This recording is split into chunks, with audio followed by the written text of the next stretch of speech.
by 211 runs. That follow-on figure, just to remind you, is 429. That will be the first target for Hampshire this morning. Our commentary team today has just swelled in the last 10 seconds. By a few extras, but the main commentary team is myself, Kevin James. Dave Burskerdle will hear from him in a moment from BBC Radio Nottingham. We've still got Amelia Clark with us, who's in the background. We've got Sanjay Murthy with us today, a former sports marketeer. He's with us for the first time, and we've got one or two of our budding young commentators back with us once more.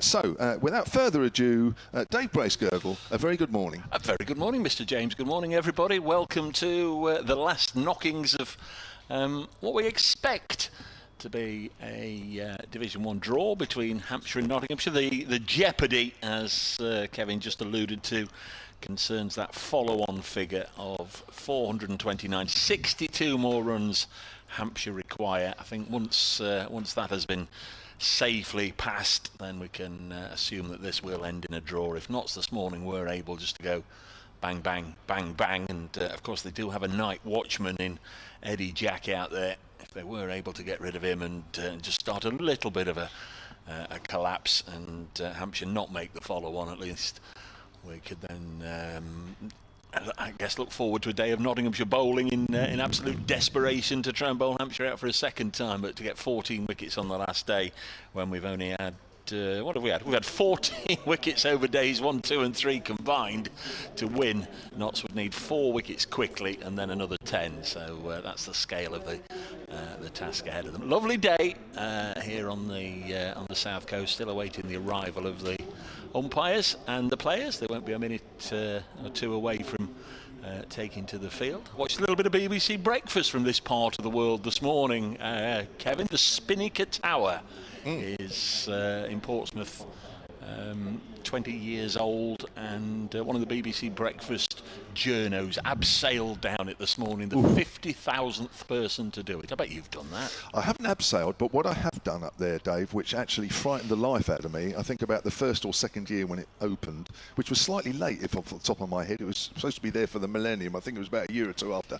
Is I laid across the glass bottom right at the top. And I'll be honest with you, I only did it because there was other people with me in the group that did it, and I thought if I didn't do it, I would look a bit stupid. And I'll be honest with you, I had my eyes closed the whole time, and I couldn't wait to roll off and get back on proper ground. It was the most scary thing ever, because I am not very good at heights, and that is not the place to be when you don't like heights. The other thing I was going to say to you was, Dave, did you understand the accent down here? Did you need subtitles? The southern accent, did you understand all the words? Sorry? Okay. I sometimes find that when I go up to Nottingham, I think, no, I'll turn the subtitles on for the local news. What accent? You guys have got an accent. Give over. What, in the sort of, well, you sort of... The heart of the country? Well, yeah, that's stretching it a bit, but I know what you mean. Well, The clue is in the name, the Midlands. The clue is in the name. Well, you're East Midlands. Yeah. Anyway. Yeah, the posher side. Here come the umpires. David Milnes, a man of the East Midlands. Ben Debenham, not sure where Ben's from. Slightly shorter of the two umpires.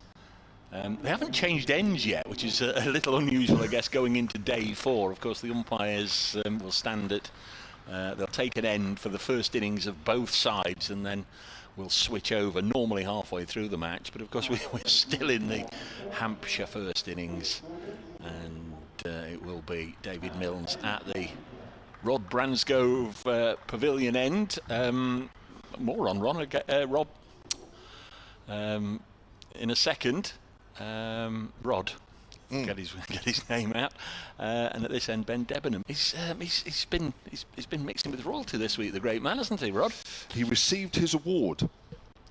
I think it was MBE. I'd have to quickly look at that, but it was announced in the New Year's Honours list, and he actually collected it earlier this week. There was a press release went out from OBE. Thank you very much, Amelia. She's more on the ball than I am. And I chatted to Rod. We chatted to Rod last night, and we forgot to congratulate him on him collecting his award, didn't we? Which is a bit rude. But never mind. Yeah, that was early on this week, so congratulations to Rod. That press release has come out from Hampshire Cricket this morning. The other thing that's come out of Hampshire Cricket was last night, which is a very interesting line. If you go to, if you're a Hampshire supporter And maybe even if you aren't, then if you go to the Hampshire Cricket website and look at the reaction, the interview that I did last night with Tilak Varma, who scored his second 100 in 4 innings, he revealed, completely unprompted, that he's in negotiations at the moment with the BCCI, the Board of Control for Cricket in India, and also with Hampshire, that he may actually extend his stay. It was originally 4 championship matches, but he's waiting to hear officially from the BCCI that he's not needed, if at all, until September. And he's currently in negotiations with Hampshire. And if it all works out, he may play in the One Day Cup. So that was news last night. That came out of a totally unprompted question in the interview. Right, let's get underway here, though. It's Josh Tong bowling, and forward is Felix Organ. Immediately, there's runs this morning as he finds the gap in the covers. He picks up 2, and Organ moves on to 73, 369 for 6, or is it 367 for 6? It's actually 369, just waiting for the scoreboard to tick along, which it does now. So Hampshire behind by 209, and just to repeat, that follow-on figure is 429, which of course if Hampshire reach will take more time out of the game, and that will help their cause in terms of coming out this evening at some point with a draw. So yes, Tilak Varma. Have a look at that on the Hampshire Cricket website. There's the full interview from last night. It's also on the at Solent Sport X feed interview as well. And it says a couple of other nice lines in there. That's outside the off stump, and Felix Organ leaves that one alone. So he's actually quite a good guy to interview. Actually, he's quite fun. Talked about spending a bit of time in London, didn't he? He was in between the last championship game and this one. So yeah, head to the Hampshire Cricket website for that one. So, first over of the morning, Josh Tong is wicketless, having arrived from Old Trafford. Now, having a chat with the umpire here. What's this about? Has something come loose on the ball? Oh no, it's something in his eye. We had this with Tilak Varma yesterday, where something was in his eye. There must be either a few insects floating around out there in the middle, or there's other things going on, not quite sure. Maybe he's got contacts as well, but looks like the umpire is helping him with that. Mo Abbas is in the vicinity as well. Don't think he wears contacts. I'm not sure much help he can be, but Josh Tong's okay. So yes, he started the second half of this game, taking over from Brett Hutton. He's worked hard in his 18 and a bit overs, but wicketless so far. He's okay. He's bowling from our commentary end, the hotel end. Comes in and bowls to Organ once more, short, way outside off stump. Organ unmoved as it goes through to wicketkeeper Kyle Verena. So Organ is on to 73. Eddie Jack, who came in as night watchers last night, is 2 not out. And we are fixed timings today on the last day. There will be a set time of 1 o'clock for lunch, a set time of 20 to 4 for tea. And then whatever play we get and whatever overs are left will be in the evening session. As that's short, and that's a quick single out into the covers. Organ picks up another run to his total and moves on to 74, which is his highest total this season. We mentioned it was 70 here against Durham, which he has beaten. And Hampshire got on to 370 for 6. Dave Bracegirdle is back, and I'm just going to bring in Amelia Clark for a while, whilst I go and sort 1 or 2 other bits out alongside me. Amelia. Thank you, Kevin. Combining the role of commentator, observer, all-round good egg and producer this morning as he greets some guests we've got up here in the gods on the top of the hotel with larger than normal attendance up here on the gantry. Good morning, Amelia. Good morning, Dave. How are you? And good morning, everyone. Day four. We're nearly there. Indeed. We'll get our endurance badges sometime later as round the wicket comes Josh Tong, and he's got him. Eddie Jack, the night watchman, pinned in front.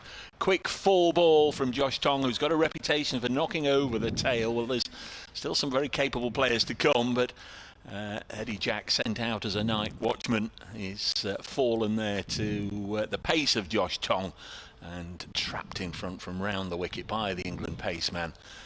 Jack out for 2. First ball is faced this morning. LBW to Tong getting his first wicket of the match, and 370 for 7, 59 still required to avoid the follow-on. Yeah, it was a bit of a shame really for Jack. He came in last night as a night watchman, as you said, and he really did a good job. He protected Felix Organ from, having to sort of face too many last night, and he really stood out there and did his job, very much blocked and, kind of just got them in the evening. So it's a shame to see him go this early in the day, but that's kind of exactly what a night watchman is for. And now we'll have James Fuller in, who can most definitely carry a bat. Yes, incredibly, over days 1, 2 and 3, a combined 14 wickets fell. Notts require 14 wickets today to win the match, so got off to the best possible start. A wicket in the first over, but of course the first 4 of those wickets they need to get before Hampshire save the follow-on. Once they've done that, I think we can't exactly pack up and go home, because there's a paying public here in attendance. Not the largest attendance of the week, but there's people in the ground. I'm sure there's some that have parted with good money to come and be entertained for the next 6 hours. So we'll see what we get. But here comes James Fuller. Wicket going down from the 5th ball of the opening over of the day. Josh Tong's first wicket coming in the 19th, or his 19th over. Figures of 1 for 58. Felix Organ will be thinking, why did I take that single now? But can't really be expected to face every delivery out there when you've got a night watchman with you. You've just got to judge when the opportunity is right to take the single, and that's what he did. Of course, one match already finished in this round, and that finished a couple of days ago, a long time ago now. Somerset beat Durham. Just looking up and down the cards, this one and the other 7 county championship matches in progress have all started on time at 11 o'clock. 1 or 2 matches closer to producing a result than others. Back over the wicket then, Tong to Fuller, who drives handsomely. My word, he looks in good touch, doesn't he? That's his first ball, and he's driven the England pace man handsomely through extra cover for 4. So an over that brought the home side 7 runs. Also saw the removal of Eddie Jack. End of the over, the home side 374 for 7 after 137 overs. Tong 1 for 62 from his 19. Yeah, nice to see James Fuller coming out with clear intent of what he aims to do here. Hopefully he and Felix Organ can create a partnership, much like the one that they had, that Felix Organ had with Tilak Varma yesterday. She said still quite a way to go to beat that follow-on. You're not hoping for a bit of jeopardy, Amelia. Your day will be enriched if these 3 wickets go down quickly and the follow-on is Dave, enforced. I think your day will be enriched.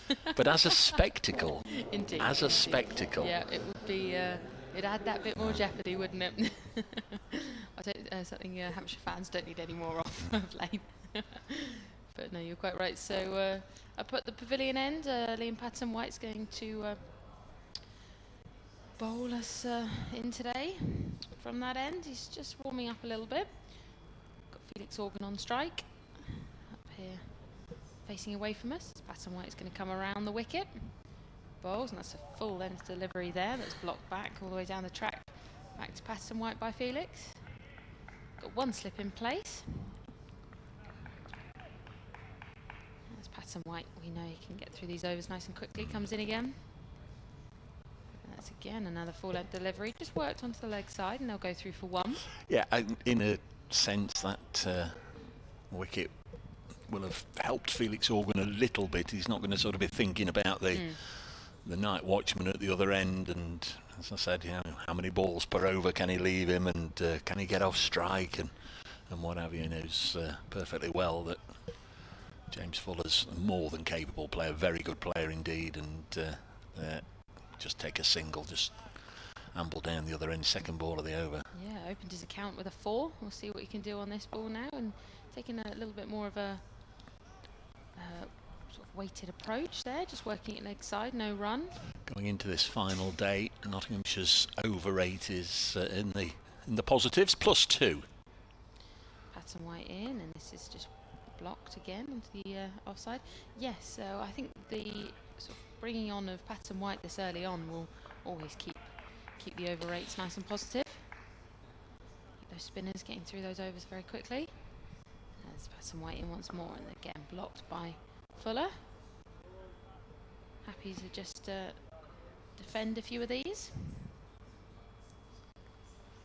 It's an odd weather out there today. It's sort of muggy but hot if you're in the sun. It's very odd weather when I was walking in today. Patton White in again, and this is driven straight to the covers. And that's the end of the over. Just the one off it, so very tidy from Nottinghamshire there, and 375 for 7. Hampshire. You told me you lived a 45-minute drive away and you've walked in today. No, I mean from the car park. Yeah, that would be, I'd be up at about 4:30 to walk in that far. Absolutely, yeah. Single from that over from LPW. Felix Organ up to 75. He'll be eager to make the most of a gilt-edged opportunity here to get his first century of the season. He's going to be facing Josh Tong here, whose opening over of the day went for 7 runs, but did bring Nottinghamshire the first of those wickets that they will be looking to grasp. Organ on strike, no slips. I'll go through the field in a second because he's already halfway down the runway, and crikey, that's reared up and just fenced away off his nose by Felix Organ to deepish gully. That one just leapt from just short of a length, and there's no wonder he's gone down and done a little bit of gardening. So no slips. Let's take the leg side first. 5 fielders on the leg side, a man down at long leg, a man out at deep square leg, and then there's a leg gully, a short leg and a mid wicket, and on the offside there's a third man, a deep point, a gully and an extra cover. Strange looking field. Tong in again to Organ, who shoulders arms, and it goes through to Verena. It is, yeah. They've completely almost gifted Hampshire the opportunity to hit into sort of the whole field, but like past the non-strikers wicket side. It's sort of almost half the field. So what does that tell you, young Amelia? If there's no fielders down the ground, they're not expecting anyone to drive. He's not going to get. He's not going to get too much pitched up, or shouldn't. No. They're looking for a nick somewhere here or there. There's Tong again. Felix Organ, not a tall man, and he's able just to comfortably bob underneath this one, and it'll go through to the wicket keeper, Kyle Verena. 375 for 7. That follow-on mark is 429. Hampshire have got these runs courtesy of a century from Tilak Varma. Made 112. He fell to Freddie McCann yesterday. Did see in his post-match interview with Kevin James that anybody can get out to a part-timer. How dare he? There's Tong in again. Nice looking drive. This one was pitched up, but sprawling stop in the covers prevents any runs. Is that Mo Abbas? It is. A great man. Checked out after Mo this morning. Down in reception here. We've obviously forms part of a hotel. Everybody's staying on site here and turned the keys in and whatever first thing this morning. And the reception staff couldn't believe that Mo was leaving again, because obviously he lived in the hotel for 4 years. There's Tong in once more, and another one that's reared up, and as that struck Felix Organ, was it bat handle or glove, or I don't think it could have been grill or anything, because there's No. I don't think anybody's too concerned about his welfare, but that's the second snorter in the over that's really just reared up at Felix Organ, and Notts are going to do something about it. Not entirely sure what yet, but Jack Haynes has gone to get a helmet, so there will be a little bit of reinforcing of the catching cordon around Felix Organ. Now whether that's square of the wicket or behind it, Jack Haynes is going to go sort of a very silly short extra cover, if that makes sense. He's tight in on the offside, is in front of square. Tong in again, bowls to Felix Organ, plays it down at the feet of Jack Haynes, who's freshly gone in there, and that's a maiden, and that was a good aggressive attacking maiden from Josh Tong. 2 of the balls took off from short of a length, and Felix Organ did well to survive that over. Yeah, it was indeed. Yeah, it was impressive by Tongue, just really making Felix play every shot, and yeah, even giving him a few tricky ones to think about. So Hampshire 375 for 7. As we said earlier, the follow-on is 429. So they've still got a little way to go with 3 wickets in hand, and it'll be a case of James Fuller to be on strike, as Patterson White's going to come in again from the pavilion end. Comes in around the wicket, and this is played nicely into the offside, and they'll go just for the 1. Keep that score ticking forwards. At Scarborough, Surrey have lost a 5th wicket. They're 346 for 5 in the 87th over. Should, if they're not bowled out comfortably, get to 450. They need 124 overs. Should manage to get there. And that's blocked nicely by Felix Organ. But it is Dan Lawrence who's gone, and the jeopardy there is if they do get to 450, they will go into the next round of matches, assuming that finishes a draw and this finishes a draw, 1 point ahead of Notts. If they don't get to 450, the two sides will be locked level. This is flighted up, but just driven to cover by Organ. Yes, indeed, it's all sort of becoming a little bit tactical with the table and other events going on and other games. Patterson White once more. Block back to him. Patterson White getting through these overs nice and quickly. 4th ball of the over and 5th to come. He's 2 for 92. Organ on strike.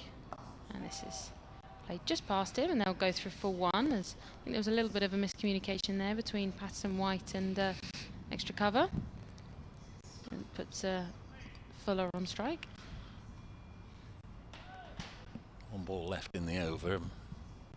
Pleased to see Felix Organ happy to go back down to Tongue's end. And that's well defended there.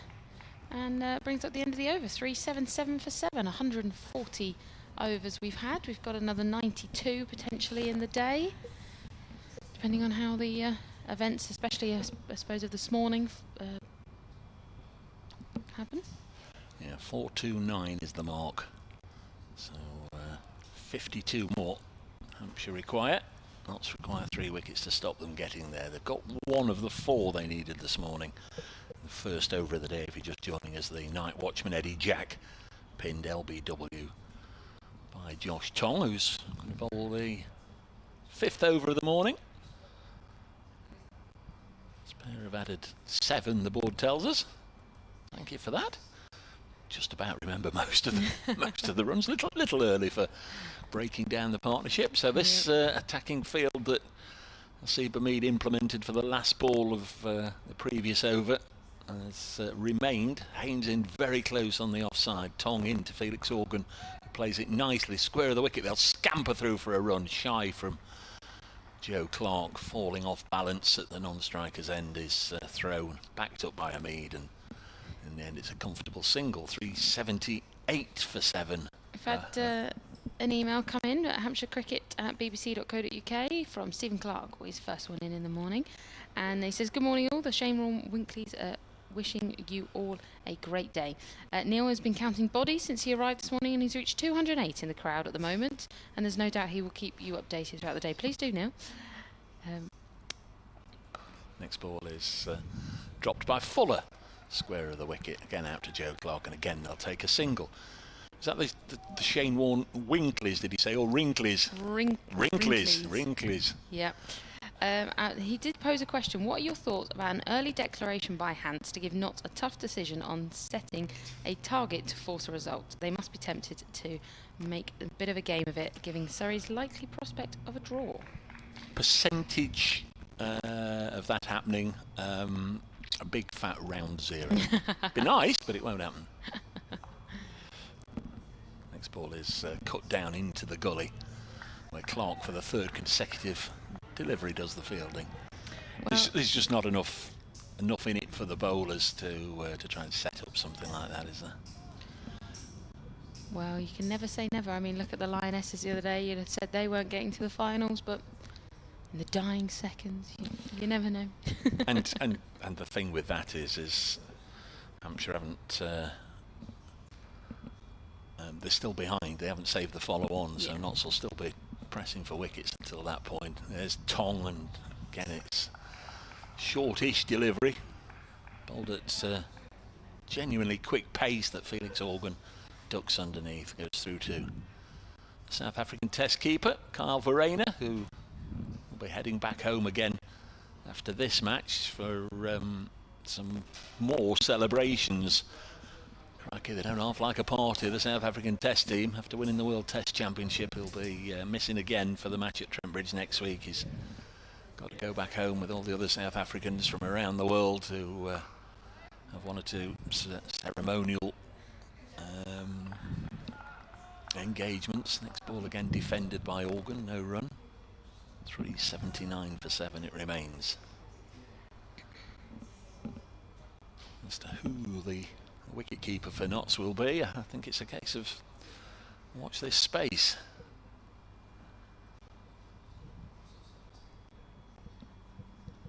One ball left in the over.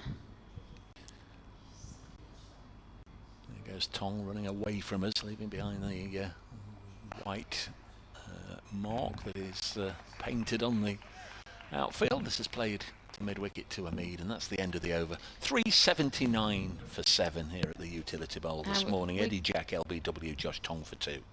We can have a double change. I'm going to change first to give Kevin James, and then have someone else. Thank you very much. And we've got a new voice on commentary this morning.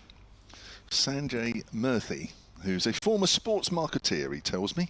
He says that's the best way to introduce him. So there you go. There's your introduction. Wow. Sanjay, good morning. Morning, Kevin. Thanks for having me. Absolute pleasure. So here's Patterson White from the pavilion end. Bowls, and forward is James Fuller. Score remains on 379 for 7. So I know you've been following the game, this game so far. Hampshire, of course, have work to do. They do, yeah. It's been interesting, isn't it? I mean, Nottinghamshire obviously got so many runs in the first innings that... it's turned away on the leg side. Sorry, just to interrupt. Right. There'll be a single for Fuller. He moves on to 7, 380 for 7. Yeah, Hampshire got a bit of work to do to get to that follow-on mark, I mean, primarily. And then we'll see how the game progresses from there. But it's great to see the ground live, as you are. I've spent the last couple of days listening to your dulcet tones, and I'm actually here. That's good to see. Right, as Patterson White round the wicket again. Forward is Organ, just pushes that out on the onside. So tell us a little bit about yourself. I mean, I'm 57, so it could take quite a long time, Kevin. Still a spring chicken, yeah, really, exactly. compared to one or two of us up here. me mainly. As Patterson White comes in, he's got the slip in. Organ just quietly plays that away again on the onside. Yeah, so I've always sort of had companies. They've been sort of services, consultancy type of things. Sports played a major part in that. Cricket especially has been, a big part of that life. In comes Patterson White again, and again Organ's defending. So yeah, we had an ad agency up at sunny Basingstoke, and ran part of a team that ran golf days with England football squad a couple of times. But in the middle of that, the '99 Cricket World Cup, we ran a golf day for the Australian cricket team. Patterson White in again. Organ turns that a little stronger on the onside and picks up a single up towards mid-on, and he moves on to 78, 381 for 7 at the end of that over. Yeah, so that was my sort of introduction to I played up at Hook and Union Basics Cricket Club near Basingstoke, but actually working with players and stuff, that was my first time, and ended up moving to Dubai, and with Jason Bourne, who's Shane's brother. We had a sports management company and sort of did a lot of work with players and stuff who were based there. It was around the time that the ICL, IPL was starting, so a lot of players were coming through the Middle East and stuff, so we did dinners and things with them. And then a few other things, then we moved back here a few years ago, back into sports data. Just got bored, to be honest with you, and decided that ultimately I didn't want to work in sports data anymore.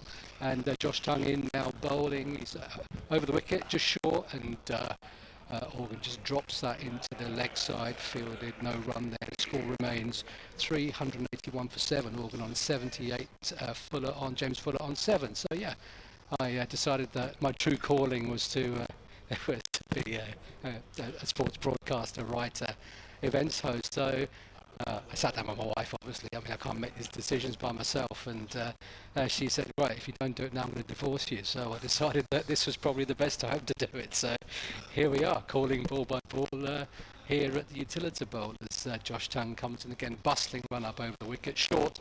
And Organ just ducks under that, leaves it, and Verena just takes it comfortably. And the score remains as it was the last time. It's 381 for 7. You've been doing some work with BBC South, haven't you? I have, yeah. That came about coincidentally because we've got a common mate, Gavin Scovell, and who's a cricket TV director, and I was talking to him about commentary, and he and somebody else suggested I go down to my local club and do some comms from there and record it and send it to them, and that's what I did.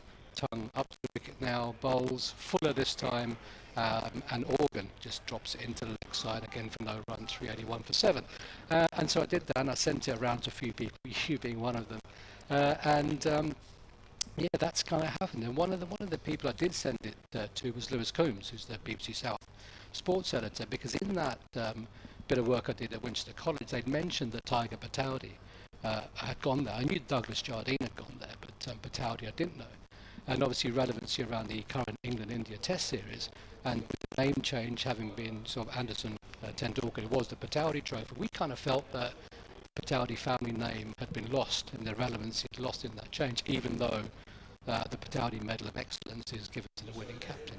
And so we just did a short feature, which we've been filming the last few days, and it goes live on the network, I believe, on Friday the 1st of August, as Josh Tongue comes in now, bustles up to wicket, bowls. That's Fuller near, he was trying to Yorker there, Josh Tongue, but dug out well by Organ, who remains on 78, Fuller on 7, 381 for 7. So that's how it came about. Okay. Yeah. So yeah, it's interesting. It's been an interesting sort of transition. I've been calling it a midlife crisis, but I think I'm over that now. I think just the more stuff that you do, you kind of realise that when you sit down and go, right, I'm going to do this, it's a midlife crisis, right? And as you do more and more bits and pieces, you kind of think, actually, this is real. I've got to do it. Tying up to the wicket again, bowls, and that's Fuller. That's a lovely looking drive. Mistimes it, just sort of squirts out into the offside. He runs through for a single. Organ. He goes on to 79. Fuller on 7. And Hampshire have moved on now to 382 for 7. Yeah, so that's kind of how it happened. And this is, as I think it might have said, my debut on live comms. So I've been practicing in front of the mirror. That's been my... Have you really? Yeah, and I go upstairs after dinner of an evening and put on like highlights or the test match or whatever, and I do ball by ball, record it and go, that's really bad. So it's quite nice to do it live, to be honest with you. Tongue comes in, final ball of the over bowl, shorter, and Fuller ducks underneath, a bit clumsy, sort of stumbles over, but the ball's safely negotiated. That over's gone, 382 for 7, Organ on 79, Fuller on 7, and they're sort of creeping towards the follower mark. That's right, they are, yes. Just that one wicket this morning in the first over. Eddie Jack, the night watchman, LBW to Josh Tongue for 2. Didn't add to his overnight total. So that follow-on total is 429, just to remind everybody, because that is very much the first target that Hampshire are looking to get to. And Felix Organ, you feel, is very much an important cog in that quest. And James Fuller, well, he can bat, we know that. Very much an all-rounder in the Hampshire side. Going back to this Pataudi thing, is it Nawab of Pataudi? Yes. So yeah, because I've seen photos and sort of things about that. So what's all that about? Yeah, so the Nawab of Pataudi was... Here comes Patterson White, bowls, and forward is Organ. Yeah, so it was before the partition, when it was the British Raj, there were lots of little fiefdoms everywhere. And the Pataudi was one, just south of Delhi. And it's been wrapped up into a large estate now. Patterson White again, and again brings Organ forward. Yeah, so there was a obviously the first, second, third, fourth Nawab. It just means prince, basically. Okay. So it wasn't very big. I think 20 square miles or 30 square miles or something. And again round the wicket from that pavilion end. Again, well, it's gone out square this time, but there's no run. Yeah, so his father was the 8th Nawab, and his father, and it was after his father that the trophy was named, because his father, the 8th Nawab, was the first person to play for England and India in Test cricket. And in fact, he played. Patterson wide in again. Augers on the back foot this time, steers it out to point, but can't find the gap. He got 100 in the first Test at Sydney in the Bodyline tour, but he objected to Bradman's tactics and stuff. So he said, "I'm not playing anymore." In a princely style, threw his dummies out the pram. Patterson wide in again. Again, it's accurate. Again, it brings Organ forward. But he dies when Tiger is 11, and Tiger gets sent to Winchester College and stuff. So kind of that's how the whole thing. So the history was there all along. Okay. Patterson wide in again. He's cutting that away. He has found the gap this time, but there is a man out in the deep. So Organ moves on to 80, and it's 383 for 7 at the end of Patterson White's 47th over. Yeah, so that Nawabness, if you like, got wrapped up into the post-partition, the sort of the new India, if you like, and I think he was allowed to keep it. So Tiger was allowed to keep it till about 1970, 71 or so, and then it sort of fell away. Okay. Because his son, Saif Ali Khan, Mansoor Ali Khan, is a Bollywood actor, but he goes by his name. So that was kind of how there was that sense of royalty about that sort of Rajness about the whole thing. Okay. So that's the kind of the history behind it. Yeah. And very apt, of course, with India over here in that was the thing. Series. Yeah, that was the thing, and that's kind of why we decided that it was a good time to try and sort of tell his story at a time where Anderson and Tendulkar, obviously for all their greatness, have got a lot of airtime, and kind of we felt that the Patowdi story had been sort of pushed to the background, if you like. Yep. So that's it. Change of bowling here. Mohammad Abbas is replacing Josh Tongue, who's been brisk. He's got a bit of life out of this pitch, Kevin, in the 3 or 4 overs he bowled this morning. Yes, he did. Yeah, even he hits the deck hard, doesn't he, Josh Tongue? I mentioned yesterday that I've never really seen him bowl, if I'm honest. I mean, when he was at Worcester, and then of course he moved to Notts. So I think in the games that I've done, he's either been injured or just hasn't been available for whatever reason. And I don't watch a lot of Test cricket, if I'm honest. Right, well, you're busy so, here, I guess. There's too much county cricket going on. But he's been impressive on this wicket. I mean, he bangs it in. He obviously he's one of those that seems to get that kiss off the surface. Even on a surface that's dead as this, still seems to find something. Clearly a bowler where you expect to be on your toes, playing a lot of deliveries. And I've enjoyed watching him bowl. So Mohammad Abbas now, he's bowled 25 overs to date, 2 for 66, been economical, 2.6 runs per over at the moment. He's just busy tying up his shoelaces currently, so the batsman is ready, and that batsman is Felix Organ, who's on 80. Abbas just checks his field. He's just pushing somebody back a little bit, but that's all set. There's a couple more field changes because he wants Point, who's square on the boundary, to just go backward a point slightly. He's happy now, Mohammad Abbas, as he approaches the wicket and comes in and bowls. It's full, and just a drive from Felix Organ, but just takes one hand off the bat, just a slightly mistimed. That goes out for a single. He just trots through to the other end for 81. Hampshire 284 for 7. What do we know about Mohammad Abbas, Kevin? He played 20-odd tests for Pakistan, I think. Yeah, well, I mean, he just keeps going, doesn't he? I mean, he was terrific here. He really was. 4 seasons, 180 wickets. And he's relentless, isn't he? Yeah. I mean, that's his forte. Yeah. But fantastic wrist control. Right. Of moves the ball. it both ways. Yeah, can sort of move that wrist behind the ball, left and right. Approaches the wicket again, bowls, and it's just outside the off stump, and James Fuller just chops that down to that deep backward point. They're coming back for a single. They got to hurry, but the ball comes in 1 bounce for 2, and he moves on to 9. Score 386 for 7. Yeah. He just does what he's done in this game, what we got used to over 4 seasons, and I think. I mean, he did well to pick up the 2 wickets yesterday morning. He got both the openers out, but even him on this wicket with the Kookaburra ball, it's tough. It's not just tough for him; it's tough for everybody, but it's tough for him. But what he doesn't do is go for too many runs. Approaches the wicket now again, bowls. Oh, that's got a bit of lift, and Organ and James Fuller just has a little flick at the outside the off stump, but the ball dies before it gets to the keeper. So sort of a tennis ball bounce. There's a greenish kind of tinge in the middle of that pitch. See the replay here. Yeah, we can see him coming in now.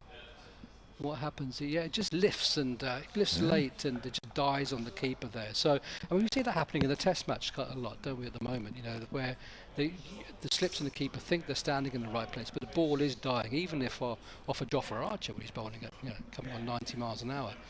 Abbasson over the wicket bowls, and that's Fuller, and that's tucked into the leg side by Fuller. There's a little chase on down, that's gone down to the boundary for 4. Nicely placed by James Fuller. Smattering of applause from the crowd here as he moves on to 13. Hampshire 390 for 7, approaching that 400 mark psychologically. That's going to make a big difference for them as they just seek to just crawl their way towards the follow-on mark. Yeah, that's for sure. We're well outside the bonus point territory. In fact, well outside. So nothing for gaining 400 plus, other than getting closer to that follow-on figure. That one from Abbas, that's the angled in. That one, he just got it a little too straight. That's the wrist movement you spoke about before, didn't you? It was just that's right. Outside the off stump before, and this one just shaped in slightly, which did allow James Fuller to just time that nicely off his legs for 4, as he comes in now, approaches the wicket, bustling run bowls, and that's just slightly short of a length, covered up by James Fuller, who just pushes it to Hasim Hamid at mid-on for no runs. Score remains 390 for 7. Sanjay, at the end of this over, our stint's going to get cut a little short because we have a special guest, or so he's told me. Mick Newell, the Nottinghamshire Director of Cricket, is here, and he's going to be on commentary with Dave Bracegirdle. So. And we're going to hand over to Dave, who knows a lot more about the not side of things than we do here on the Hampshire side. So this will be the last ball of this over. Abbas comes in now, bowls. It's Fuller, and just pushes forward Fuller, but catches the outside edge, but safely negotiated. 390 for 7 as we hand over to Dave and Mick. Thanks very much, Sanjay. First time he's been on commentary, Sanjay. Promising.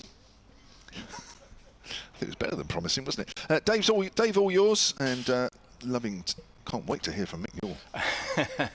Thank you, Kevin. It depends what he's actually got to say about you, because this is Kevin James, of course, who famously or infamously from Kevin's side of things was on commentary once with myself and former Notts skipper Paul Johnson. Was just going on about a century he'd scored against Notts at Bournemouth a few years ago, or several years ago now, and Jono just couldn't remember it for the life of him.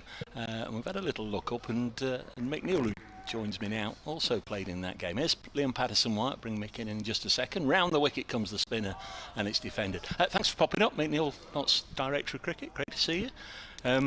How are you?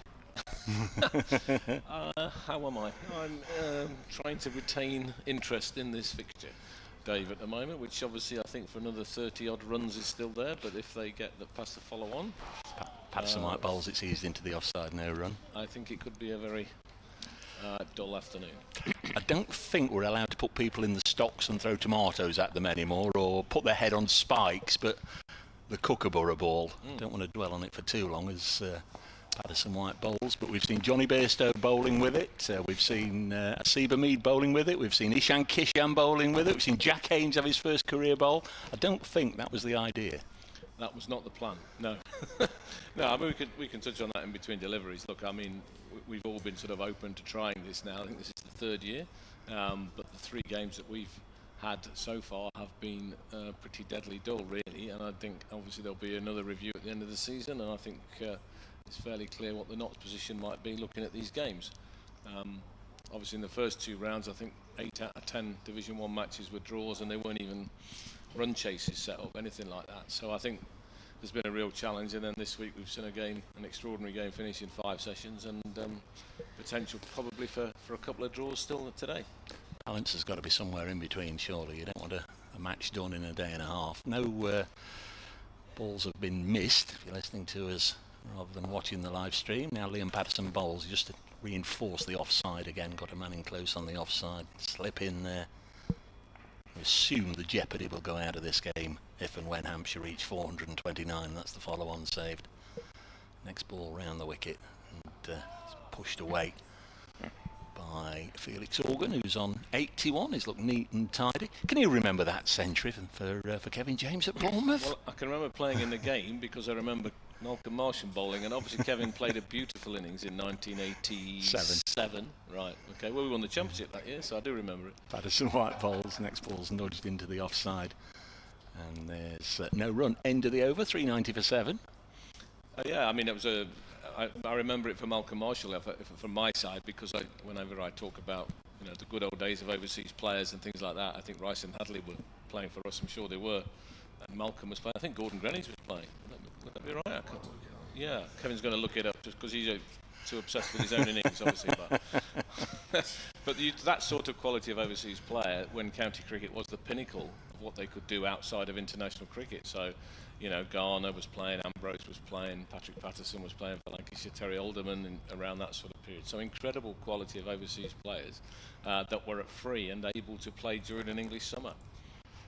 It's nice to have two back again as well. That's something that's just sort of come in the last year or two, isn't it? I quite like the fact we've now got two overseas players, because if you just had one on the staff and he got injured or had to take some time out, it seemed to be a poorer game without them. Mo Abbas bowling to Fuller, he defends. 1987, just mentioned it, another quick check for 1987. You scored 203 not out against Derbyshire at Derby, career best, on the very same day that Lyndon James scored 203 not out here this week. What about that? Well, yeah, I did. I'd forgotten the date, but obviously I remember the year, and I was absolutely thrilled for Lyndon, because I think it's a great moment, and he played so well for a number 7, I think he is. Yeah. Number 7 in the batting order to be able to make 200.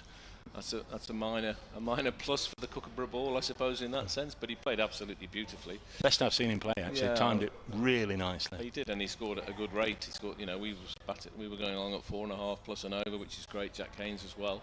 So we were able to get those 5 batting points thanks to the efforts of all the batters, but particularly Lyndon and Jack. Mo Abbas, who checked out this morning at the same time as I did, bowls a bouncer, which Fuller ducks underneath. Yeah, you mentioned Haynes there, 4 centuries this season. He just couldn't convert last year, and this year, every time he's got a 50, he's turned it into a 3-figure score. Is that right? Has he not Yeah, made no, he's not. Well, okay, so that's great. I mean, that's a great stat. I mean, last year I think his high score was 71. So I think and he would get out at times when you thought he was playing beautifully, and you'd nick off and get caught slip or behind the wicket, and you think, where's that come from? So you're dead right, and what he's done is generate those runs pretty much always in the first innings of games, which has been the big difference for us this year. We've scored a lot of runs in first innings, got our batting points, and then been on top of the game instead of trying to save it. Abbas bowls, Fuller nudges up to mid-on.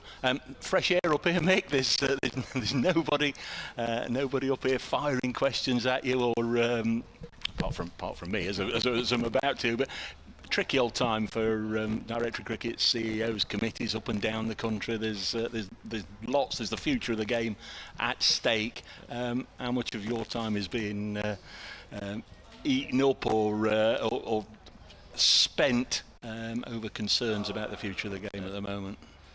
Well, yeah. Look, I mean, I think. Well, I'll let you talk through the ball. Abbas is on his way in past umpire Debenham bowls, and again it's defended by Fuller, 390 for 7. There's lots going on at the moment, like you said. There's a domestic structure review, the answers of which will probably come out in the next 2 or 3 weeks. There's the sale of the 100 teams, which for me has become as important for the future of the game as anything else, because whether you like the 100 or not, you have to understand the money that's going to come into the game will sustain the 18 counties for the foreseeable and hopefully long-term future. Without it, it's fairly common knowledge that some of the counties are not financially viable. So you've got those 2 issues. You've also got the huge pavilion bill that we've got going on at Trent Bridge, and the change that's going to make for our members and our players by giving them better facilities. Abbas into Fuller. This is pushed back to the bowler.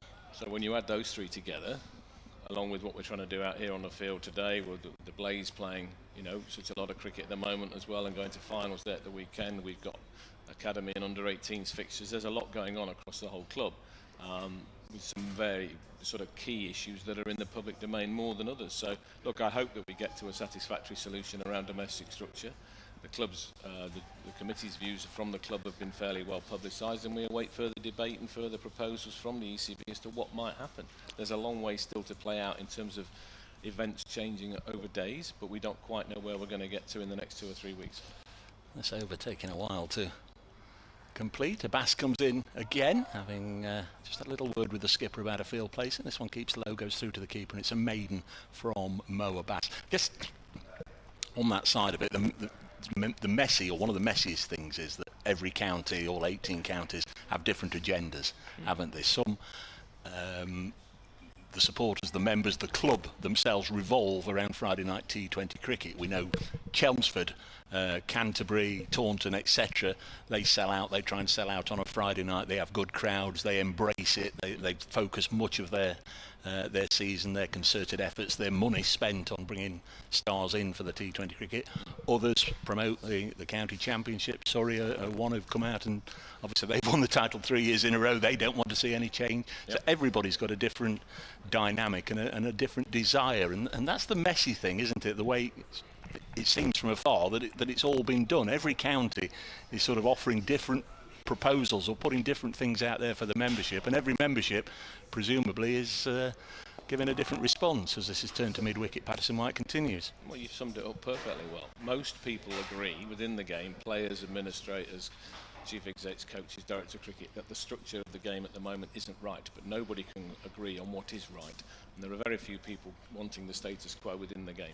Next ball is dropped on the leg side, but isn't that what's going to happen if nobody can agree? Yeah, because of the governance requires 12 votes out of 18 for any reduction in a competition. So that is what, that may well happen. Patterson White in once more, and this has got through between batter and keeper. We'll have a look at umpire David Mills, and he's got some runs on that. Not entirely sure what that came off, Mick, but it deflected via Organ's bat some way beyond Verena and straight down to the long stop boundary for 4. I think you and I both probably thought it just hit the footmarks, but there must have been an inside edge on it. Yeah, look, I think, from a club's perspective, from my perspective as DOC, I'm here to represent the view of the players, the view of the staff, and the view of the operations team that put the matches on. Patterson White bowls, cut into the offside, another single. Hampshire moving closer and closer to saving the follow-on. 391 for 7. Organ also moving closer to a century. Port's got him on 82. So maybe. Well, that 4's not gone on the. Now it has. Sorry, we're both of us were just peering at the monitor that we've got up here on the gantry, and the 4 seemed to have gone missing, but now it's appeared. Mick Newell with us. I know he's a busy man. He's got meetings and got to get back to the East Midlands later on, and then down to London for the Blaze at the weekend. This is pushed into the offside. I know that will rumble on, Mick, over the next week or two, and then eventually, hopefully, we'll know. I just feel it's perhaps a little bit unfair for those that perhaps might be fighting relegation and don't know what's happening, or and crucially those in Division 2 fighting for promotion. It just seems like it's all been left a little late for this season as the next ball's fired into the gloves of Fuller. Are you all right for one more over? And just to pick up on that, I mean, Leicestershire are dominating Division 2. It would be completely wrong if Leicestershire win Division 2 for them not to be playing in the top flight next year. So whatever comes out of this, I would expect Leicestershire and whoever goes up with Leicestershire to be in Division 1. Now that might be in addition to the 10 that are already up, because you might have the 12-team system which has been proposed, or it might be instead of 2, with 2 going down as they should. If you're in the bottom 2, you go down. So I'm pretty sure that whoever wins Division 2 and comes second will get the reward that they deserve at the end of the season. Except some counties would like a conference time system as well. So it's turkey's voting for Christmas, isn't it? It is, because it is. And I think the conference system, which was one of 5 proposed, has disappeared off the agenda. So if people have seen the 4 proposals, you've got an 8-10, which is going back a few years. You've got 10-8, which is now, and then you've got 2 other proposals, which basically involve a top tier of 12 and a bottom tier of 6. So you've got different methods of it. If they go to 8-10. There's a bass in and bowls a bouncer, goes through to the keeper. I know this is a midday meeting and this is your last over because you've got to get away, so I'll fire 2 or 3 more things. Usually this time of year you're very, very busy going here, there and everywhere, usually new road, and coming back with 3 or 4 players. I take it there's 1 or 2 things going on with regards to contracts of existing players and staff, and maybe 1 or 2 around the 18 counties that you're looking at potentially in a bid to strengthen the Nott side. Yeah, more so at the moment retaining what we've currently got. So we're going through the process at the moment with players who are out of contract this year. We go through formal appraisals and we get to a stage where we offer or we don't offer. Abbas in, and this is eased into the offside. And I think one or two of the senior players are up for review. Are you optimistic? Yeah, I am. I think we'll keep the players that we want to keep. I think that, we think we're building something good here. We're building. Anybody can see the improvements in red ball cricket over the past 2 or 3 years. We've spent a little bit of time in Division 2 in the past 20 years. So has everybody, as I repeatedly say. We're trying to build a squad here that can compete for the county championship, because that's the #1 competition in the country. And at the end of today, we will either be first or second. So I think after 10 games, that's a great position. Still again waiting for Abbas. He's just moving another slip in there, I think, to reinforce the catching cordon. And of absolute immediate concern as well, I understand you're going to need a wicket keeper for next week, because Carl Verena's got to go back for yet another party. They love a celebration, the South Africans, don't they? They're milking it, aren't they? The World Test Championship, fair play to them. There's Abbas, really strange looking slip. Cordon, as Organ drops this in the offside, takes a single. 396 for 7. Felix Organ up to 87. But there's one or two irons in fires, perhaps for next week, or it may be that either Joe might have to don the gloves, or Schardendorf might get a call up. That's exactly right. We're looking at options at the moment. It's Friday afternoon, very shortly, so time is pressing. But we know that within our group we've got Joe willingness to do the odd game here and there, doesn't want to do it full time in any way, and then we've also got Shady as well. We've just got to look at the balance of the team that we're trying to pick for an important game against Somerset. I did ask if there's any chance of getting Kishan back, because I liked him. He was what great, a character right? He was, but he's gone. I think he's been called up to the test squad for Pant. I believe 6 for 7. Abbas bowls, and this goes through to the keeper. We're running towards the end of the over. Coming up, obviously, the 50-over competition. When they're not going to, give it a go.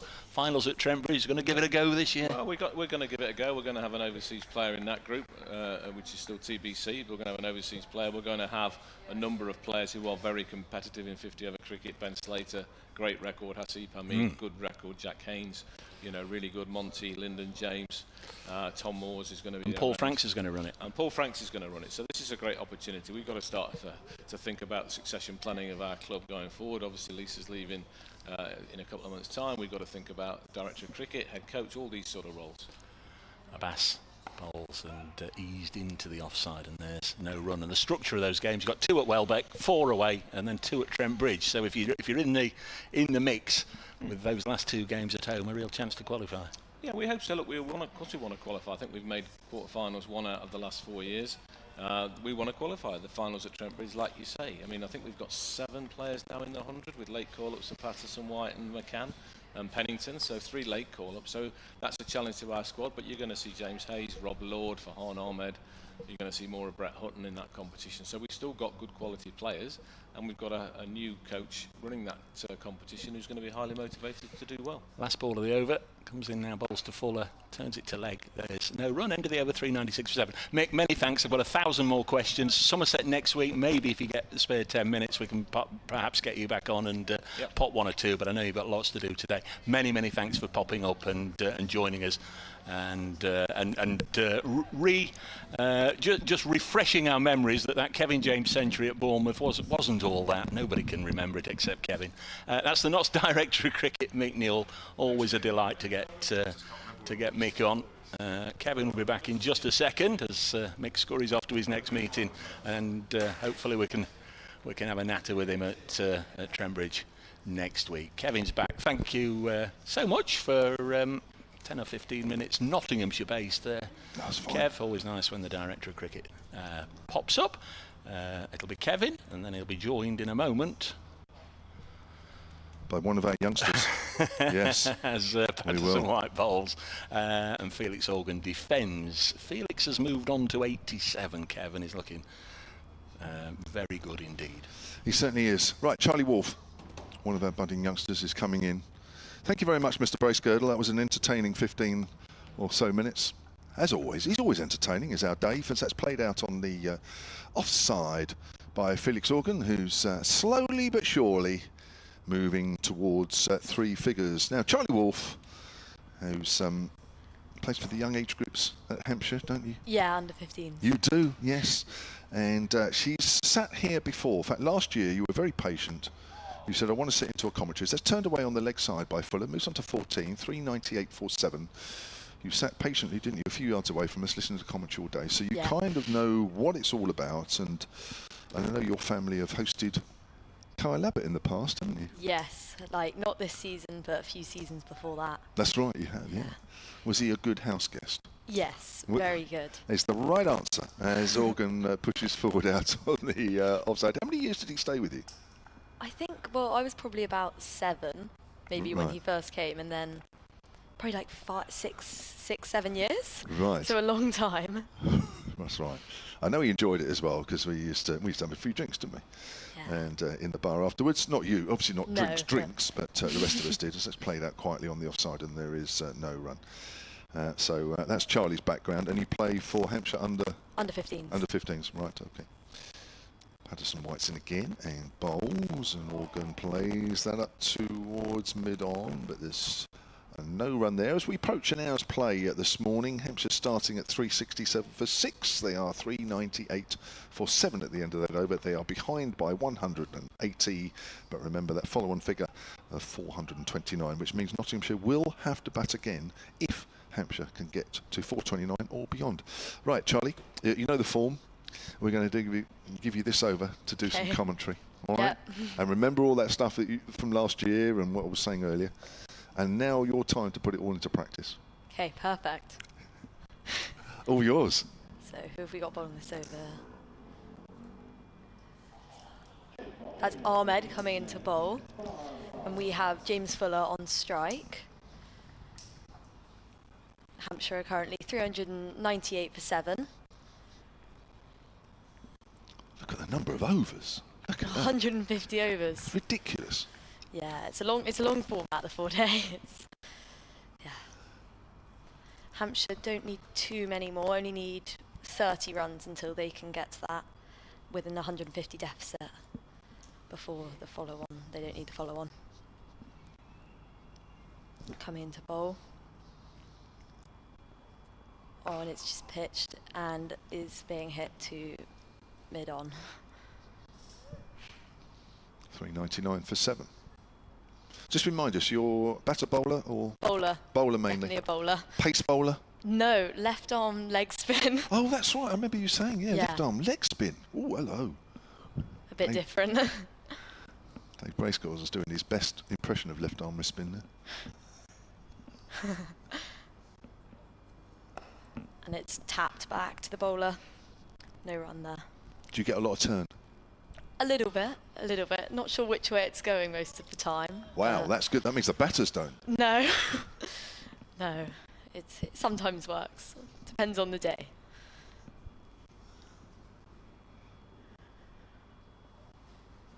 And just blocked again by Organ. Organ on 88, doing quite well today. It's been an important innings, a bit like Varma yesterday with his 100. Yeah. Organ as well. Hampshire have needed those contributions. For sure.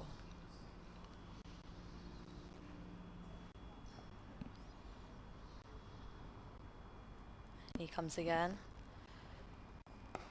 Oh, and it's blocked. No runs. Good over from Ahmed so far. Not got any wickets yet though this game. There's not a lot happening from him out there. There's not a lot of turn. No. Which way is he turning it? Off spin. Off spin. Into the right-hander. Yeah.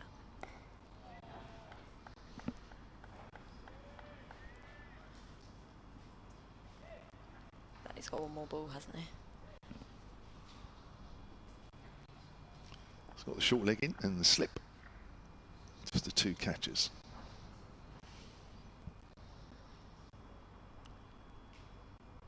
You like the way he starts his run-up? Yeah, all quite ready. Shuffling. Almost in catching position already. He's just like ready, even though he's about to run in. End of the over then, 399 for 7. Got an email a little earlier, must read this one out. HampshireCricket@bbc.co.uk from Michael, who says, thank you for answering and reading out my emails yesterday. Following up regarding the fixture schedule, majority of counties appear to want 14 first-class matches and happy to reduce the T20 matches, which I would be happy with. This is this sort of consultation stuff going on. You'll know all about this. I can't say its name, but do you know why there hasn't been the announcement regarding the financial import that this Mickey Mouse event is having on the counties?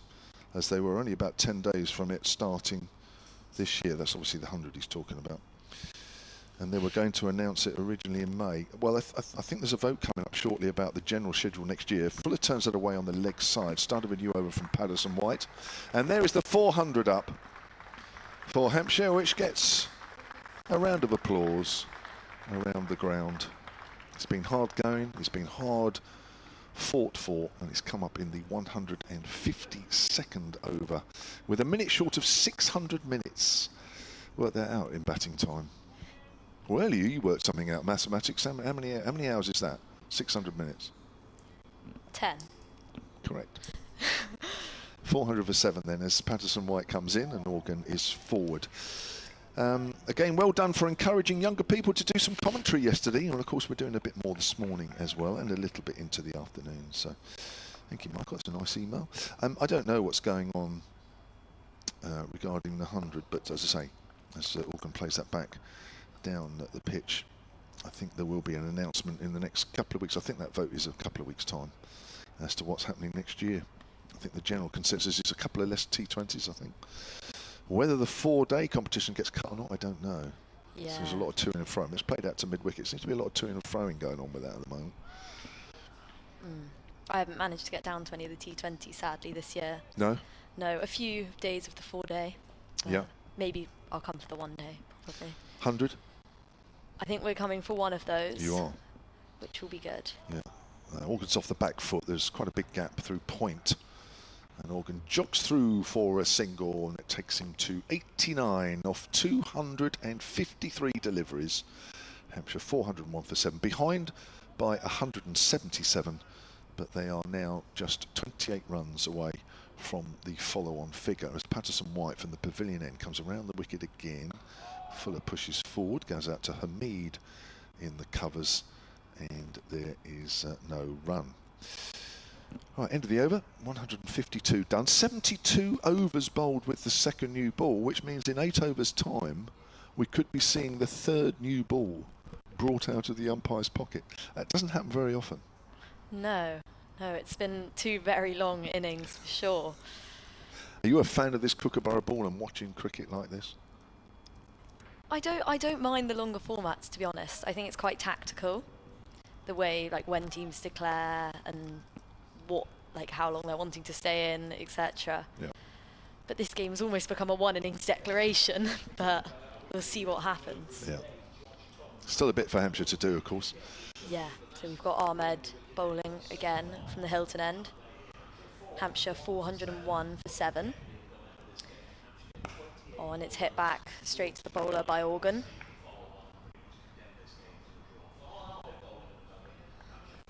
This is Ahmed's 25th over this innings.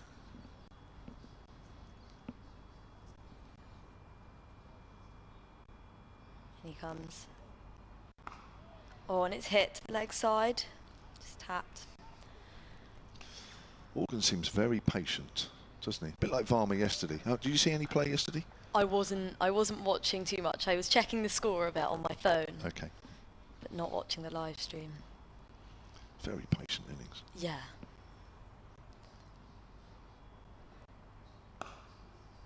Blocked again. Yes, it's a bit of a recurring theme. Yeah, it's a slower game, a slower format. Yeah, very slow. Yeah, you've got to be very patient, though. It does take an awful lot of patience, especially if you're switching between shorter formats and this. You've got to, keep the patience. Definitely. Exactly. Oh, and it's driven on the offside. I think it's going on. It's been chased. Has that gone? No, it's chased down. I think they managed to run to there. That was hit by Orton. Moves on to 91. Are your mum, dad and brother listening to this? Who knows? I doubt my brother is. No. I think Dad might be somewhere in the ground with it on his phone. Not sure about Mum, maybe listening at home. Maybe.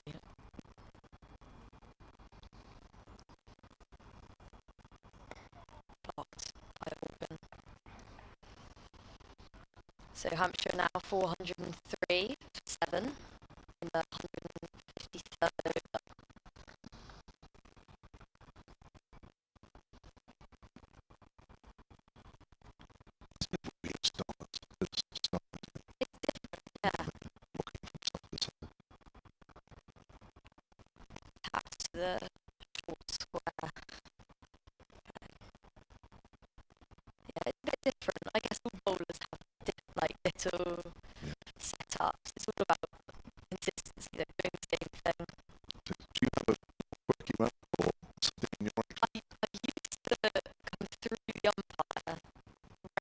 left arm round.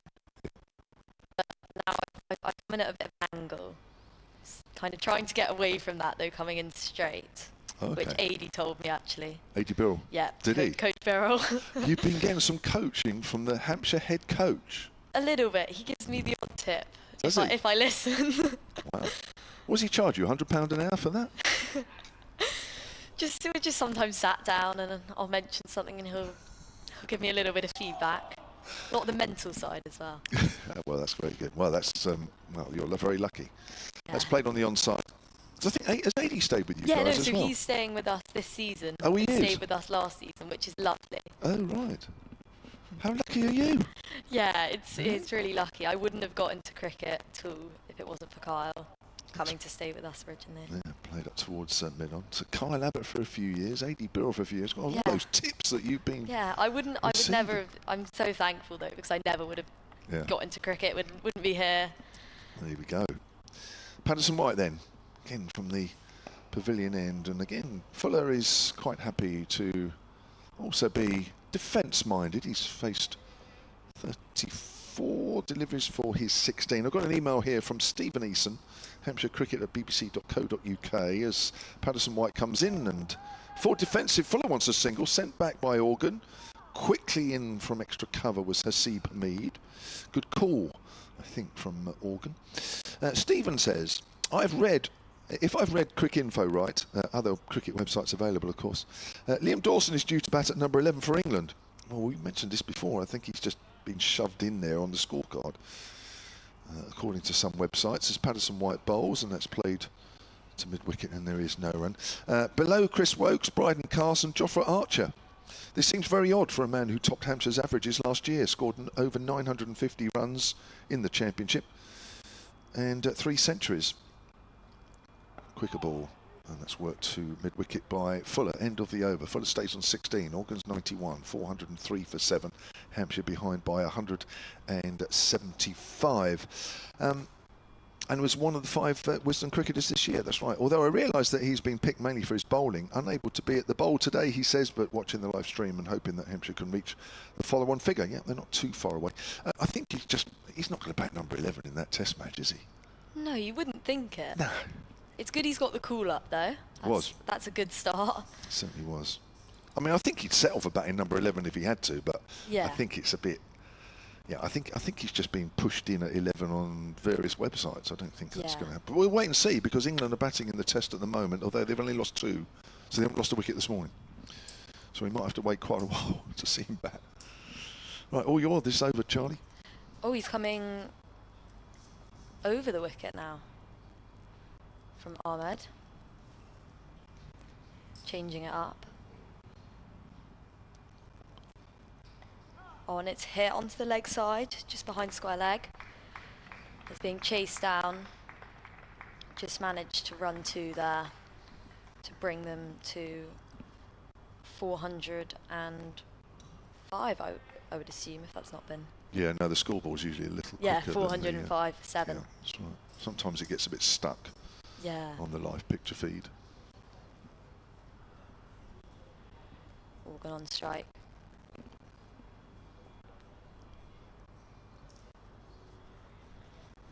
Armour coming into bowl again, and it's blocked by Organ. Keeping patient. Now, I'm going to hesitate to ask you this, because when I asked 1 or 2 of your other colleagues yesterday what was their next game coming up, a lot of them weren't sure, and they didn't know where or when or who. When's your next game? I'm not sure. I'm not sure at all, to be honest.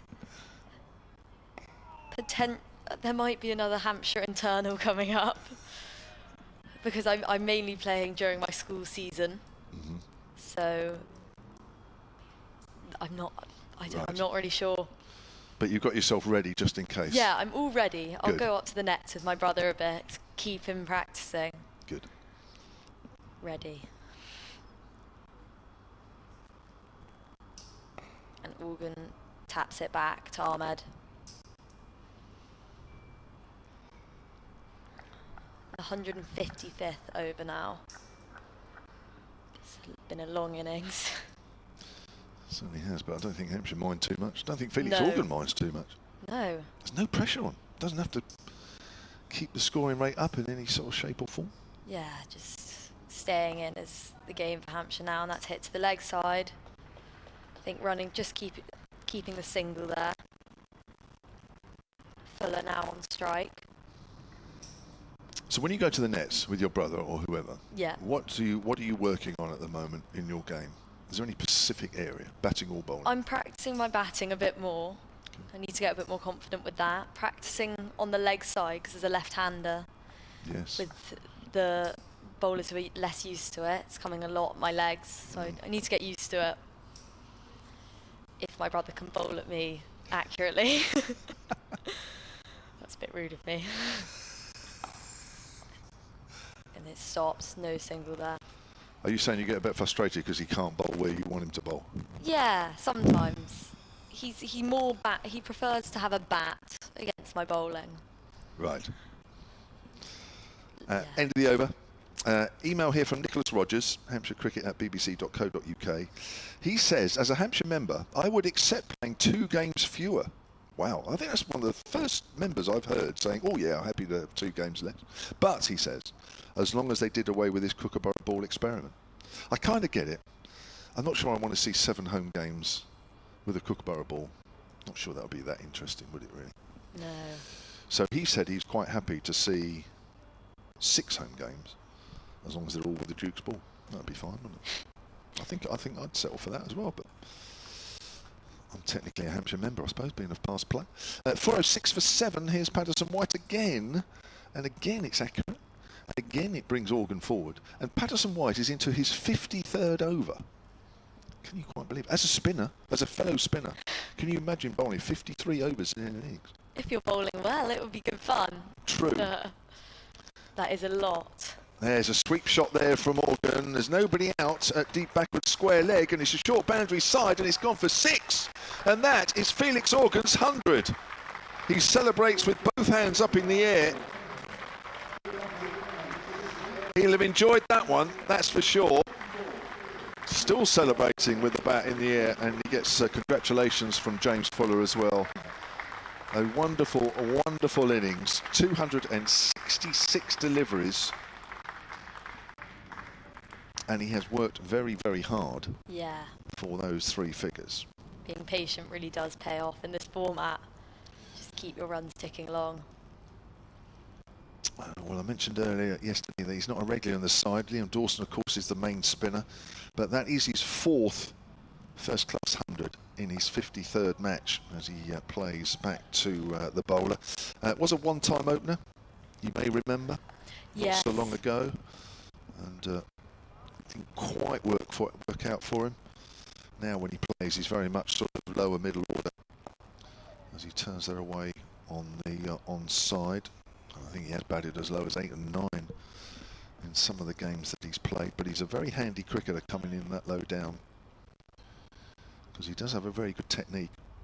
A good depth to the batting order. Very, very true as he's played that back to Patterson White.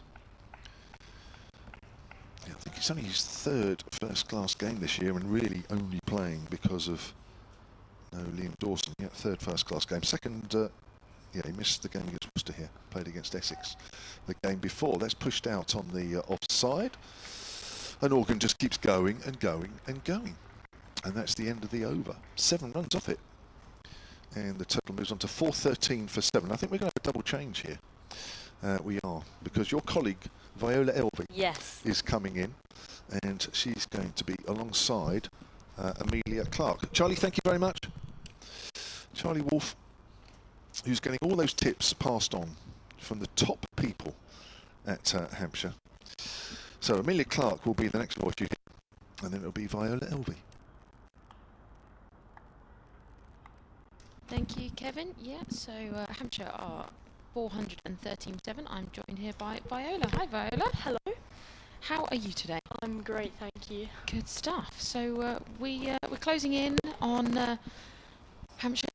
Well, hitting the follow-on target, which is huge. So it means they won't have to potentially bat again. So we've got Ahmed coming in from the hotel end. He's right arm over the wicket. Sits defended nicely by Organ, who's obviously just got his 100, so he's in no mood to go anywhere. What have you thought so far on this morning? I think just slow going, but that's the format anyway. Take it well. They've had 1 wicket this morning, so it's all right. And great to see Organ with his century. Absolutely, that's just padded back to Ahmed. And obviously you guys are here. We've got a few people. So you guys have been doing. Well, you were telling Kevin yesterday. You've been to Rwanda. Yeah. Just February, just gone. Yeah.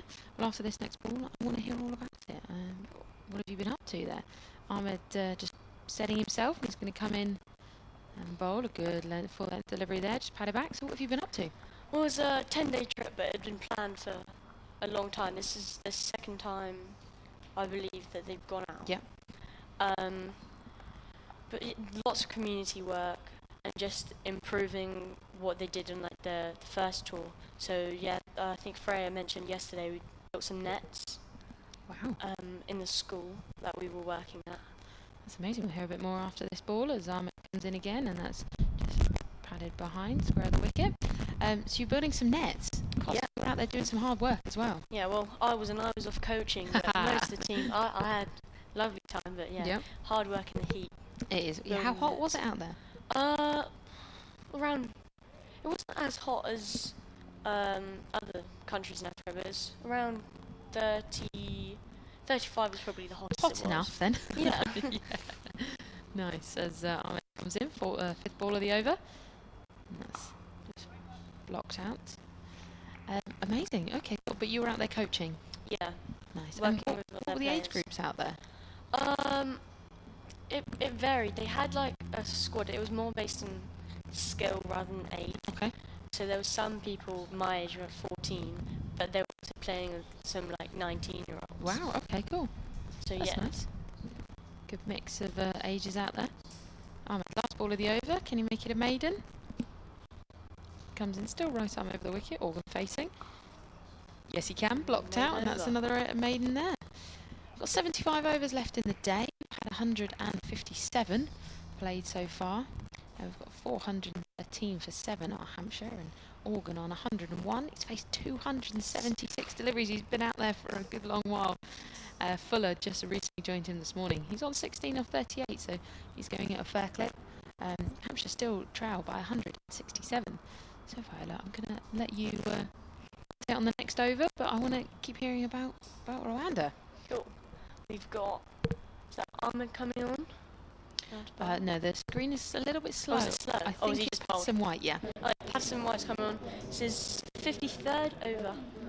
He's done a lot of work, Yeah. hasn't he?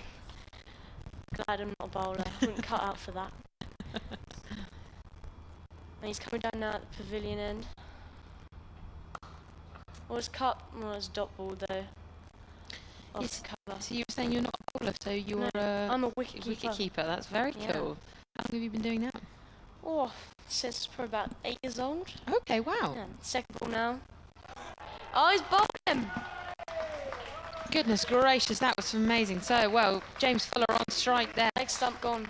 Absolutely taken out. It did a cartwheel backwards and came out of nowhere. So, Patterson White got the second wicket of the day. Oh, sorry? Oh, bowled by Freddie McCann. Oh, that was the, thank you, the Dave there always Was it keeping- changed? Yeah, the screen didn't quite catch up, but Freddie McCann. So he came in yesterday and made some brilliant inroads in the Hampshire batsman, and he's done it again today. About 2 for 7. Oh, what would you have said of that as a wicket keeper? You had a stump flying at you. You know, it's happened a few times where bowler's bowled and then I've caught the bail. Oh. Don't know how. That's quite clever. Yeah. Oh, nice. Well, yeah, an absolutely brilliant ball there from McCann. Yeah. So, yeah, James Fuller has to depart. It's Carl Abbott now to join Organ in the middle. Abbott again can carry a bat well. He'll be very much now. I mean, you've got to think from because you're a batsman, Yeah. batsman as well. If you're James, if you're Organ out there, Yeah. you've now got to start thinking, right, I've got to kind of protect Yeah.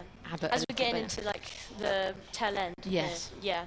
I think Organ's just got to stick with, play sensibly. Obviously, I mean, it seems he's played that way anyway. If he's got a strike rate of 36, so Yeah. take that. Yeah, 101 of 276 balls. I think he's doing what he should be, Absolutely. taking it sensibly. Well, Hampshire need to get to 429 to avoid the follow-on. Yeah. You would hope at this point it's doable Yeah. with about 15 left to get, and that's a big score for them. But yeah, you think, okay, well, think Felix he'll be Organ alright. has to take that task on himself now. Yeah. Kyle Abbott, again, as I say, can carry about well, but he's coming on at strike, and you've got to think McCann will be hungry for another one here. Yeah. I think it'll be sensible. We've just got. I think this will probably end up being a wicket maiden this over. Mhm. He'll just dot it out, and then Yep. he'll have Organ on strike for the next few. I think from a Hampshire point of view, that's very much how they should play it. Yeah. From a Nottingham point of view, they'll be thinking, no, we Yeah, want to something. get Abbott out here, Yeah. you know. Coming down now for third ball of the over. Well, there's the first There's one. the dot. The first dot for Kyle Abbott. Yeah, Hampshire still trail by 165, so still a long way to go in terms of taking a lead, but avoiding the follow-on is close. Fourth now. Dot again. Oh, he's taking the single. He's edged I it can't- down Does it run off? past the slips, and it's gone for four Gone for four. Kyle Abbott. Yeah, he just see edged from it. Yeah, that's the thing. Where we are up in the camera gantry, we've got some netting on the barrier, obviously to keep us nice and safe. But sometimes you do lose the vision of the ball as it Yeah. goes below. But nicely done there by Abbott. He just sort of timed that, soft hands, just Yeah. opened the face of the bat and edged it past Nice slip. to be off the mark, to be fair. I'll take that. Absolutely. Open the account with a nice boundary. It's actually how James Fuller came in and opened his. Fifth ball now. Oh, he's come down the ground. It's gone. As I said, he can carry a bat, can Kyle Abbott. He's 6 runs. He's come out here with all the intent in the world. That was very nicely done. I know. I'll take that back, talking about maiden over. Absolutely. I'm not really sure what happened to the scoreboard there, No, it's a bit slow. but There there we we go, go. It's 4. caught up now. There we are. 6.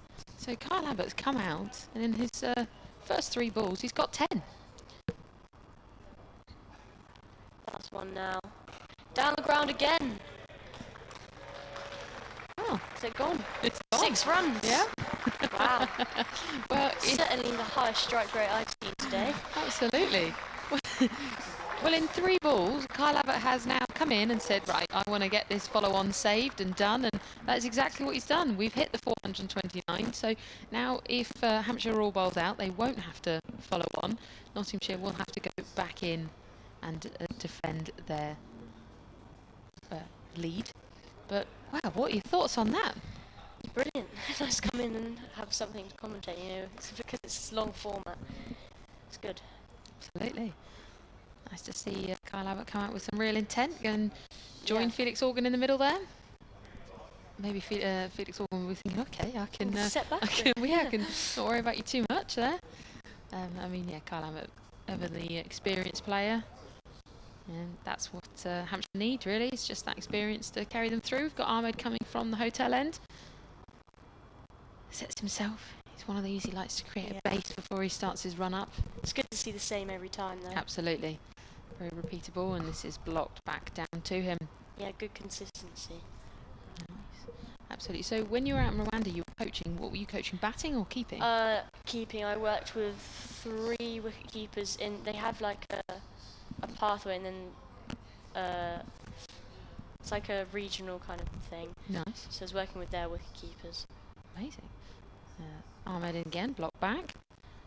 And they were varying ages as well? Yeah, probably from around. To be fair, they look younger than what they are. Okay. So probably about 15 to 20. Nice, that okay. age range. Amazing. Yeah, lots of different techniques for wicket keeping. It's Mhm. interesting to see because I learn a lot out there as well. Well, that's really nice. As Ahmed comes in again, and that's just blocked out. Yeah, do you know, I'm a tennis coach as well, and I always said, like, I learned so much more about tennis, Yeah, about my own tennis, when I was coaching. yeah. And you learn, because you have to learn to, like, tell, how you explain things and Yeah. how you get people to understand it differently, and it tests you as much as it tests them, and I think it's brilliant way to do it, absolutely. So Ahmed, 3 dots off this over so far. As Organ very much stayed in trade and blocks that. The floodlights have come on here at the Utilita Bowl. I think they came on a couple of overs ago. When it's getting a bit dark. Yeah, I don't think it's going to rain. No. I think we're behind blacked out screens at the top here, and it does always look darker than it is. Yeah. But you kind of bend down and you can see the clouds are just a little bit, they're just blocking out the sun, really. Yeah. So put the lights on, make sure everyone can see you properly. As Ahmed comes in once more. Good length delivery, and this is worked out square of the wicket, leg side. So Hampshire still on 429 off of the last over, the last 3 balls where Kyle Abbott came in and hit 4, a 6 and a 6 to push them exactly level with the follow-on score. Felix Organ on strike now, just got his 100 of 281 balls. Incredible, he's been out there for a long time. As Ahmed comes in once more. And this is blocked out by Organ. He's in no rush whatsoever. Now, especially that follow-on is safe. That'll be the over. It is indeed. Yeah, Abbott on 16 off 4 and Organ 101 off 281 balls. So, if you were Nottinghamshire, who are you bringing on bowling-wise now? Are you bringing on another spinner, or are you going to bring on some pace? Well, with Carl on strike, maybe not some spin. Chuck on the pace, I say.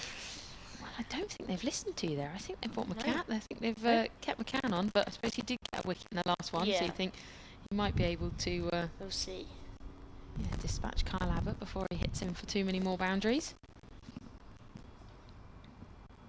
Coming down now, first ball. It's a dot. He's missed it. Yeah, I think it was...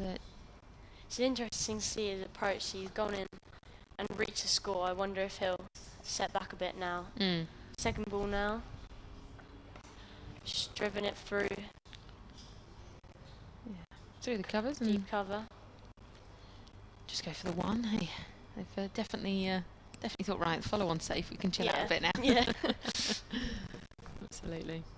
It looks like we've still got 72 overs left in the day, so potentially a lot of play left to be had. Third ball now. Dot again, just dribbled off the mid-wicket, short mid-wicket. Absolutely. It does feel like the Nottinghamshire team have maybe just gone a little bit flat. Fourth now. Can't even see that's gone. Just pushed out onto leg side. Dot It's ball hard again. sometimes with the red ball. You lose it ever so slightly. Yeah. Take the fifth ball. It's coming down. Dot again, just come past the slip where he's gathered it.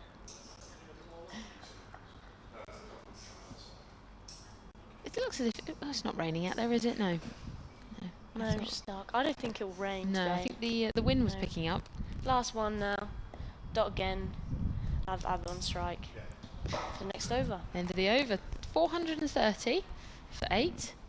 We're going to have a change now to Dave and Sanjay. So Dave will be the next voice you hear. Thank you very much, Viola. That was great. As Dave comes on. Hiya, Dave. Thank you, Amelia. No worries. I'm going to make way for Sanjay.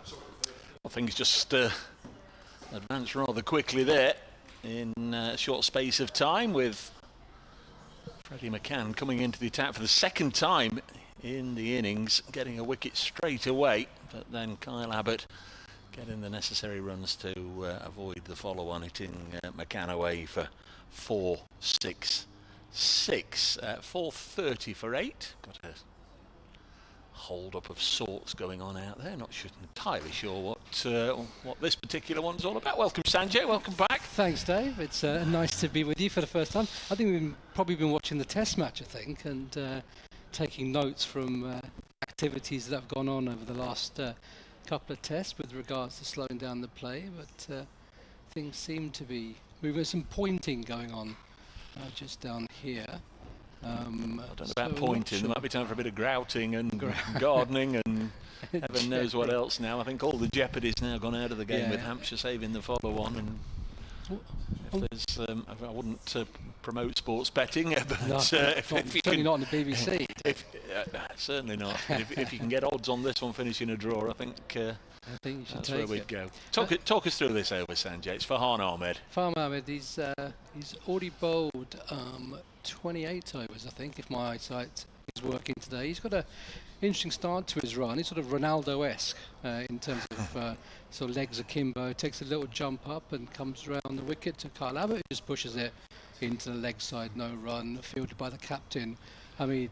The score remains 433. What sort of a captain is Hamid, Dave? Is he going to be aggressive when Nottinghamshire get out to bat? Come back to it in a second. Yeah, we'll have a look as far as Ahmed, settles in, bowls around the wicket again, and then a little bit of drift in the air there, sort of a bit of wobble. Kyle Abbott just pushes that into the offside again, no run. But if it was turning square or going up and down and whatever, yeah, you can see the merits in doing that. But on here, for Notts to win, they need 10 wickets. Yeah, which is unlike in a track like this, I suppose. As Ahmed bowls again, quicker ball, flat, and that's pushed through. Bowled him. Oh, he's bowled him. He has bowled him. Sorry, there was a celebration, muted celebration from behind the wicket there. But Kyle Abbott's pushed down what looked like middle stump, and the ball. Let's just have a look on the replay. As we can see here that Ahmed coming in bowls, full of ball, pushes it through. That's just turned through the gate, I think, Dave, isn't it, to bowl him? Great ball. So he's gone for 17, Kyle Abbott, and Hampshire 230 for 9 now. So they have just saved the follow-on, but it's still a sizable lead for Notts now as they approach. How long we've got before lunch? Half an hour or so, Dave, before looking to wrap up before the lunchtime break here, as the last batsman, Sonny Baker, comes out to see if he can help Felix Organ just to add a few more runs to the 101 that he's scored already. He's held this Hampshire innings together so far, and it'd be interesting to see if they do take a wicket, Notts, how many overs they have, and Hampshire, are they able to knock one over at least before the break? I know you said just now it's tip to track's not doing anything. The weather conditions have changed slightly since the start. Well, actually, it was like this at the start of play with high cloud cover, not much, and then there was a break where the sun did come through, but now high clouds, bit of a blanket over the top of the Utilita Bowl here. The lights are on. Is that going to make a difference, do you think, to conditions and how the ball behaves? Unlikely, I would say. Just on Kyle Abbott, 17 from 9 balls, 1 4 and 2 6. So he wasn't there for too long, 10 minutes in the middle, but he did his bit. That 4-6-6 that took Hampshire to save for ground and save the follow-on. I know what you're saying about the cloud cover and the lights on. The new ball might do a little bit for Hampshire, but the match situation, it's got so late on now where we've only got 2 sessions left and a few minutes. There's just no viable way that either side should be able to manufacture anything from here. And they'll be keeping an eye on the Surrey and the Somerset scores, I assume. And do you think tactics are aligned with that? So Notts are clear, I think, by 4 points from when I looked this morning. Do you think that's part of that strategy in terms of how they would approach the rest of this game? Well, it's looking very much like Surrey will get maximum batting points, so they'll be 1 clear of Notts at the end of the day. Ahmed again then, round the wicket to the new batsman, Sonny Baker, pushes it through, and Sonny Baker just covers up and just a drive back to the bowler, who fields it comfortably. No runs, still 430 for 9.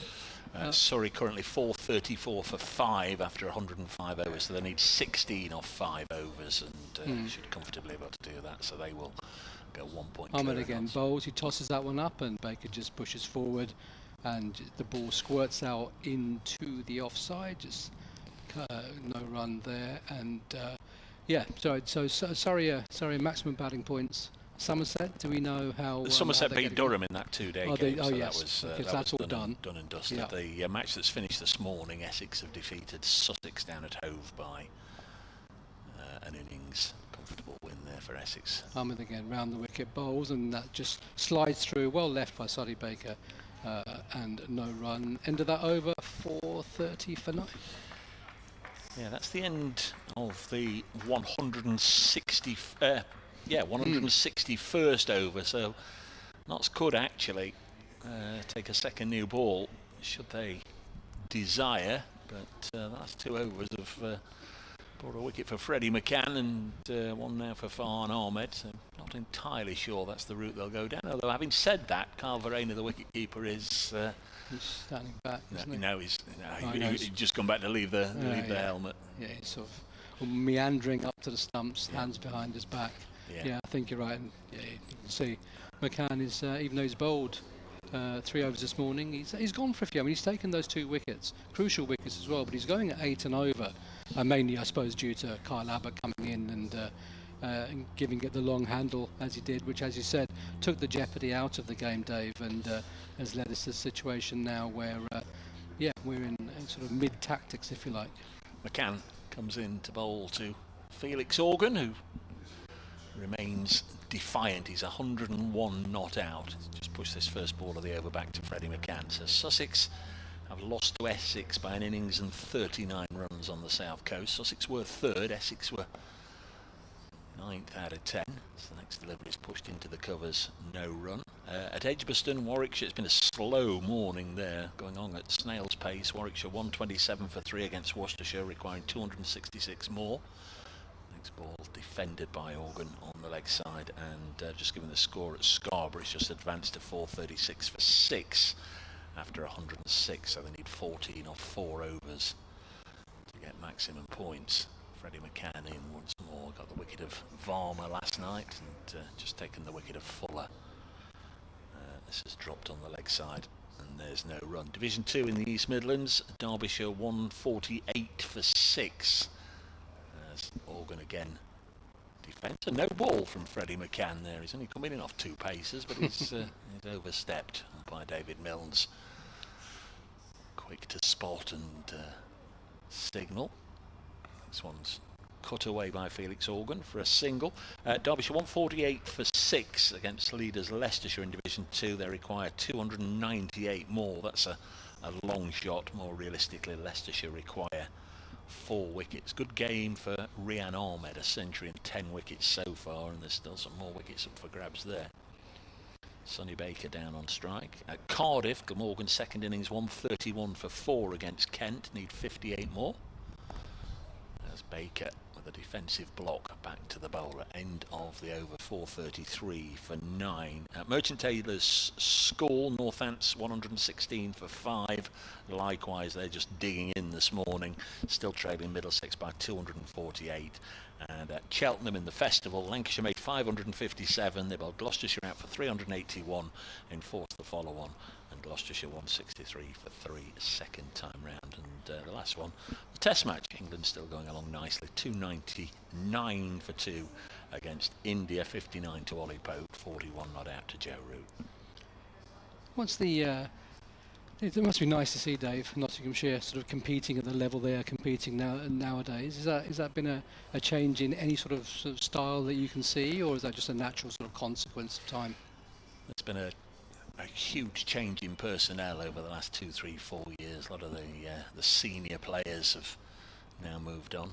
Farhan Ahmed again round the wicket bowls, and Organ just covers up and drops it into the short leg that's in place now. They took a single second last ball of the last over, so Organ just looking to make sure he keeps enough of that strike and try and guide Hampshire safely to lunch, which is in about 20 minutes or so, as Ahmed settles in now, approaches the wicket, bowls, and that's just tossed up slightly, but not much going on off the pitch there, and Organ just covers up again, and no run, 433 for 9. Organ 102, he's batted well, batted sensibly for the last, when he came in yesterday, and off the back of Varma's 100, which gave Hampshire a decent position to build this. It's a good total, 433, but chasing obviously a bigger total from Hampshire, as from Nottinghamshire, as Farhan Ahmed bowls, and Organ, as I said, he's been defensive and covers up, walks down the track and just pushes and smacks Farnham with high over long on, who was in slightly for 4, and he moves on to 106. Good shot that, Dave. Yeah, nice controlled aggression, lifted it over the head of subfielder Calvin Harrison, and away for 4. I thought he was a DJ. Maybe he's got a dual role in life. Calvin Harrison, I'm adding that bit, clearly it's Calvin Harris for our younger listeners, which we are not two of. So let's see what Farnham does here. Whether he bowled, when he bowled Kyle Albert, he pushed one through, and tossing it up may not work for him. Let's see, he does push one through, and Organ just caught between going forward and a back foot defence, drops onto one knee, but no danger there. He stays on 106, 437, 49. He's got a good variety. Farnham. The backyard cricket with him and his brother must be a challenging thing, you'd have thought. Yeah, and the rest of the family all keen cricketers. He's been playing since he was in short pants. He comes up bowls, and again Organ just in defensive mode now, just drops it onto the leg side, where there is no run for 37 for 9 still. Yeah, it's must be a competitive and great standard as well, for them to be able to play two brothers. I think, is there a third brother? I think there is, isn't there? Yeah, that plays as well. Let's see how he goes on this one as he just gets into his stance now, approaches the wicket bowls and push through again, and yet again Organ just pushes forward, covers up, and the ball goes to the captain Hamid at sort of a mid-wicket position. End of that over for 37 for 9.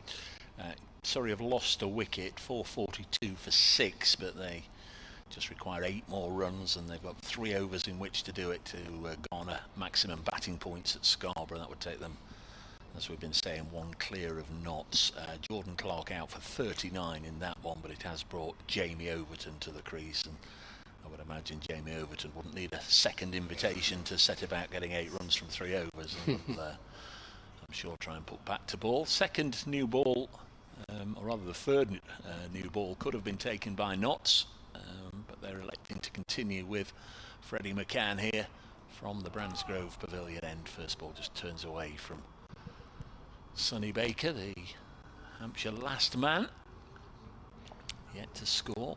Ben Slater brought in from the point boundary just to sit in there, saving one. Next ball's pushed back to the bowler.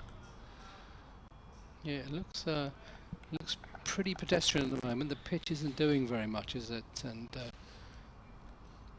McCann again bowls, and again all the time in the world for Baker to defend the combination of a tired, wearing wicket and this Kookaburra ball.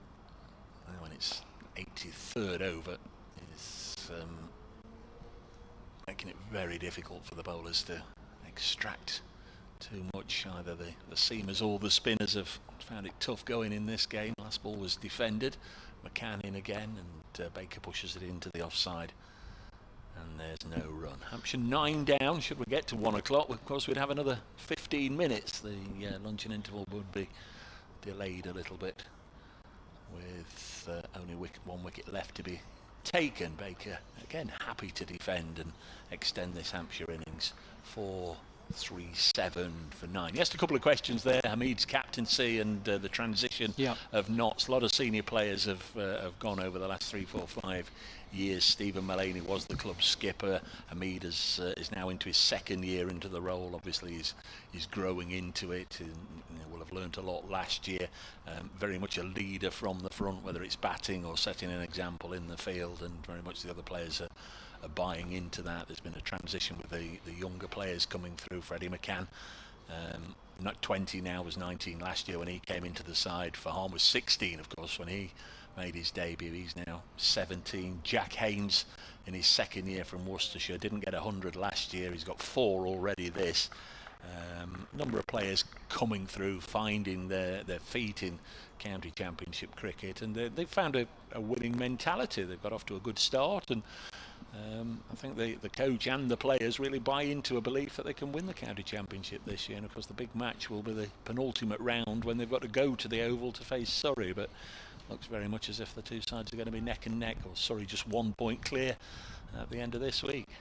So the new ball's not been taken yet as Fahad Ahmed comes up and bowls around the wicket, and that's a push forward, slightly aggressive shot from Organ, but the Josh Tongue, who's fielding at mid-off, is deeper. In fact, mid-on and mid-off are deeper. Just trying to encourage Organ to maybe play a bit more aggressively, mistime it, and give one of those guys a catch or a single to let Sonny Baker through as Fahad Ahmed comes up again, bowls, tosses it up, and a bit of drift through the air again, which he's done a few times with this ball, which is 84 overs old now. But Organ covers up and no run, 106 for Organ. Baker yet to get off the mark after 10 balls. Hampshire 437 for 9. Ahmed, no, a little stutter. No, he sort of gets into his Ronaldo stance from the hotel end. Has a little skip, comes up, bowls around the wicket, throws it up, and Organ pushes it through, and it just meanders its way slowly and leisurely towards Tongue, who is at, as I've said, is a mid-off deep. Trying to encourage a single, but Organ not interested at all in that. Interesting to see what he does off the fifth ball of this over.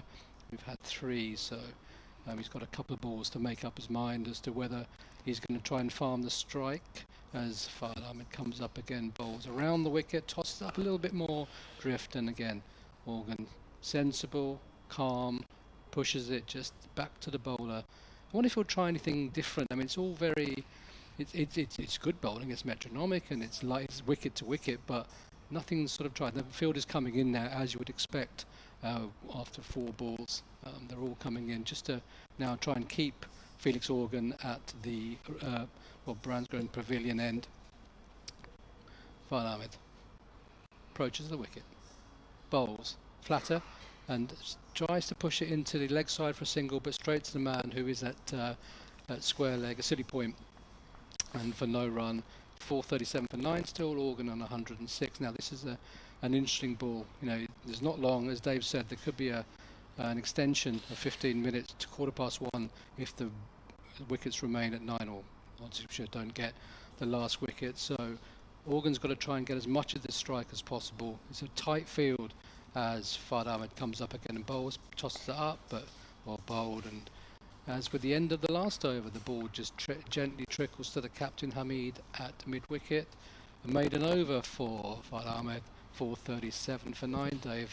Yeah, boo! That's the response the Nottinghamshire supporters will be giving Surrey, because they have in the 109th over reached 450. So Surrey get maximum batting points up there. They will pop back, or they will keep their lead at the head of the table, 1 point ahead of Notts, assuming both matches finish in draws, which is looking likely right now. Third placed Sussex have lost. They've been beaten by an innings by Essex, so the moment Somerset will leap into third place, but watch this space, as they say. Not still electing not to scratch or damage an expensive new cricket ball. They're going with the old one that the dogs chewed, with Freddie McCann continuing into his 6th over, bowling here to Sonny Baker. Yet to score. This is the 12th ball he's faced, leaves it alone, and there's no run. So this morning Notts got off to the perfect start with a wicket for Josh Tongue. There's McCann bowling now, and defended. The night watchman Eddie Jack, LBW, to the England paceman, the 5th ball of the morning. That was 370 for 7. The next wicket went down with 413 on the board. James Fuller, bowled by Freddie McCann, who at that stage had 2 for 7. He'd only bowled 8 deliveries. And this one's gone through Baker into the gloves of Verena, but that wicket backfired a little bit on Notts, because Kyle Abbott then replaced James Fuller in the middle and went 4-6-6, so that saved the follow-on, and then Abbott fell to Farhan Ahmed recently for 17. So follow-on saved, not a lot of jeopardy left in this game as Sonny Baker pushes it back to Freddie McCann, and there's no run. 437 for 9. Floodlights are on. No imminent threat of rain, I don't think. The nice lady on the television this morning said it'd be a nice day, and no reason not to believe her, but they sometimes get their wires a little a little bit crossed. Another maiden sent down. Freddie McCann, 6 overs, 2 maidens, 2 for 27. We're going to have a switcheroo here because this session could go on for, who knows. But Sanjay, we've got the hook. Thanks for the last 15 minutes. Thanks, we'll Dave. speak later on.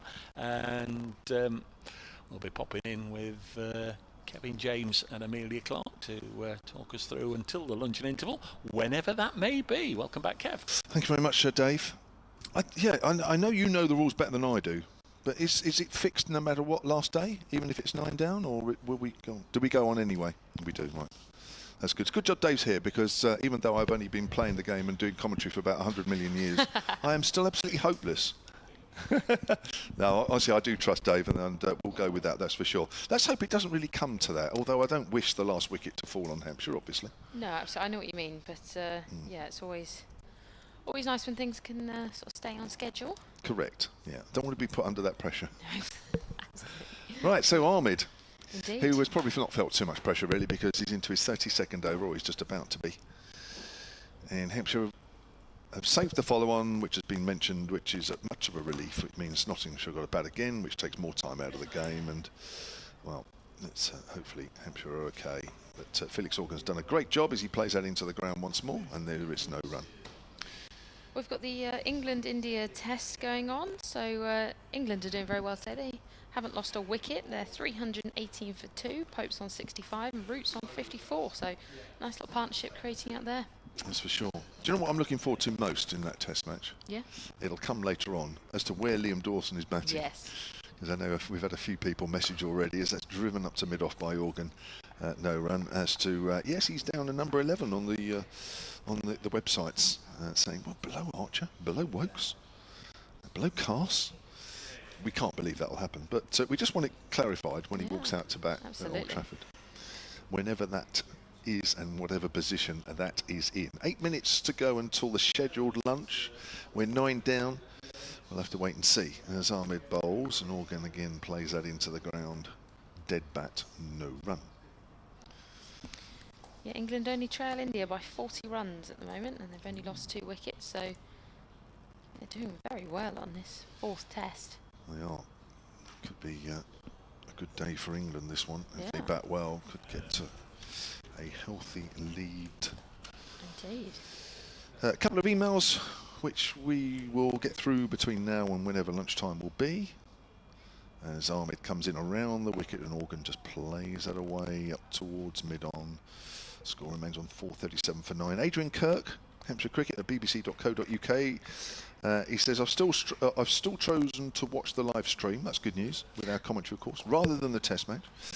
Dorse will bat higher than 8 for me. Oh, higher than 8.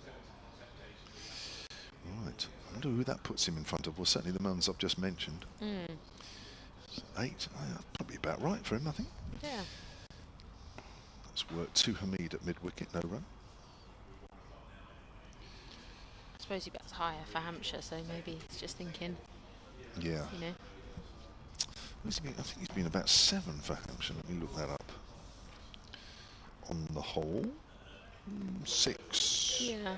Yeah, 6. I think actually. that's 6, 5 or 6. Joe, who I think is on the ground, Hampshire Cricket at bbc.co.uk, who emailed a little earlier. It's flicked away behind square on the leg side. There is a gap. He might have thought about 2, but it looks like Felix Organ is all about keeping the strike. He wants to hog it. He does indeed. He does, yeah. He's loving batting out there. He wants to face as much of the bowling as possible.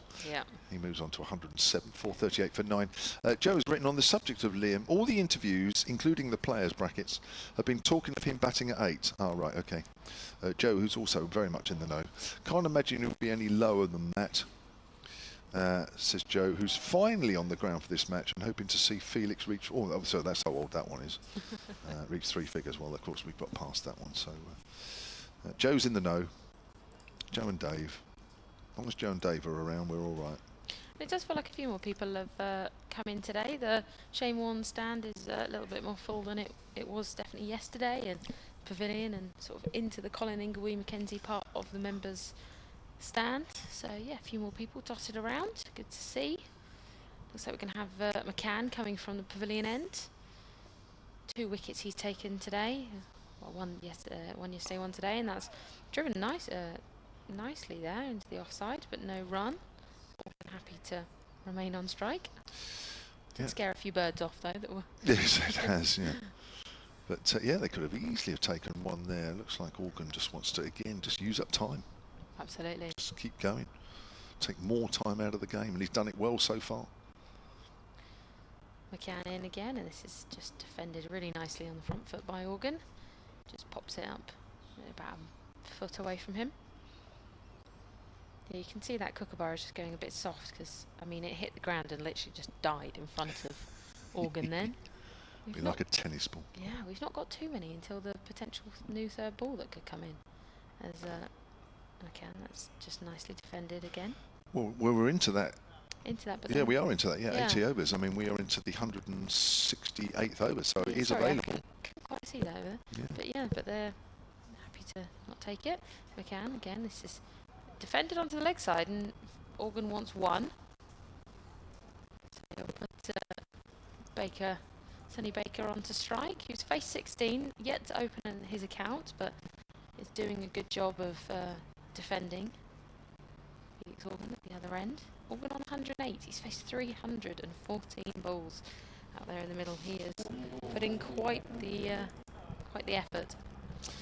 Yeah, it certainly is. Him and Tilak Varma absolutely been immense. Not easy when you're faced with a huge first innings total and have been in the field for just over 5 sessions, because they did bat until... Oh, the new ball has been taken. Yeah, Oh, thank there you we go. very much, Dave. So Freddie McCann has got the new ball. Interesting. Wow. To I bet he said that as well. Indeed. So McCann with the new ball to Sonny Baker. Oh yeah, maybe just carrying a little bit through to the keeper there. You can see definitely a big difference from that previous ball. The new ball just a little bit more lively. Yeah, it will be a bit of bounce. Bit of turn. Yeah, maybe. As McCann comes in again. This is just blocked nicely by Baker. He's not falling for anything. End of the over, just the one off of it. New ball in play now. 439 for 9 now, Hampshire. I swear it made a bigger clonk on the bat as well. Yes, that it did. last one, it made a Yeah. louder sound. Yes. Harder ball. Absolutely. Mm. Yes. So we are close to scheduled lunch. Now, if there's not a wicket in this over,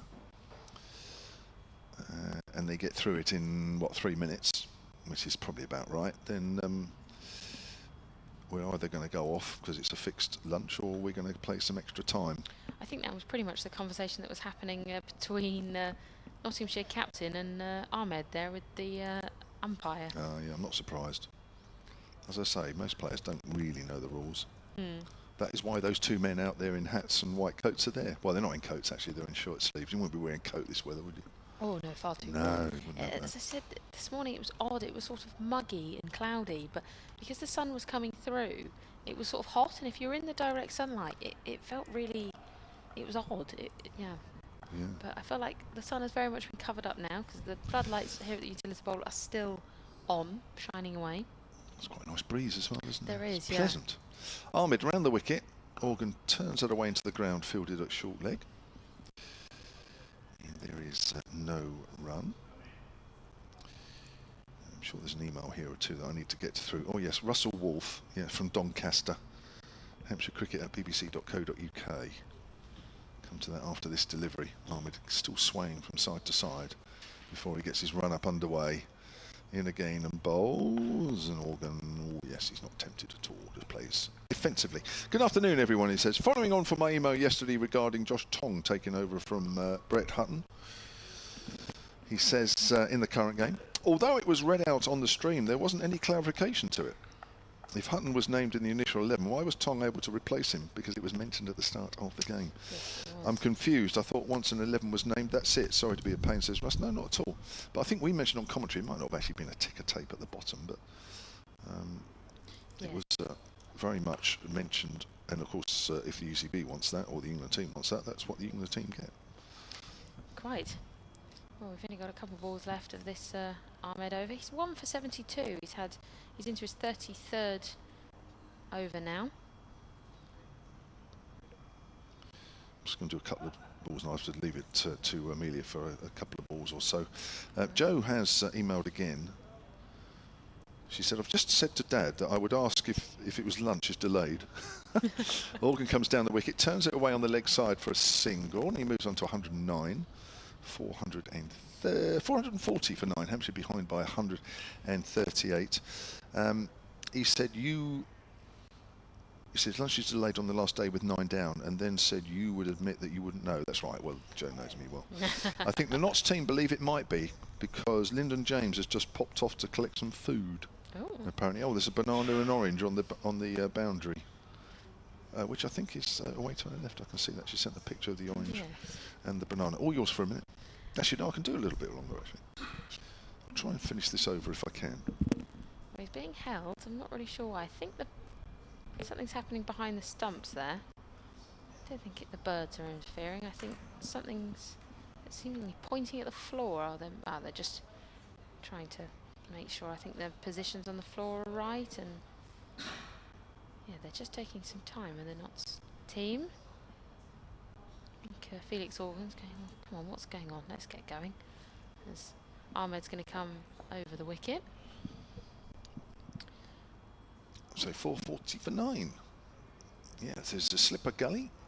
There is a leg slip and a short leg. As Ahmed comes in, and this is bowled, good length, defended well by Baker. 18 deliveries he's faced. He's still yet to open his account, but he's looking strong at the crease. Looking happy to block and defend and let Felix Organ dictate the play here from the Hampshire point of view. Now that the follow-on has very much been saved, we'll see whenever we do get that last wicket. It will be a case that Nottinghamshire will have to come in to bat again. As Ahmed now coming around the wicket, trying a little angle, and again blocked well by Baker. And that signals the end of the over. Round of applause echoes around the ground. Good over there from Ahmed, just the one off of it. Organ on 109. Baker still on no score. A big flock of seagulls are flying towards us. They were out on the boundary. It's quite a sight actually when you're up this high. They were up on the boundary just in front of the Shanewarne stand, quite happily content sat on the floor. And now all of a sudden something's disturbed them. Potentially I think the around the ground announcement scared them off a bit, and they've all started flying towards us at the hotel end, and they've sort of flown off, which is we're quite happy about really, because they can be quite loud, and at least we've got the screens in front of us so that we won't have any stray ones flying in. Liam Patterson-White is going to come and continue his bowling at the pavilion end. We've got Felix Organ on strike, 109. So we're just waiting for the field to be happy and all in the right positions. Looks like we might have one slip in place for Patterson-White with Organ on strike. So just still a couple of adjustments being made. We're going to have a second slip on the other side come in. Just gully place. As Patterson-White is going to come right arm over the wicket. Sorry, around the wicket. And that's just blocked by Organ. Patterson-White, he's put in quite the effort. He's bowled, he's into his 54th over. He's left arm around the wicket, and it's just blocked out to the covers. Hit well really by Organ, but unfortunately picked out the fielder straight away. Playing a lot onto the much bigger boundary side, out to our right, and that's blocked nicely. Yeah, that obviously the wicket strip is very much left orientated as we look at it within the ground, so the far left boundary, much shorter boundary than the one out to the far right by the Shanewarne stand. Much bigger boundary. Patterson-White, 3 balls so far this over and no score. Again he comes in, and this is driven but finds mid-on quite quickly. No score there. I think we might bring Charlie Wolf back in at the end of this over, just to give her another 5 minutes. Yeah. Another go. Another one. Yes, Lovely. another one. She's keen. Patton White once more. Blocked nicely. So the score in the test, I know you've given it out, but just remind me, because I didn't see. We're at adverts at the moment right Oh, now. right, so we can't see. Actually, well, I can have a quick I think look, they yeah. might be at lunch. Yeah, they will be, yeah, 100%. Patton White in. Blocked. Just onto the leg side. 3:32 for 2. Very good Great news. indeed. That's what we like to hear. Yeah, only trail by 26. Should we bring Charlie Wolf in then? Do you want to take a break? Absolutely, Is that all right? yeah, no, Thanks, not Amelia. at all. I'll bring Charlie in. She's been very versatile as Amelia this morning, so thank you, and this afternoon. And as we're doing slightly extra here with Hampshire 9 down, apparently we're going to play, what, an extra 15 minutes in the situation. So this is a bonus commentary. Bonus piece here from Charlie Wolf. Yeah. Your mum, dad and brother will be pleased. Yeah, I If they're think still my brother listening. was actually listening. Was he? To my surprise. Oh dear, what did he say? What was his comments I as to think he your... said it was quite good. Did he? Good. Yeah. Oh yes, I like that. He was impressed. Good. Right. Well, I'll do this over, and then you can do the next one, because I'm hoping that Hampshire can still keep Nottinghamshire at bay here. We're into the 170th over of this Hampshire innings, which is a marathon to say the least. And they're still behind by 138. Their run rate hasn't been quite as high as Nottinghamshire's. They're scoring at just over 2.5 and over, but that won't bother them too much. As Ahmed comes in again, he's bowling to Sonny Baker this time. 3 around the bat as Baker turns that away behind square. And there is no run. Sonny Baker's kept them at bay for 21 balls without scoring, but Felix Organ, 324 balls. It's a long time. That is a very, very long time. And Kyle Abbott, a bright and breezy 17 for him off just 9 balls with 2 sixes. I saw you getting excited there earlier. with Yeah, I him was batting. impressed. Those 6s and a nice 4 to start. That was, yeah. He's been striking it well this year. It allows him to hit it on the pad, does Sonny Baker. Ball goes harmlessly away on the offside. So probably 15 minutes extra here. We are 7 minutes into that. Stephen Clark says, can you ask Dave how many seagulls Notts are allowed to field? There was loads actually out there earlier, wasn't there? Yeah, and then they all came Dave will flying know up that. towards us. Yeah, he probably allowed no more than 10.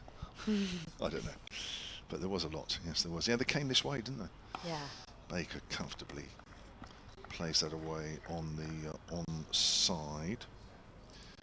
And there is no run. Just try and get through a couple of more emails just in case there are wicket as falls.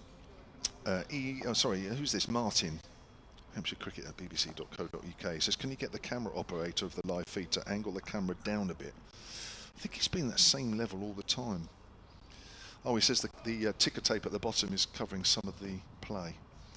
That's turned away on the leg side. Well, I have absolutely no jurisdiction on that one.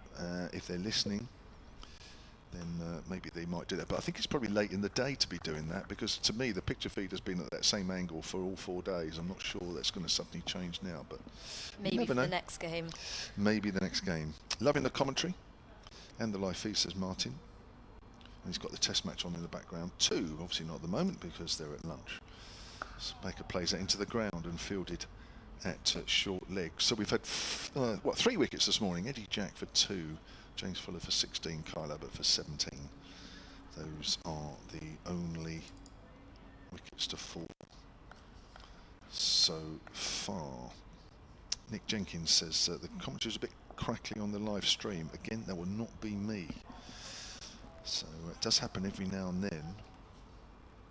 The one on the BBC Sport website and app is fine, he says. Yeah, so again, that won't be me. But thanks for pointing it out. That's played on the leg side. And there is no run. End of the over. Bonus commentary coming up Yeah. from Charlie Wolf. Okay, who have we got bowling this? Let's have a look. It's like a game show, isn't it? Bonus commentary. Yeah. Yeah, it's good. Good to have a bit of a bonus. Trying to work out who that is coming to bowl. So that was a maiden over by Ahmed. He bowled quite a long spell, hasn't he? He has. Overnight, he had bowled 23 overs, so he's bowled Wow. 11 overs this morning. Yeah. So we've got Patton White again. He's had a long spell as well. He's Yeah. bowled 11 overs this morning as well. Bowling to Felix Orban. And it's played back. No runs there, another dot ball. So how have you found watching cricket this morning? Because this has been pretty much representative of the whole of the Hampshire innings. Yeah, it's been good, and he comes in against Bolt, and it's hit onto the offside, bit harder this time, but stopped, no run.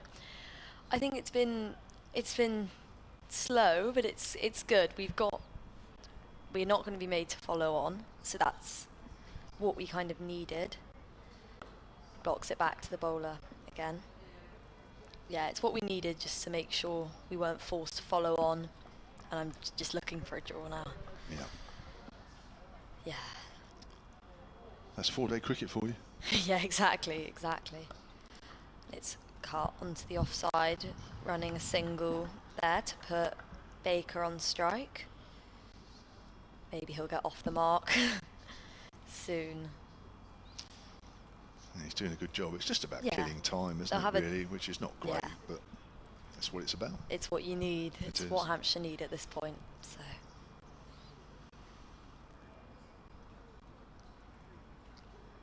We've got a short leg being put in for Sonny Baker here. yeah, I was noticing them fiddling about, Mm. getting helmets ready. Patton White coming into bowl again, and it's blocked by Baker.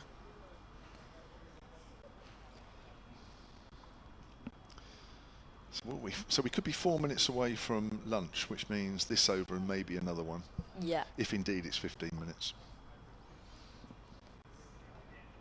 Oh, I think he's missed that, hasn't he? That was an edge, wasn't it? Was that, yeah, edge? Did it carry? No. No. No. Oh, 30 minutes. Oh, thanks, Dave. Well, apparently it's been announced that it was 30 minutes extra. Ooh, wow. Could be here for a while. So to 1:30. Yes, it could go on to 1:30. Yes. Wow. Well, that's something to look forward to. More of this for another potential 20-odd minutes. Get Viola back on. Yes, well, we might have to do that. All right, Ian East has emailed hampshirecricket@bbc.co.uk. Says, still watching for some unknown reason. Can comfortably say the last month or so has been the worst cricket I've watched in 31 years of watching and playing. Many thanks to the powers that be for this Kookaburra experience. That has been absolutely abysmal, and I personally never want to see another Kookaburra ball in England again. The only antidote for it is to make a substandard pitch like Somerset did. Well, there you are. To be fair, I don't blame them, because it's a bit ridiculous, and it was far better than this. Well, they went to extreme at Somerset down in Taunton, where that game, you may or may not know, Charlie, was over before tea, or just about tea on the second day. Ah. Yes, and the pitch was, well, you couldn't, unless the stumps and the white lines were around, you wouldn't have known that they were playing on that strip. And in fact, the only other way you would have known is because they raked both ends as well for the spinners. Got it. So it was a little bit extreme, hence why a result was achieved very quickly indeed. Yeah. Whether they get away with that or not, of course, is a different matter, but I've not seen or heard anything about that. 4:41 for 9, Ahmed around the wicket. Does Viola want to do another couple of stints in a minute? Yeah? Yeah, so we'll do, I'll tell you what, you do this over, Charlie, and then we'll get Viola in. Perfect. So it's driven up to mid-off, no run, right from now. Perfect. This is Ahmed's 35th over. Hampshire are 441 for 9.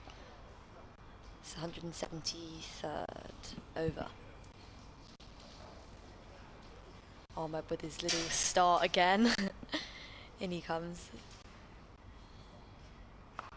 And it's tapped to the short leg. They've had quite a few fielders in very close this game.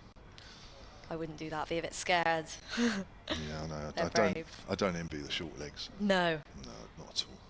They've got guts. And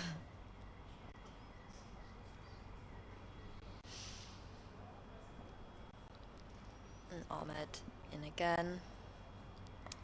Oh, and it's hit. Just tapped onto the offside. Not going to risk the run. So this just went straight on with the arm and the angle, that one. Yeah. Just had to readjust at the last minute, didn't he, Felix?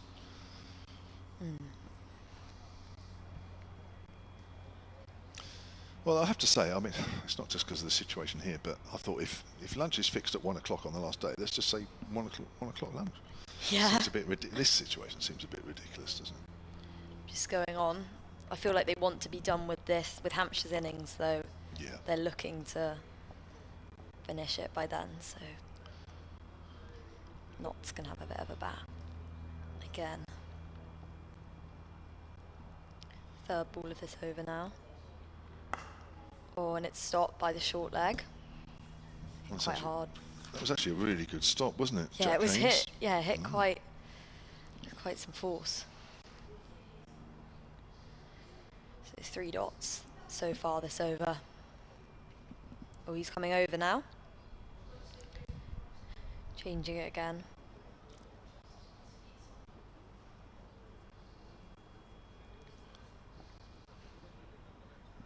Organ's still on strike.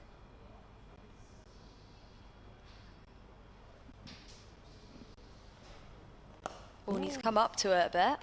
Quite high, down onto the leg side. And, oh, I don't think it's going to make it to the boundary. Just stopped before. I think they've managed to run a couple there. No, only ran one. No, 3. No, Oh, 3. Yeah, they did go I was three. going to say. It went all the way to the boundary. Got a bit underneath it. Yeah, Hamid was out fairly deep, but well away from him. yeah. Just not quite enough on it to get it over the boundary. Well, Felix Organ is closing in on his highest ever first-class score, which is 118. He's 5 away. Ooh. So Sonny Baker's quest now is not only to use up time, but it's also to make sure that he's out there to make sure that Felix Organ has a chance of getting his highest. Hopefully he can do it today. Would be good.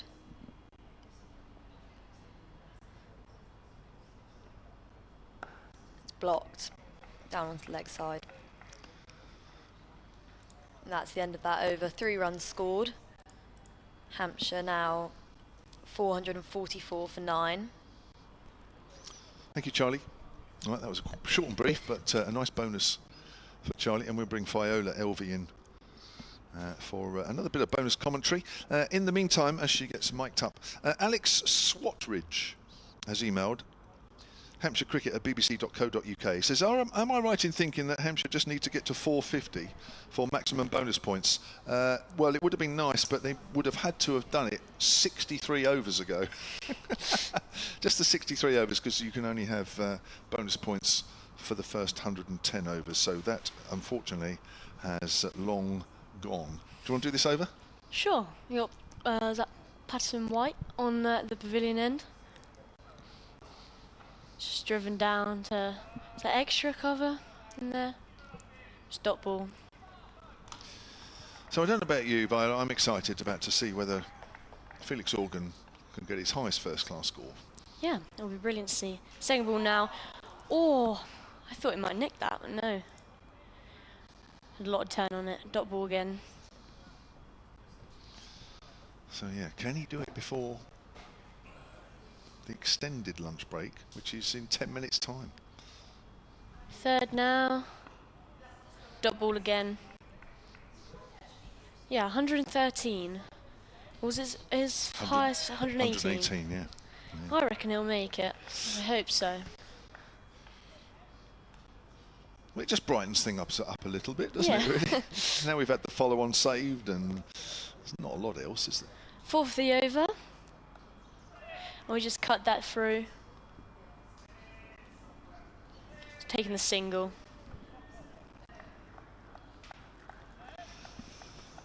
114. 29 balls for Baker. Not off the mark yet. Doesn't matter, does it really? No. I think just to keep Organ on strike.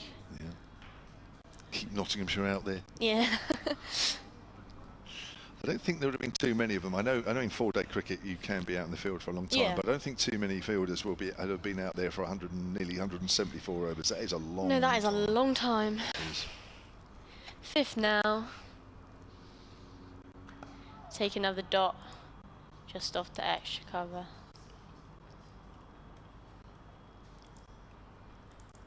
And then maybe we'll have another dot, have Organ back on strike. We'll see. Yeah, dot again. There we go. That'll be the over. very difficult to get the ball past the edge of the bat now. It's even harder than normal.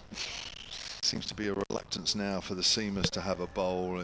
It's usually a sign that the game is starting to slip away. Any chance that Nottinghamshire feel that a chance of winning just seems to have, or beginning to evaporate. Just looking at Carl Verena there, walking back behind the stumps, he looked a bit forlorn, as if to say, how long is this session going on for? Having a chat with David Milnes at the far end at the moment. So 445 for 9. Who have we got now? Freddie McCann is back on. Golden Arm is back on. Spin again. Yes, his twofer has picked up, well, the big wicket of Varma yesterday and James Fuller today. He's probably looking around at the other bowlers saying, well, I've picked up 2 wickets and 7 overs. What's the problem? 2 for 28. It scores 445 for 9. And he's got 2 for 28. That's not bad, is Not it? I'll do bad. this over then. Leg slip and a slip in as he comes in with his off breaks, and Neumann is playing forward, and again he's been very patient out there, Felix Organ. Wonderful temperament from the 26-year-old. We'll be disappointed that his career average over 52 matches was 22. He certainly helped that today. He's on the back foot, hits that to cover, was looking for the gap, couldn't quite find it. Remains on 114. We are just under 10 minutes away, assuming Hampshire continue with their first innings from the lunch break. Oh, he's found the gap there with a cut shot, and that has taken to him 118. There we go. And that, Viola, Is his highest ever? equal. Or is it- Yeah, equal. He'll break it, I reckon. Well, he's got to now, hasn't he? Yeah. 118. Fourth first-class 100 earlier. And now he's, I'm sure he knows. I'm sure he would know. Most people do. They know what their highest ever score is. Is it coming, this ball? He's on the back foot. No, it's not, as he plays that towards mid-wicket. The Hampshire total is 449 for 9. They are behind by 129 in this game. And just to emphasise the marathon effort here, we're into the 175th over, the 3rd new ball of this Hampshire innings. As in comes McCann, bowls, driven back to him. Quick dive back in behind the line there. Sonny Baker at the non-striker's end. Just taking his time here, Organ. There's McCann's in again. Bowls, Organ's on the back foot. Oh, he hasn't found the gap there. Stays on 118 at the end of that over. 49 for 9. Oh, yours this over. We've got coming on. Can't read. Must be Patterson White Patterson again. isn't it? Yeah. Haven't I? He's had a lot of overs. Wouldn't be cut out for that. Stephen Clark at the far end says, don't forget the spectators have done 174 overs as well. Actually, Stephen has. He's done the lot. He's been here since the start, like us. Just waiting for the ball to catch up. So I was just thinking, when you guys were here yesterday, Yeah. lots were batting, weren't they? Oh, what was that? No, I missed no, that. What was no. the cheer for? Ben Slater. How lucky are we I like to change see up. Ben Slater bowl? Well, he's down as bowling right arm medium pace. So are we going to see that? No, we don't think we are. He's well. Looks like he's warming up with some spin. I mean, let's be honest. Probably be a waste of time bowling some medium pace. Yeah, it looks like it's going to be some off spin. Some off spin, yeah. You are one of the privileged few to ever commentate on Ben Slater bowling. Do you know that? No, I did not. Yeah, I'll this is take one that. for the. Yeah, this is one to savour. Well, let's see what his figures are going to be. He has 3 first-class wickets in total. So does he not bowl often? No. This is his 154th first-class match, so that will give you an example about how often he bowls. So there you go. This is priceless. Just prone for his first ball. Coming down. Take a dot. Nice start. Yeah. Remember, if he takes a wicket, he's probably going to clip this commentary. And Oh, it will be you It's on gotta be good, commentary. it's gotta be good so for me. you've got to do him justice. Second ball. Dot again. He loved that. He's a little Grasp the fist there. Accurate start. I think his dad is still here. I know his dad was coming down for this game from Chesterfield, so yeah, he'll be eagerly watching now. He's going to love it. Ball number 3. Dot again. Just down to extra cover in there from the pavilion end. Yes, these 3 wickets have cost 79 runs apiece, so that just gives you where he's at. 4th. Oh, they'll take the single, quick single in the ring. Here we are. He just ran down to some backward point there. And that'll be 450 runs for Hampshire for 9. That was the applause. I think it was also part applause for Sonny Baker getting off the mark. Yeah. It was a bit of both. There we go. Yeah, 1 of 35. 5th ball. Oh. Is that a bit of a stop? There you go, have it again.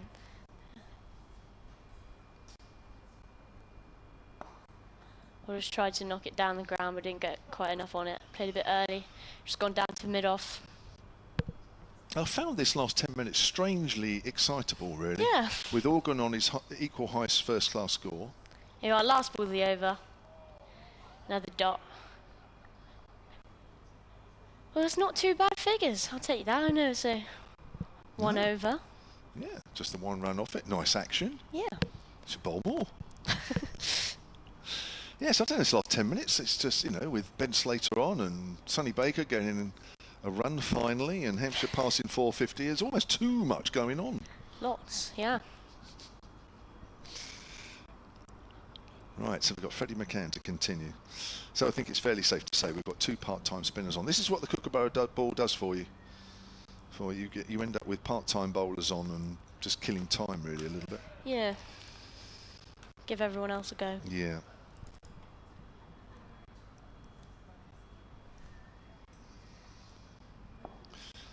Right, here's Freddie McCann then from our commentary end, bowling to Sonny Baker, who's on the back foot, plays that quietly out on the onside. Now, if they're clever, they'll make this the last over before we finally break for lunch. It'll be a 2.5-hour session, or thereabouts, whatever happens in this over, as Baker is well forward. It's a nice looking forward defensive. Russell Wolfe is back on the emails. He's in Doncaster from memory. Hampshire Cricket at bbc.co.uk. He says, one last email for this game. He's given up already. I would like to say how yourself and Dave have encouraged everybody that's been on commentary. That's really nice. Dot ball again. Or was it you? Sorry, Yeah. Yes, it is. Yes. Oh no, it's your comment. No, that's fine. No, you can hit my with. commentary if you wish. See, this is so you've suddenly become very confident that Yeah. you now want to commentate on every ball. Well, I figured you were saying yesterday you gotta let the people on the radio know because they won't be watching. Go on, you Yeah. do this over as well. Go on.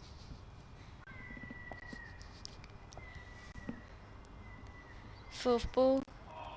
Oh, it was a leave. See, I'm too scared to leave the ball.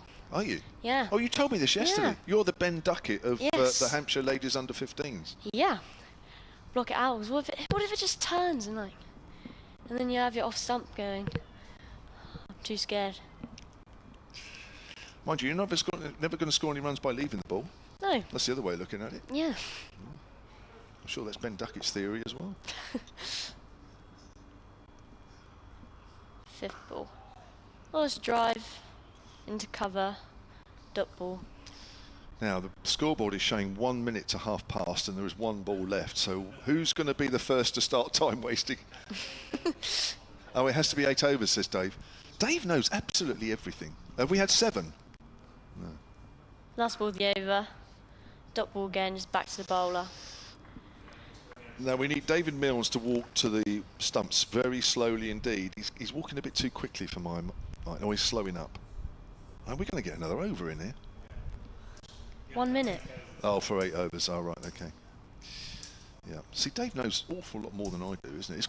He's showing me up. It's quite embarrassing, really. He quite often does that. He's very knowledgeable. 450 for 9. You might as well do this over as well. Or last one? Yeah, this will be the last one. Whatever happens, even as a wicket, this will be the last one before lunch. Okay.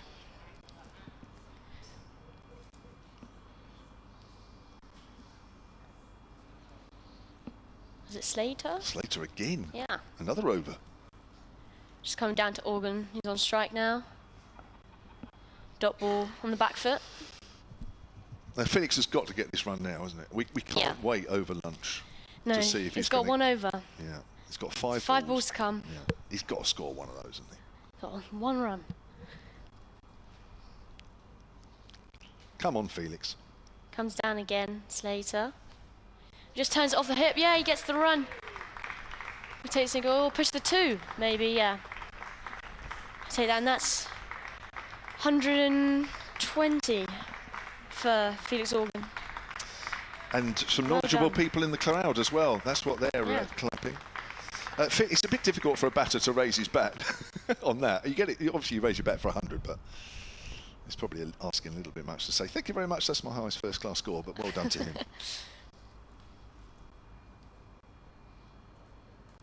Third ball of the over. And just blocks out on the back foot again. And we mustn't forget that Hampshire are behind by 126. Yeah. That's where we were at in the game in the first innings. But yeah. 452 for 9. Not bad figures from Slater though. 0 for 3, 1.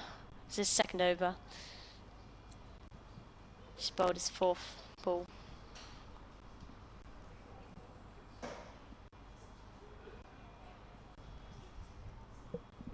Well, that's 120, yeah, for Felix Organ off 349 balls. Let's have the 5th ball of the over. Now.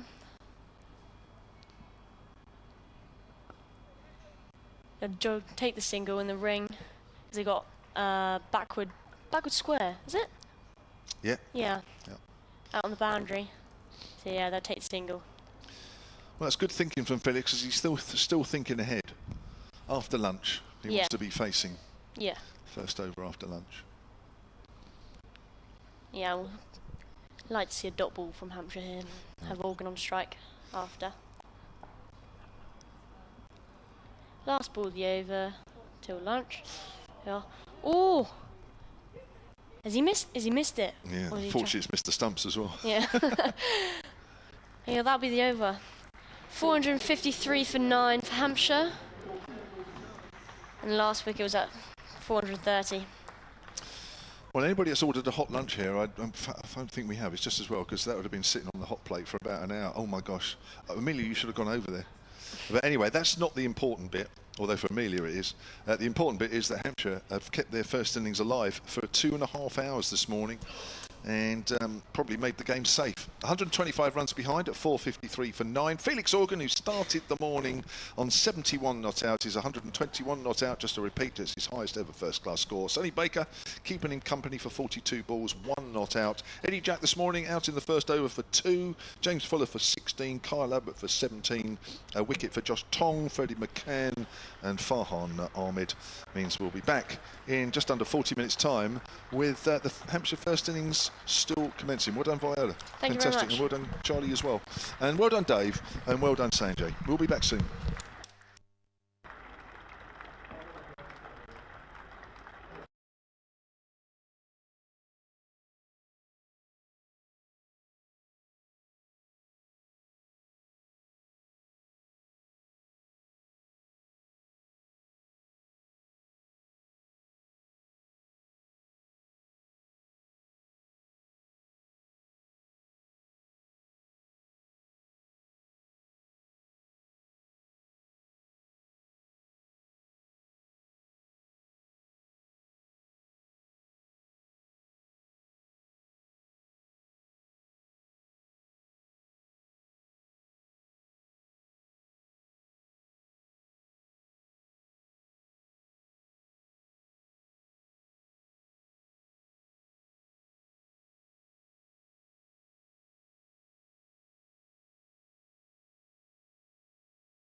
sure that Nottinghamshire really, truly believe the result in this game. You never know, they might surprise everybody. But well done to Felix Organ, who resumed this morning on 71 not out.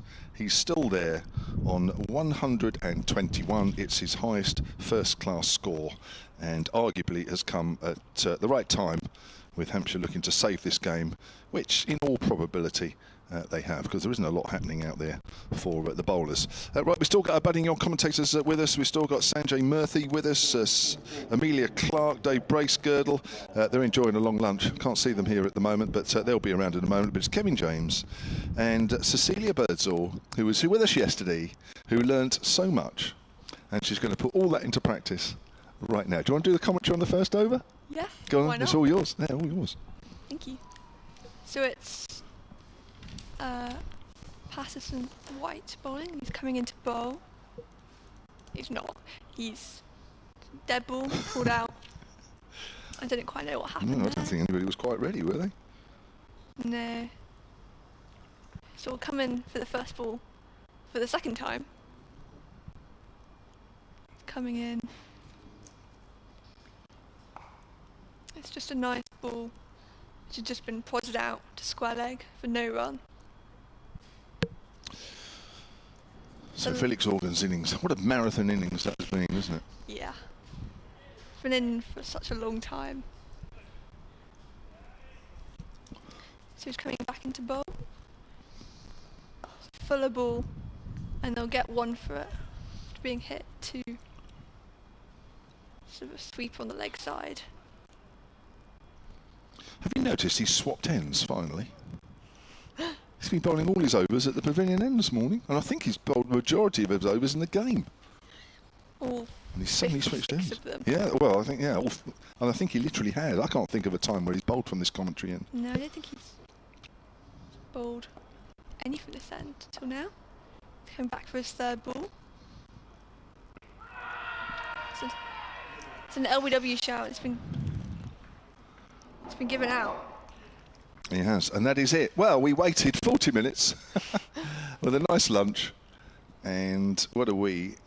Just a few balls into the afternoon session, and that is the Hampshire innings wrapped up. So he got hit on the back leg. It's just Yeah, just looks look at out. the replay. Does it look out? I missed the replay. Yeah, he's right in front, is he? Yeah. Look at Liam Patterson White. He's like, finally, finally.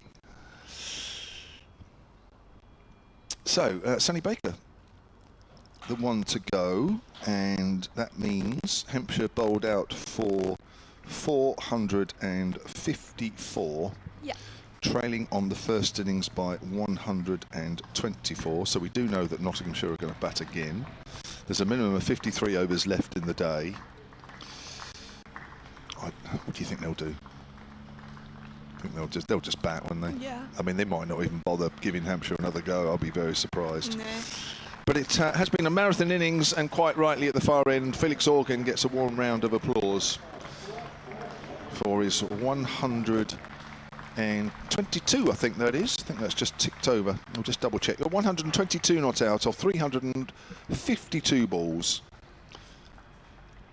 And finally, after Nottinghamshire have bowled 178.3 overs, we have completed the first innings in this game. Can you believe it?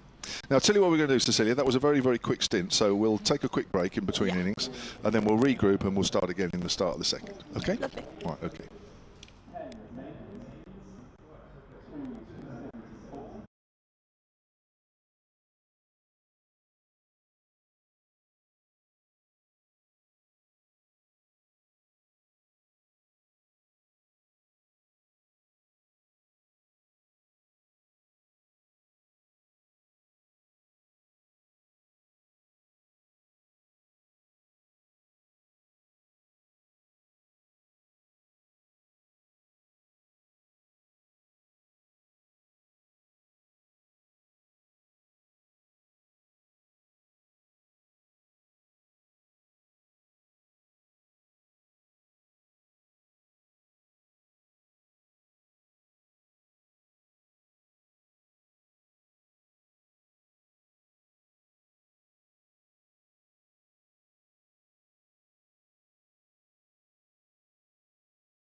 And Liam Patterson-White finished with 3 wickets, 3 for 115. So the umpires are out in the middle. Hampshire will be back in the field. And it'll be interesting to see where this game goes this afternoon. I think most people expect a draw. Maybe even the two teams are expecting a draw. Will Kyle Abbott bowl some overs? Will he not bowl at all? We'll have to wait and see. Right, your commentary team. Well, it started off with myself, Kevin James, and Cecilia Birds. Also, after being cut short, we're going to start again. And Lottie Blackwell is here as well. She'll be on shortly. Amelia Clark's here. Dave Bracegirdle's still here. Sanjay Murthy is still here. So we'll bring you some action as such as it will be. So 51 overs remain in the day. And the very first over is going to be commentated on by Cecilia. Yep. It looks like James Fuller is going to open up from the pavilion end, and I think Nottinghamshire have got their normal openers out there. Yes, they have Hasiba Mead, and they've also got Ben Slater. So 124 deficit. Will Nottinghamshire go and whack out a few quick runs? I'm not sure they will, but you never know. And they might just say, do you know what, let's see if we can force a result, but I just don't see there's enough time. No, I don't see there's enough time left in the game, and this ball really does go soft very, very quickly indeed. Right, we're ready. So we're going to have James Fuller from the pavilion end. He's going to come into bowl past the umpire. He's hit it slightly behind point for 1 run. So that means Hasiba Hamid is off the mark for the first ball. Hamid in the first innings didn't last too long actually. Hey. He got a rising delivery from Eddie Jack just under 15 minutes into play, and he went after it and was caught behind by Ben Brown, and he only made 2. Ben Slater in the first innings, well, he was dropped on 5, but in the end only made 7. So yeah, probably both looking to get that average back up a bit. So we're going to have Fuller again going round the wicket, and it's just ball outside off stump, just left for no run. That was a good carry, isn't it? Yeah. Nice, good pace. Fuller in the first innings, 2 for 107 from 20 overs.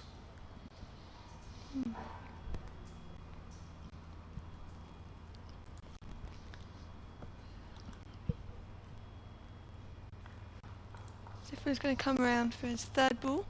He's going to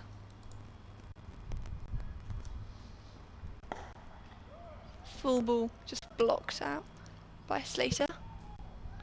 Who we saw bowl before lunch. Yeah. Rare treat. With his off spin, couple of overs. Quite tidy figures really. 2 overs, none for 4. Would be happy with that. Oh yeah. Especially when you don't bowl very much. Mind you, it wasn't as if Hampshire were looking to get after it too much. No. Fuller's coming back for his 4th of the over. Slater on strike. Slightly shorter one, just hit out to point for no run. Now this is the time really, as a pro, where you probably look to improve your average a little bit really. Yeah. If you've decided, and obviously the Nottinghamshire players will have decided in the dressing room how they want to play this, and one would suspect they'll just play it out. This is as a batter you look to get your average up a little bit. Make sure you're not out at the end. Don't do anything silly. Yeah. Fuller's 5th ball of the over. Come in. So, left by Slater. Just a ball outside off stump. It's a good carry from Fuller here. Yeah. 2 slips. That's Joe Weatherly and Tilak Varma, who I think they both put catches to ground in the first innings, if I remember rightly, off the top of my head. No one else near the batter. Just the 2 slips.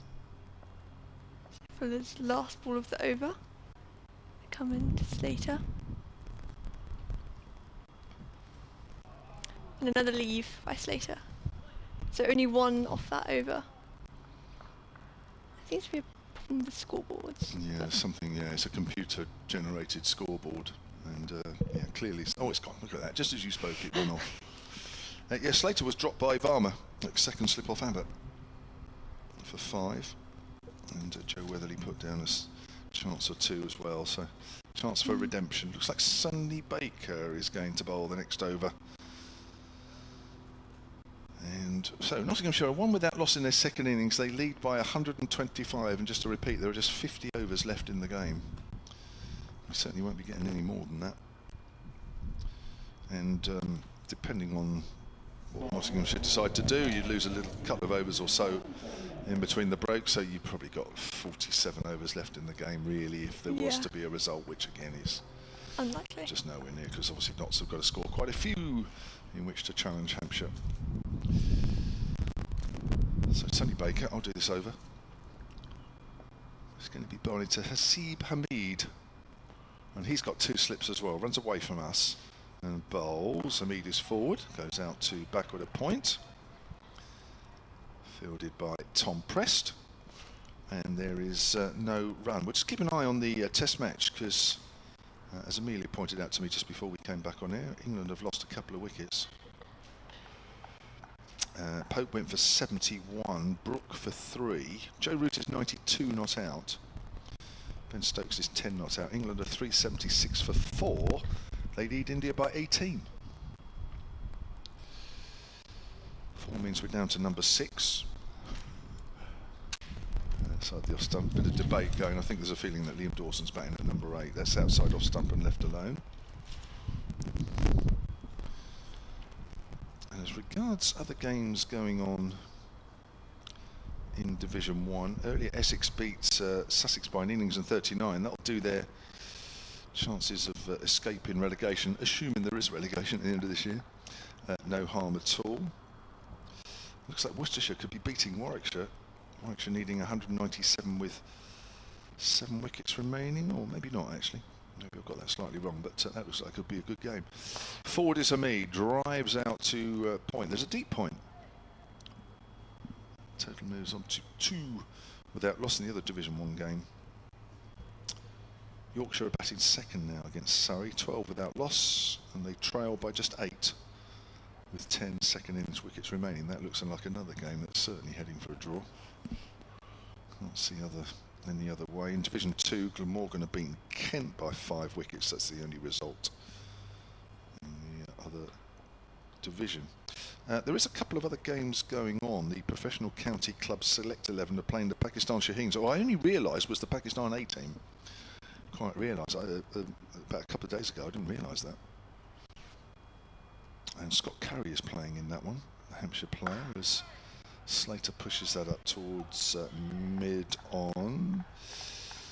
The Shaheens made 152 all out.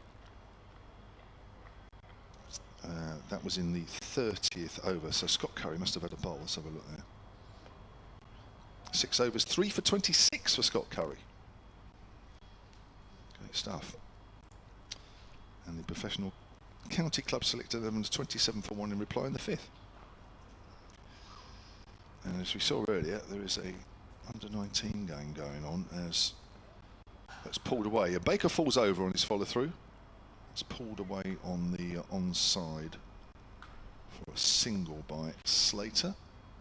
Let's move on to 3 without loss. What was that other game we were looking at? Let's see. It was the ECB Women's Development Under-19s are playing Scotland. And in that side is Hampshire's Eve O'Neill. Have you played with Eve? I've met Eve. You never met played Eve, with never her. played with her. Leg spinner. Yeah. 42 without loss after 5. I think that's a 20 overs game on the UCB women's side. Outside off stump, and that's left alone by Hamid. End of the over. 3 without loss. The lead for Nottinghamshire is 127. And this over's all yours again. Yeah. The lights have been on and off and on and off. Currently they're off. Just we've got a bit of blue sky. It's all right, isn't it? Yeah. Don't think there's going to be any rain today. No, we're fine. We'll be fine today. It's almost like one of those days now where you actually probably wished it would rain now, because everybody knows what's going to happen. I don't think anybody would be too disappointed if it did start raining, let's be honest. But I think that's a long way away. So Fuller's coming back for his second over. He runs into bowl, past the umpire. Just one outside off. Just left by Slater, who's only on 1 run. Now, I remember you told me yesterday that you hadn't seen a lot of 4-day cricket. No. So you were here yesterday, and obviously you're here today. From what you've seen, does it make you want to come back? Yeah. Oh, it does. Good. Oh, no, okay. You're still enjoying what's going on out there? Yeah, I mean, Good. it's a little bit. A little bit. Yeah. But Fuller's coming back for his second ball. Over. Coming in. It's flick down the leg side. I'm going to get 1 run. So it goes to like a wide fine leg.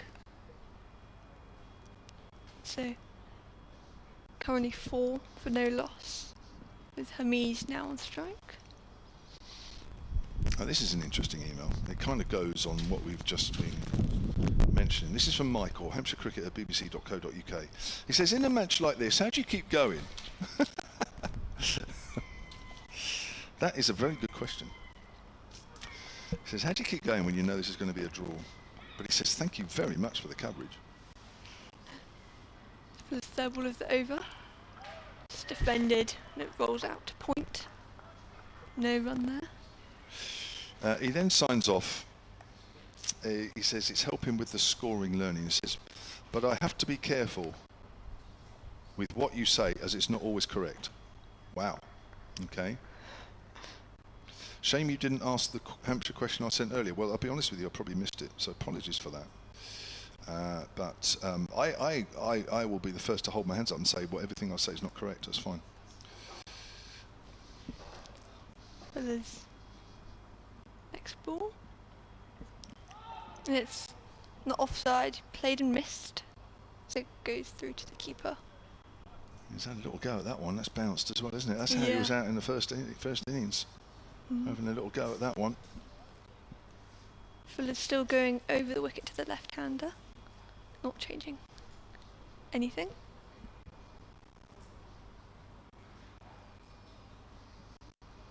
He's a right-hander, actually. Eh? He's a right-hander. Yes. So his 5th ball of the over. Coming in. It's driven. We'll see if deep point can get it. No, it goes for 4. That's a good shot. Yeah. That's a good shot off the front foot. Mhm. Little wide there from Fuller. Good stride in there from Hamid. Takes him on to 6. And Nottinghamshire 8 without loss in their second innings. Still lead by 132.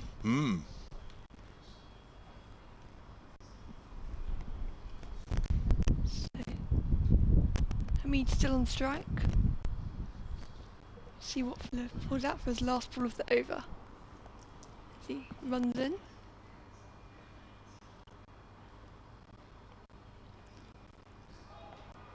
Just ball off outside, off stump, left by Hamid. No run.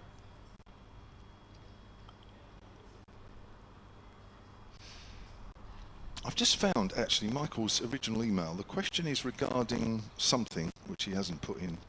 What was the financial payment for the purchase of the teams? Should have been announced in May. Well, yes, I know. There's a delay because I think he's talking about the 100 teams. Oh, that's right. Yeah, it is 100. So, as I understand it, there was that auction, and you all know that one, a while back in the winter, and the ECB gave a time frame for the bids to be confirmed and all the little nitty-gritty sorted, and then everything would be announced that the whole signing and the contracts have been signed. Here's Sonny Baker bowls, and it's a full delivery. York's Ben Slater, but he keeps that one out. I don't know the whole reason why it's being delayed, but I think there is some issues to iron out. I.e. that once the teams have put their bid in, once the consortiums and whoever have put their bids in, and then they're getting down to the fine detail, there are still bits of detail to sort out, and that's why that's taking a little while, and why there is a delay as to basically confirmation of the bids and the amounts that they agreed to play. That's played out into the covers. That's my understanding. So hopefully, Michael, that does answer your question. Apologies for missing that. But I hear little snippets, and probably Dave does as well, and probably one or two others, but I don't think they're too far away from announcing it. But I know there's been one or two little issues. Because when you're paying out that sort of sum of money, of which I would know nothing about, because I'm not even in the same planet, let alone anything else. Apparently, everything needs to be watertight, and I think one or two little issues came up that perhaps weren't thought about beforehand. Slater, I think, is playing and missing at that one outside of the off stump. I'll tell you what we'll do. You do the last 3 balls of this over, Lovely. and then we'll change at the end of this over, where Amelia Clark and Lottie Blackwell will come on. Okie dokes. See if this is another. Baker's coming in for his 4th ball of the over. See, coming round to the left-hander. Just a good ball, just defended straight back to him. Another dot. See if this might be a maiden. Still got 2 more balls over there. Yeah, I think Hampshire will use this as a bit of an exercise to try and keep an acceptable run rate here, because I think they felt they were going for a few too many per over in the first innings. I'm sure they will have been speaking about that, and I guess as a way of getting something useful out of this session, my guess is they'll be looking to bowl a little tighter. Yeah. Baker's running in for his 5th ball. Fuller ball, but it's hit back to mid-off. It's not a Fuller ball by Fuller. Shame.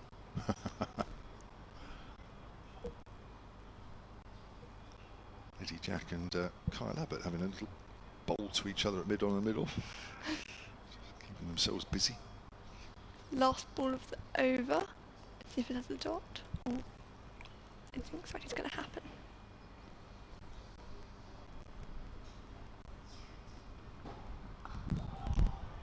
So it's a ball on off one, which is hit round towards backwards square leg.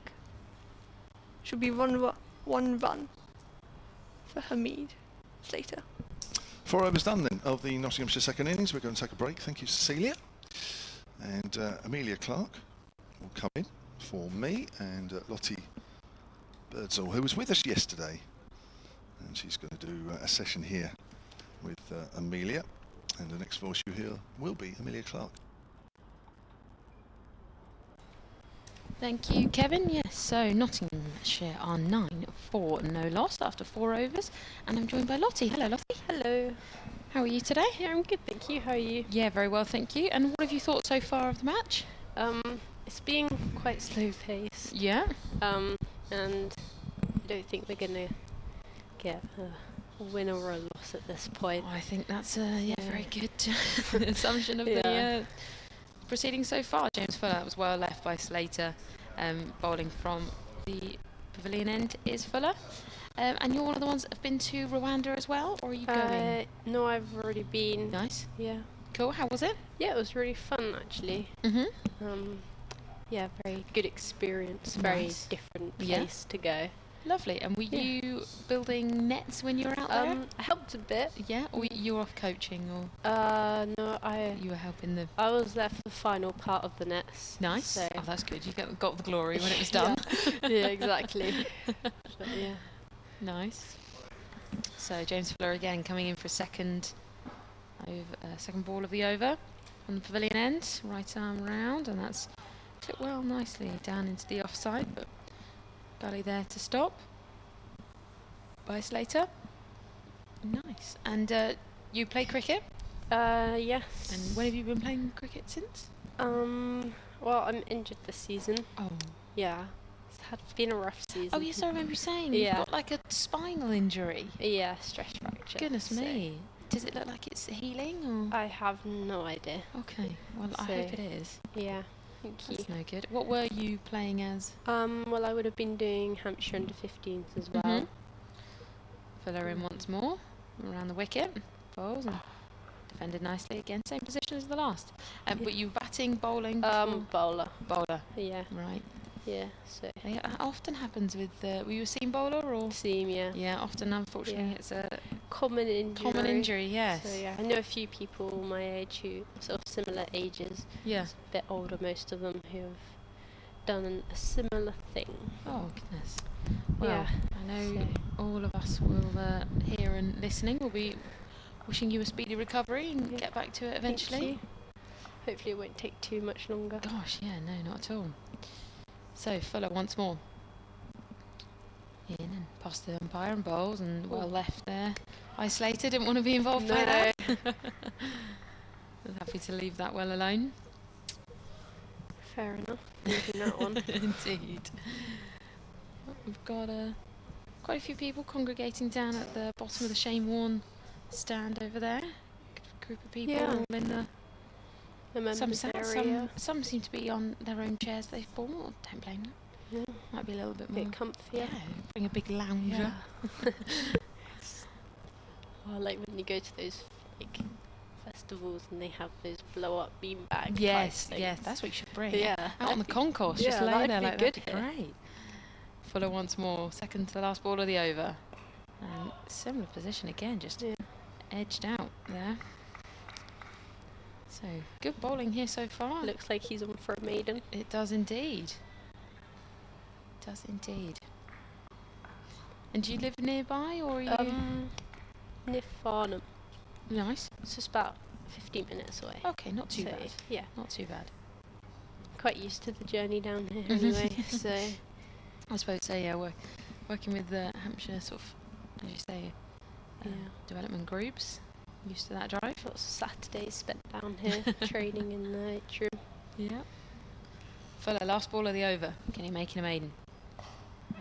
Yeah, very Yeah. nicely done. Oh, it's been caught brilliantly. That was a fantastic catch. Goodness me, yeah. Fuller came in nice and strong there. Good bowl, last ball of the over. We'll just watch that on the replay, really. That was quite hard to Caught- tell. That was yeah, the it was a- catch as well. it Stayed was. very low. It did. It was a backward square leg there. Just came in, Yeah. popped up. Very nice. Brilliant catch. That might be Nick Gubbins, but I'm not 100%. Brilliant catch. Well, Hampshire in the 5th over of their second innings bowling. 9 for 1. 9 for 1 indeed. Wow. As you say, it was hard to see that as a catch. I Yeah. kind of only knew because The celebration. exactly, Yeah. and that's always a good sign. But yeah, it was interesting Yeah. because Fuller put the same ball in about 3 or 4 Yeah. times, and then the same Yeah. similar results, Slater and this one clearly just didn't carried like a it. little bit further. He Yeah. didn't, did he? No. Absolutely. So we have a wicket for Hampshire, 9 for 1. Slater goes for 3 after facing 21 deliveries, and he was bowled by Fuller, and we'll find out just who caught that in a moment when it's sent out. Tom Prest, thank you, Kevin James. Tom Prest caught that very nicely there. Wow, you'd have been happy with that when you were bowling. Yeah.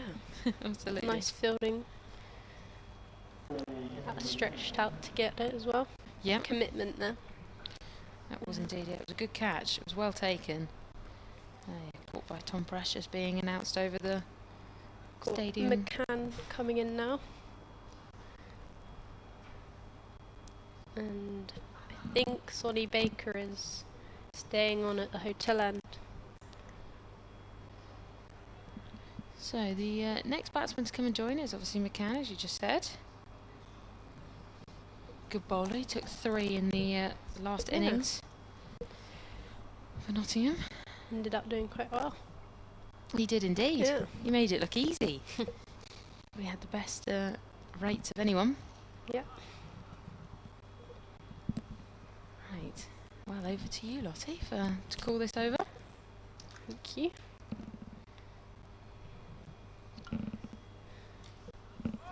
Who have we got? Oh, Sunny Baker.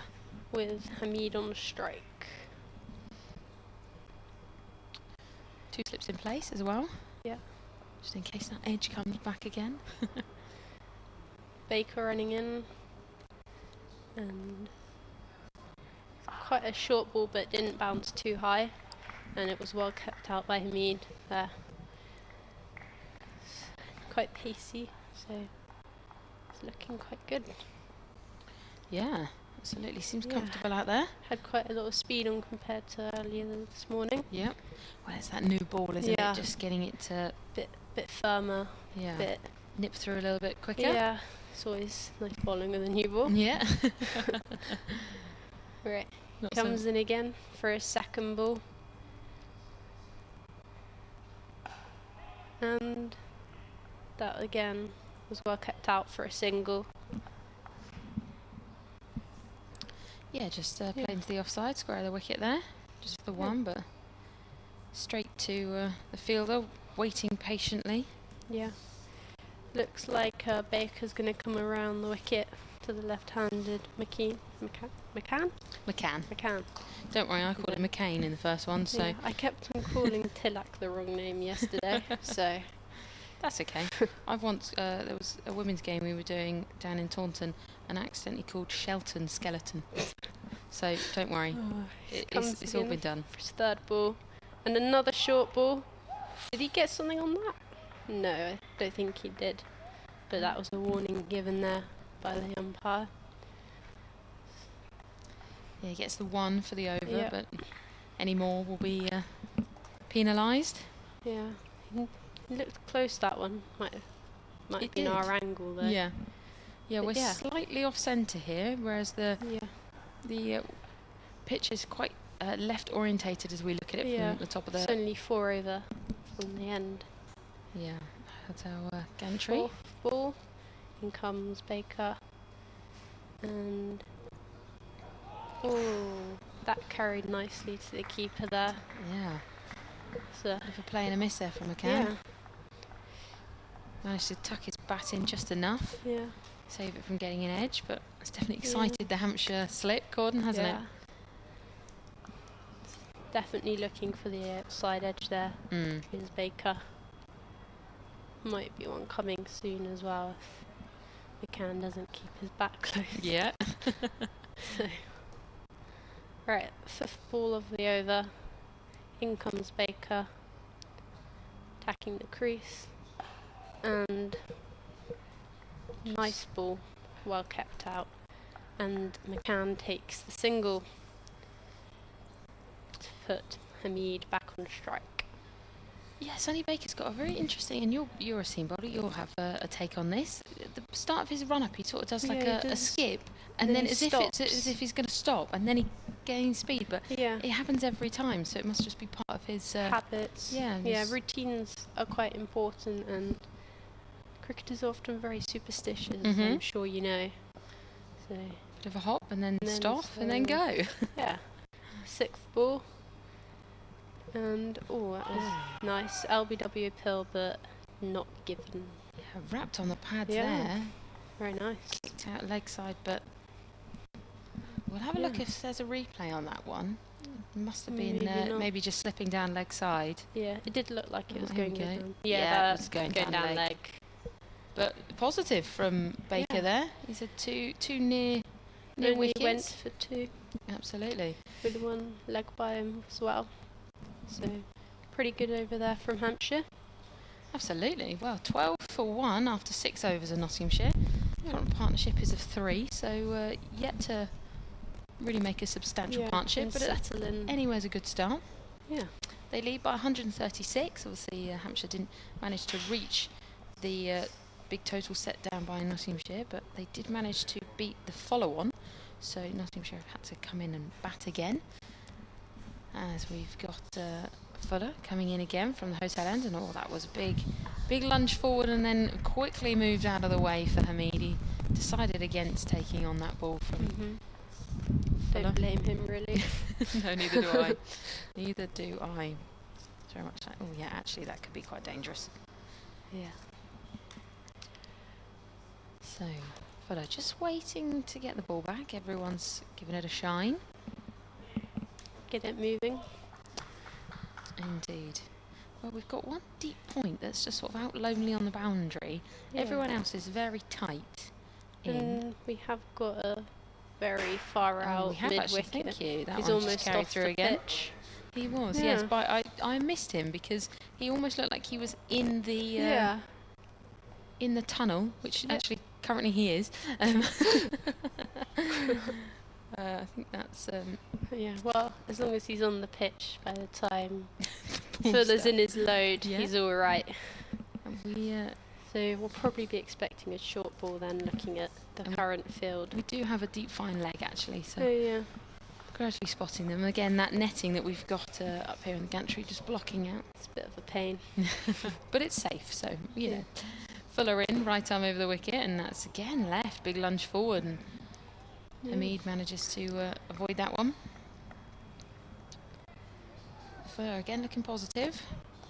Maybe just needs to bring those stumps into play. Get the batters having to play a shot. Yeah. He comes at it from quite an angle, his run up. It's not straight like other seamers. He kind of comes at it from a almost. At least he's running in a straight line though. That is true. Have you seen people not? Oh yeah, someone at my old club would come in like she's doing the high jump. She'd even do the arms and stuff. It was quite a something. Wow, I'd like to have seen that. Fuller once more in, and that's blocked nicely, and it just dies on the floor in front of Hamid, and he does ask permission, and he very kindly picks it up and throws it to Gubbins. Yeah, wow. She was doing the high jump. Did she then go on to do the high jump as well? Did she No, she was a basketball player. Brilliant. A girl of many talents is what I'm hearing. Wow. She also ran in with her eyes closed. Yeah. Well, here you go, folks. That's the first time you've ever heard that. Yeah. A bowler who ran in with their eyes closed like they're doing the high jump. And yes, she was playing cricket. Yeah. That is brilliant. That is great. Well, James Fuller, hopefully definitely not running in with his eyes closed as he comes in for the second to last ball of the over. And that's well left again by Hamid. Holds his bat aloft in the air just to make sure it's well out the way. Son took it over here, Fuller. Indeed. Trudges back to the top of his mark. Sun looks like it's trying to break through, but it's hazy today, isn't it? Yeah. It's that sort of hazy cloud, and It's looking a bit more blue yes, than and it was the earlier. wind's picking up, so it's not quite as Yeah. humid, which is welcomed, I think. It's a bit colder though. Yes, true. Not too much colder though. It's still 24. Really? 24 degrees, yeah. Last ball of the over for Fuller. Can he get that? Oh no, very nicely blocked out there by Hamid. End of the Another over. maiden. Yeah, indeed. I think we are going to have a change in the commentary here. I think Kevin James is going to come in with Sanjay as well. So thank you, Lottie. That's been a pleasure to. Lovely. Yep. And I'll hand over to Kevin James. He'll be the next voice you hear. Very well done, you two. This is a very, very short session, this one. Sanjay, welcome back. Sanjay Murthy, who's, let's get this right, a former sports marketeer. Yeah, we'll go with that. Are you still going with that, No, or do you I want to think change so. it? I mean, I haven't really sort of moved on since we said that about 11:30 this morning. So yeah, that's fine by me. I mean, there might be people who are listening to that go, "It's a rubbish sports marketeer," but we can have a separate chat later. But yeah, a short session. That early wicket has made a difference as Sonny Baker comes in and bowls and pushed into the offside by McCann for no run. The score is 12 for 1. Early wicket for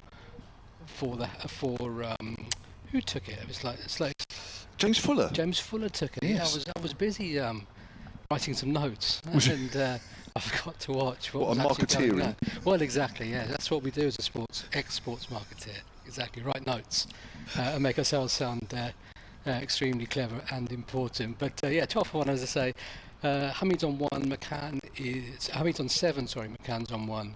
Sonny Baker comes in, bowls and it's short, and on the back foot, McCann just drops it into the offside, and no run there.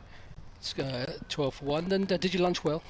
Yes, Ploughman's for me. Yes, I had that as well. Were you happy with it? Yeah, I was. Given the, I thought we were going to not get any lunch given the extended morning session, so I was quite happy that it started cold and finished cold, or lukewarm, you know, because of the. How was Amelia's? Because we I were was gonna worried ask about you that. Amelia's. Was it still hot? It was. The plant-based chili. Yeah, I mean, you need that. Something like that, you need it to be hot, don't you? You do. Very modern. Sonny Baker comes in again. Approaches the crease now, busting run, bowls, and that's full and covered up again by McCann. No run, stays on 1, 12 for 1 the score. Do we see anything interesting happening this afternoon, Kevin, do you think? Do you think there's going to be some sort of like curveball that either one of the captains is going to throw us, just to, you know, to entertain the crowd, which seems to have grown a little bit on a Friday afternoon? Yeah, finishing work early, come and a bit of cricket before they go home. I'm looking for something to happen. Me too, yes. We must have to entertain ourselves, as it were. As Baker comes in now, starts his run up off his mark, comes in, bowls, and that shorter and it's pulled on the right leg side. There's a fielder down there. It's a field well set for that ball. They just trot through for 1. McCann moves on to 2, and the score for 13 for 1. Yeah, it's interesting, isn't it? That sort of 5-day test match, 4 days of county cricket. There's always, I think, been that clash between the two in terms of the correlation between playing this format of the game and then expected to step up to test cricket, where there's obvious difference of standard, but also there's, there's the 1 day extra, and the tactical side of that must be quite difficult to sort of navigate your way around. Yeah, and obviously quiet periods, although I'm not sure with the England team there are ever many quiet periods. No, don't think so. Sonny Baker comes in now over the wicket to Hamid and bowls, and Hamid's playing defensively. No run, the ball just rolls out to the fielder at cover. I remember when Hamid got picked, was it for the India tour a few years ago? He seemed to get very low on the ball, seemed to get very crouchy, and England may well be looking for another opening bat for the Ashes tour. You know, with Duckett and Crawley obviously in position A. But do you think someone like a Hamid would be considered for? Well, he's in form, isn't he? Averages 65 this year. You just wonder whether he's changed his sort of technique since that tour. But Baker up again, bowls to him. That's full, and he just tries to push that on the onside, sorry, but goes straight to mid-on, where it's fielded for no run. That, I believe, is the end of the over, 13 for 1. He didn't play any shots, did he, when he first came on the scene? No, for Lancashire? very low hands. Low hands. From what I remember. Everything was dead bat, trying to sort of wear the bowlers down. Yeah. He hardly played a shot. But that's interesting as well, isn't it, with the... what would England, if they're going to take a third opener with them, what would they, or who would they look for, and what sort of technique? Because they've got Duckett and Crawley playing the way they play. I mean, very difficult to find another player who would be a like-for-like replacement, you would have thought. Well, I'm looking at Hamid's age. I mean, was he 28? I suppose that's not too bad, is it? Yeah, no, exactly. I don't know who else is around. I can't think. Off the top of my head, I can't think. And that's what I was thinking earlier. I thought, you've got Hamid here. Obviously, yes, he's in front of us and he's sort of relevant. But who else is making runs? I mean, you've got Tom Sibley, obviously, but he's Crawley-esque, I would suggest, tall, right hand. Yeah, and he plays a few more shots. He plays a few more shots now, doesn't he? Yeah, exactly. Fuller's in round the wicket from the pavilion end outside the off stump, and McCann leaves alone. Yes, I think he's more watchable now, Dom Sibley, isn't he? And I think that actually at the time he played, I think he got criticised a lot for not moving his feet and whatever. But it's the same as Crawley. I think Crawley's lucky in terms of the captaincy and the management he's under now. Because I think it's maybe the shortest commentating stint ever, but I might say that if Dom Sibley played under this leadership, he might still be in the team. True, and you do get backed. You do, exactly. Big time, which must be nice as a player. It's interesting, we had Michael Carberry here a couple of days ago, and here comes Fuller around the wicket again to McCann. Oh, he's playing a missing outside the off stump there. Fuller's a good spell here from Fuller. 1 for 6 into his 5th over. And he was saying that he thinks that England dressing room right now, he says it's so much better than it was when he was around. Yeah. I got the feeling that he didn't particularly enjoy at times in the dressing room. I don't want to put words in his mouth, but yeah, I guess it was a little tougher when he was playing. Yeah, I've heard that from a few sort of players that I know. Is this this current regime is a lot. I wouldn't say it's softer. That's the wrong word. It's supportive, but I think there's a definite sense of we want to win and be the world's best again. Yeah. And we'll back you no matter what you do. Yeah. McCann leaves that one alone. That's quite close to the off stump. As Ben Brown's taken it to his right. Yeah, they must have moved after it after it passed the batsman. So I'm looking at Crawley's Test career. So he's playing his 58th game at the moment. Average is 30. Which is just about. Yeah, fair. Just about when you think, James Vince's time, he was averaging 27. I'm just using him off the top of my head because I can think of that figure right now, but there's not a lot of difference there, is there? No, and interesting to see what Sibley's Test average was as well. I sort of throw that in there just to test your. Yeah, you have. Yeah, you are testing me. Thank you very much. No, pleasure. Keeping me busy. Thank you, Sanjay. Yeah, pleasure. I'll bear that in mind for the future. Here's Fuller. McCann's off the back foot, plays that square on the offside and picks up a single, moves on to 3. 14 without loss are Nottinghamshire in their second innings. They lead by 138, and by a curious fate, really, with the late lunch and that 10 minutes change of innings, we are incredibly about half an hour from tea. And we've hardly played any cricket at all this afternoon. Yeah, it's funny how these things work out. Dom Sibley averaged 28 in his 22 tests. Yeah, so look, but better player now. Better player now, especially with the Kookaburra ball. Yeah, well, yeah. They're queuing up. Yeah. Batters. They're queuing up. Like them every time. Yeah. Here's Fuller over the wicket to Mead. Mead plays and misses there as well. This is great stuff from Fuller. There seems to be a bit more in the pitch now. I don't know whether that's you see this ground on a weekly basis, Kevin. Is this what happens on the fourth innings? With a new ball, does it? Yeah, I mean, certainly more lift. Yeah, I mean, we're only 9 overs into it. I know it's not going to last very long, and but we are. Does it die quickly? Yeah, the ball gets soft, especially this Kookaburra, and yeah, the pitch does get slower as the days go on. Yeah, definitely, you're right there. But as Kyle Abbott said on the first day, actually, when I spoke to him, he said this is definitely a new ball game. That's all it is. And once you get past that, it's as we've seen. Straighter ball. Hamid pushes that out into the covers. Score remains on 14 for 1. And one thing I did miss at the first innings, and apologies, James Fuller playing his 103rd match, and of course he's been with Middlesex, he's been with Gloucestershire and here. When he's 2 wickets, it was actually 250 wickets career championship, so I missed that. So it's 251 now for him. Congratulations, James Fuller. Yeah. Just thought I'd throw that in there because I spent hours on that stuff. Good stat, exactly. And you got your notes beautifully laid out. It's got different colours. I mean. Well, no, that's only because the ink ran out. Oh, is that what it is? There's some sort of technical thing going on that I really need to get into. No, believe me, there's no science in that or whatsoever. It's just that, oh dear, the ink's run out. I better change to a different colour. Do commentators have some sort of superstition and stuff? Are there regular habits and stuff that if you haven't done it, like putting your left sock on first or something? Probably the proper ones do. Yeah. But I don't. You're doing yourself a disservice. I mean, it's Sonny Baker again. He's hopping and skipping his way towards the crease. He's bowling over the wicket, even though McCann's left-handed, and that's just outside the off stump, and McCann just drops it into the point region where it's fielded by. I actually can't see who that's fielded by, which is great eyesight on my part. Is that a point? Fletcher Middleton, if it is. It's Fletcher Middleton, it is. Yep. Correct, Fletcher Middleton. Not only can I not see that far, I also can't read your writing, which is quite impressive. No, that's Dave Bracegirdle. That's not my writing. Oh, is it Dave? Blame him. Okay, blame him. Yeah. He's not here, so no, you've done well there. We can just talk about him for a while if you want. Sonny Baker again starts his run up, arms pumping. Reaches bowls full, and that's pushed into the offside, into the onside, but that's no run fielded there by Kyle Abbott. No run. The score remains 14 for 1. Hamid on 7, McCann on 3. What I haven't asked you is, obviously been involved in sport and cricket. Did you play or do you play? I did play. Yeah, I played. I was all right when I was younger, and then just got progressively worse, I think. So I've written this book called Any Given Saturday, top plug that was, and on the back of it I do say that I wanted to be a professional cricketer but didn't have the aptitude or the talent. So that probably sums it up as Sonny Baker bowls short, and that's pulled onto the leg side.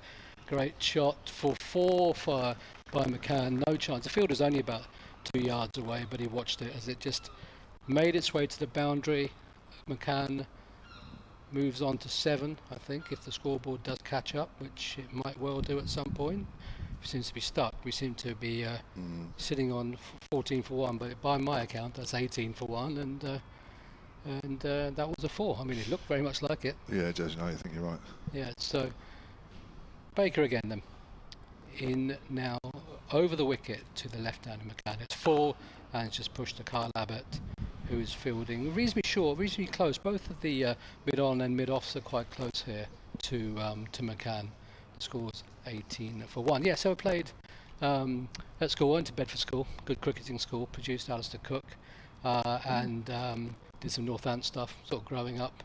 But yeah, I was a 16-year-old boy with other things to do on a Saturday, basically. So that didn't go to plan, and yeah, played up a hook, which is good standard, good fun, good bunch of guys up there. And moved overseas and played in Hong Kong, which I'll tell you about. Sonny Baker comes in bowls at short, and he's pulled again, and this time it's gone to the man behind square on the leg side. They just trot through for a single, 19 for 1. So yeah, I moved to Hong Kong after university, and I joined the Kowloon Cricket Club. Really good standard, good bunch of guys. As you can imagine from that sort of type of place, it was a lot of expats, Australians, South Africans, New Zealanders, Indians, etc., and good standard. So that was good. That was good fun. And I played once for Hong Kong 11 versus India A. Did you? Sanjay Murthy bowled Madan Lal 6. That was my really Madan Lal. Madan Lal, their 6. That was I didn't see it. And Sonny Baker comes again over the wicket, bowls, and I mean just sort of no foot movement. Actually, he's played that in a strange way. He's sort of played down. His foot's gone down the off stump, and he's sort of played away from his body there, but no danger. Ended that over 19 for 1. Little small Indian seamer. Yeah, Lal, he was in that 83 World Cup winning side. Yeah, didn't see it. And my other sort of international claim to fame is that Dermot Reed broke my toe in the nets. So there you go. Right. That was. He must have played against Dermot, did he? I played against him. Yeah. He was at Warwickshire. A few times. Yeah. Yes, he's a Hong Kong boy. So. Yes, he is. Of course, he is. Yes. Yeah. So that was the extent of it really, and I've been a bit of a badger since, to be honest. Well, I first came across Dermot when we were playing club cricket in North London. Okay. He played for a club called Brondesbury. Right. I was playing for Hornsey, and that was my first sort of time when I played against him. And then of course, I sort of came down here, and then he went to Warwickshire, and then we came across each other a few times. Yeah, he was usually on the winning side, unfortunately, in those days, because they were a strong side. Warwickshire in those days. Is that Nick Knight? Is that side? Was that a bit? Nick Knight was just a bit after me, I think. But yeah, I mean, the Warwickshire in those days. Gladstone Small. Tim Munton. Yeah, Tor. Keith Piper, the keeper. Oh yeah. Dominic Ostler. Oh yeah. Here's Fuller around the wicket. McCann drives along the ground. It's stopped by Varma at second slip. 19 for 1, by the way. 143 Nottinghamshire lead in the game. Who else? There's a few others there I should know. Oh, of course, Graham Welsh, the bowling coach here. Yeah. And Dougie Brown. A lot of bowlers. It must have had some batters at some point. Yeah, there is. I can't think of it. Must be a fit. Well, of course, Brian Lara. Yeah, of course. Here and there. And one or two others. Neil Smith, I think, was another one. I've got a good Brian Lara story if you want it. After yes, well, gosh, yeah, we'll have a Brian Lara story. Yeah, exactly. It's vaguely to do with cricket. Here's Fuller again then. And bowls, and just played out quietly on offside. So as I said, I think I said before, Jason Warne and I, Shane's brother, had a sports marketing business in Dubai. And he mainly, and I tagged along, put together this all-star side for the Hong Kong Cricket Sixes. So that side was Warne, Cumbley, McGrath, Lara, Heath Streak, Craig McMillan, and Geraint Jones, which is how I know Geraint. Pretty rubbish then. Yeah, well, actually they lost in the final to some Sri Lankan lads. But and at the end of that, so Brian had said, I might come back by Dubai, I'll come and see you. I said, yeah, that's fine. Just make sure you get your visa sorted, all that sort of jazz, as you do, being that sort of part of the world. Fuller's in again. Around the wicket. McCann gets it bounces, but he eases it in the gap between gully and second slip. The bounce almost caught McCann out. I'm not sure it's exactly comfortably played, but he gets 4 nevertheless. He's on 12, 23 for 1. Yeah, and so my phone goes, and it's Brian Lara. And I said, hi mate, how are you? He said, good. I said, don't worry, I'm in the lounge. I said, where are you going? He said, I'm coming to see you, I told you. Oh yeah, cool, did you get your visa sorted? He said, no, I've got a diplomatic passport. I should have said to him really something like, no Emirati is going to know who Brian Lara is, mate, you know, but I thought, okay, fine, okay, I'll leave it be. But I told Jason, and Jay said to me, you've got to get him in the country because Shane will go mad, blah, blah, blah, if this goes wrong. Wow. So, I'll tell you that, the rest of that stuff in a second. Yeah, Fuller's in once more to the left-hander McCann. Drive in, and Fuller, even though he's got half a hand on it, it's still racing away up to the deep mid-off boundary. McCann with back-to-back boundaries. Takes his total to 16, and Nottinghamshire in their second innings, 27 for 1. So, prior to that, Glenn had been in Dubai, and we'd had a lunch with Rod Marsh, who was coaching there at the ICC. And we'd been out for lunch, and this guy called Richard Vaughan, who ran Emirates for Australia and stuff, was there. And he said, do you mind if a guy called Gary Chapman comes? Now, Gary's second in command of anything that does, or he actually was in charge of anything that doesn't fly at Emirates. Okay. Fuller's in again. McCann just works out on the onside. A little bit of extra bounce there from Fuller, but coped well by the youngster. So I told you a long story. So anyway, so we had lunch, and he said to me at the end of it, if you ever need anything, give me a shout. And I thought, oh, that's very nice of you, whatever. I never thought I'd use it. Because I'm not going to call him for tickets or any of that sort of stuff, or upgrades. I had Richard for that. But I called him that day, and I said, and I spoke to his secretary, and I said, look, I've got Brian Lara coming in, he's got no visa. And Gary said to me, yeah, okay, fine, I'll go sort it out. Which one of our flights is he on? I said, he's on Cathay. It's like, oh, so you've got Brian Lara on Cathay Pacific coming into Dubai with no visa. I said, pretty much, yeah. Wow. And he's Fuller. Other airlines available, of course, as forward is. True, yeah. Well, I've mentioned Cathay and Emirates, so we've balanced it out. Anyway, there might be one or two others as well, exactly, somewhere along the line. End of the over. There's one there. And he sent his head of immigration down to Dubai, head of immigration, sorted it out. And all Brian Lara knows to this day, and on the off chance he's listening to this, he might know now, but I picked him up at the airport from Dubai and took him to the hotel, and everything was happy. It was all good. It was all good, yeah. So there you go. That's my vaguely amusing Brian Lara story. We love it. The score is 28 for 1. I don't have any Brian Lara stories, other than the fact that when we probably played against him, he probably scored 500,000. Yeah, exactly. I remember him getting big runs once up at Warwickshire. I can't remember exactly. I'd have to look it up, but yeah, I mean that's about the only Brian Lara stuff I've got. So, yeah, it's more interesting off the field, I think. Yeah, well, I think some of these characters are, aren't they? In terms of, you know, they're so not robotic, but you know, they've got a job to do on the field, and when you get them off the field, you know, some of the character and stuff shows through. I think maybe more. You must have had some characters in your time. Oh, several. Yeah. Yes. We've got to change of bowling here. We need another 4-day game. Yeah, exactly. We have a challenge. Tom Priest is coming on to bowl. Prest, sorry. What can you tell us about Tom Priest? Well, he's not a regular bowler, but he's somebody that works hard on his off-spin, has done.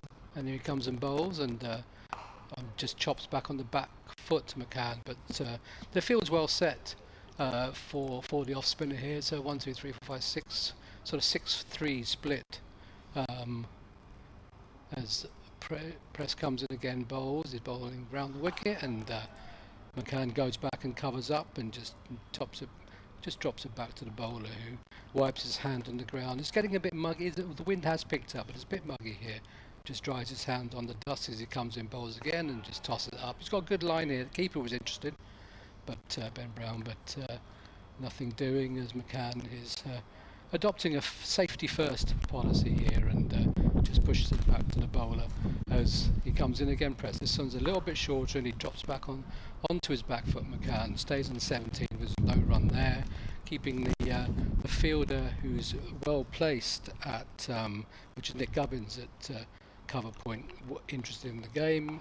In comes the bowler again, bowls. It's the same shot, but this one's just pushed to Kyle Abbott, to Eddie Jack instead, who's fielding at mid-off. The score remains 28 for 1, no runs so far off this over.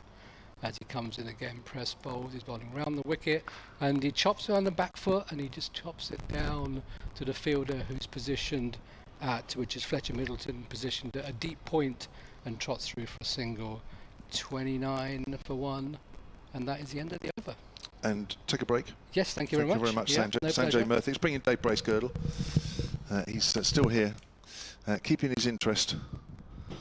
And and watching the cricket. Thank you, Sanjay. So we've got 20 minutes until tea here. 39 overs minimum in the day. And Nottinghamshire are 29 for 1 in their second innings, lead by 153. Welcome back, Dave. Thank you. What do you reckon here? What, on the outcome? I'll have a silver shiny threepenny bit that it's a draw. I was keeping half an eye on events in the East Midlands at Derby, where Rian Ahmed, of course, is the elder brother of Farn Ahmed. He's not having a bad game. He's had a century, a 6-for, and now he's got a 7-for in the Derbyshire second innings. Derbyshire 235 for 9, so Leicestershire need one more wicket, but Rian Ahmed a century and 13 wickets in the match. Doesn't happen every day, I think. No. Yeah, maybe something similar might be about to happen for Felix Organ, because he's had a century today and now he's coming on to bowl. That'd be nice. Not sure there's enough turn out there. Nice to think that maybe, just maybe, in the last 10 minutes the wicket has suddenly turned, but I don't think that's going to be the case. I think we are playing out for time here. Very much so. But it might be Felix's day with the ball as it has been with the bat. We shall wait and see. McCann looked at made it look easy. Yeah, I've got a Brian Lara story. Oh, yes, let's have some, please. Totally and utterly self-indulgent. Did he lend you £20 and you didn't pay it back? No, he's one of the few that's not doesn't apply to. Organ from the pavilion end and bowls and it goes through to the keeper. I was in the press box 2000 at Trent Bridge, England West Indies ODI, all day writing. Paul Franks made his one and only England ODI appearance.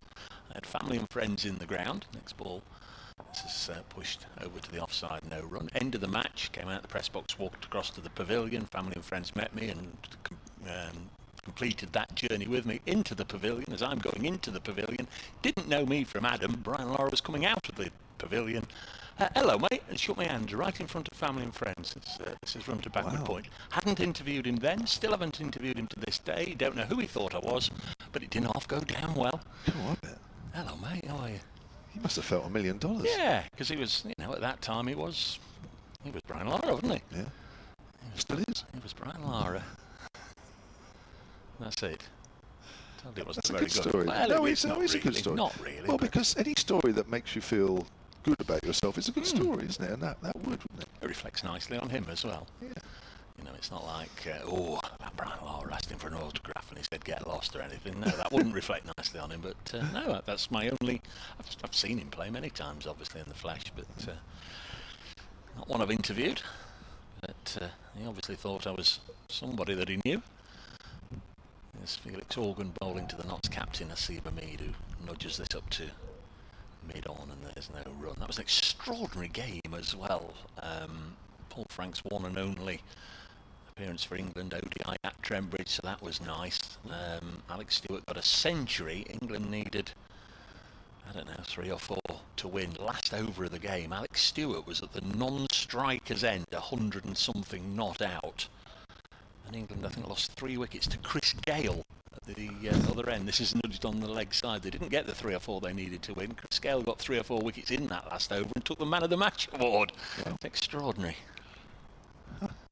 Did he bowl off spin? I can't remember. Yeah. Bowl. Yeah. Again, at that time he was Chris Gale, wasn't he? Yeah. This is pushed out into the offside and there's no run. The big boss, the universe boss, or whatever he called himself. That came a little later on, didn't it? Derbyshire still hang on 235 for 9. There's been 1 or 2 results today, up and down the country, in both Division 1 and Division 2. Essex defeating Sussex, so that's shaken things up a bit, moved Essex away from the bottom for the time being, and Sussex, who were 3rd, will lose ground on both Notts and Surrey. And in Division 2, Glamorgan have beaten Kent, who were relegated last year, of course, and presumably would have been expecting to bounce back, but they're struggling down at the bottom. Yeah, I'm looking at the live table actually, Dave, as you mentioned. That has turned away on the onside by McCann for a single. Start of a new over by Prest. Essex have gone above Hampshire and Durham in the live table. 1 point ahead of Durham and 3 points currently ahead of Hampshire. That'll change in the next hour, though, won't it? Yeah, only just for Hampshire, but It's all needed. At the moment, Worcestershire are bottom. You mentioned the Worcestershire-Warwickshire game, I think you did. Yeah, Warwickshire are putting up stoic resistance. They're only 3 down.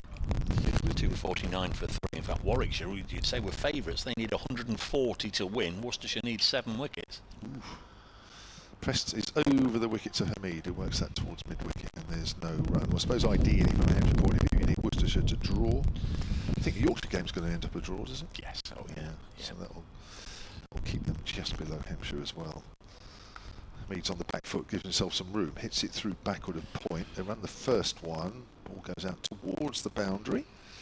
Hamid will run through for his second. He moves on to 9.33 for 1.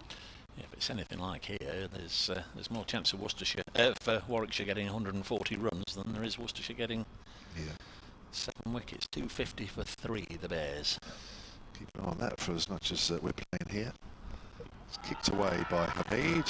Shout. I'm not sure anybody really believes that one, but it's worth a shout anyway, just to, I don't know, just do something really. Desperately disappointed if Ben Brown doesn't take the pads off at tee. The last time Notts were here, of course, we mentioned it earlier. The last balls were bowled by a wicket keeper. That's right. Got to keep up that then. Hamid's well forward to Preston. He's got to walk down the pitch and actually pick the ball up.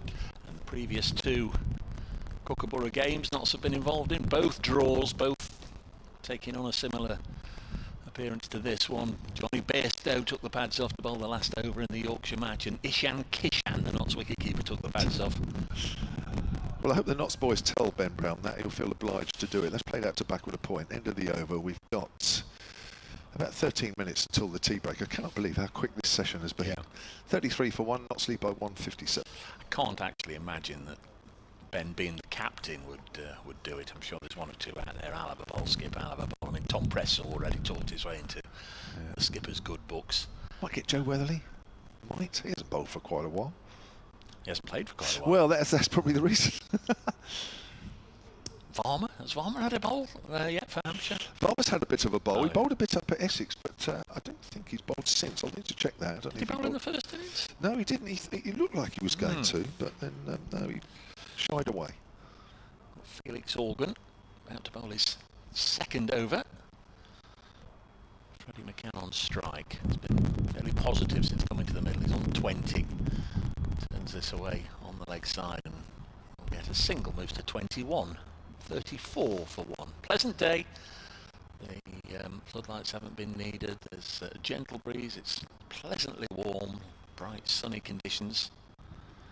Lots of traffic on the road Friday night on the way back. Oh, Dave. I'll be thinking about you about midnight when Yeah, you've still I'm sure. got another hour to go. I sincerely hope I've had an hour's sleep at home by midnight. Crikey. What time are you expecting us to finish here?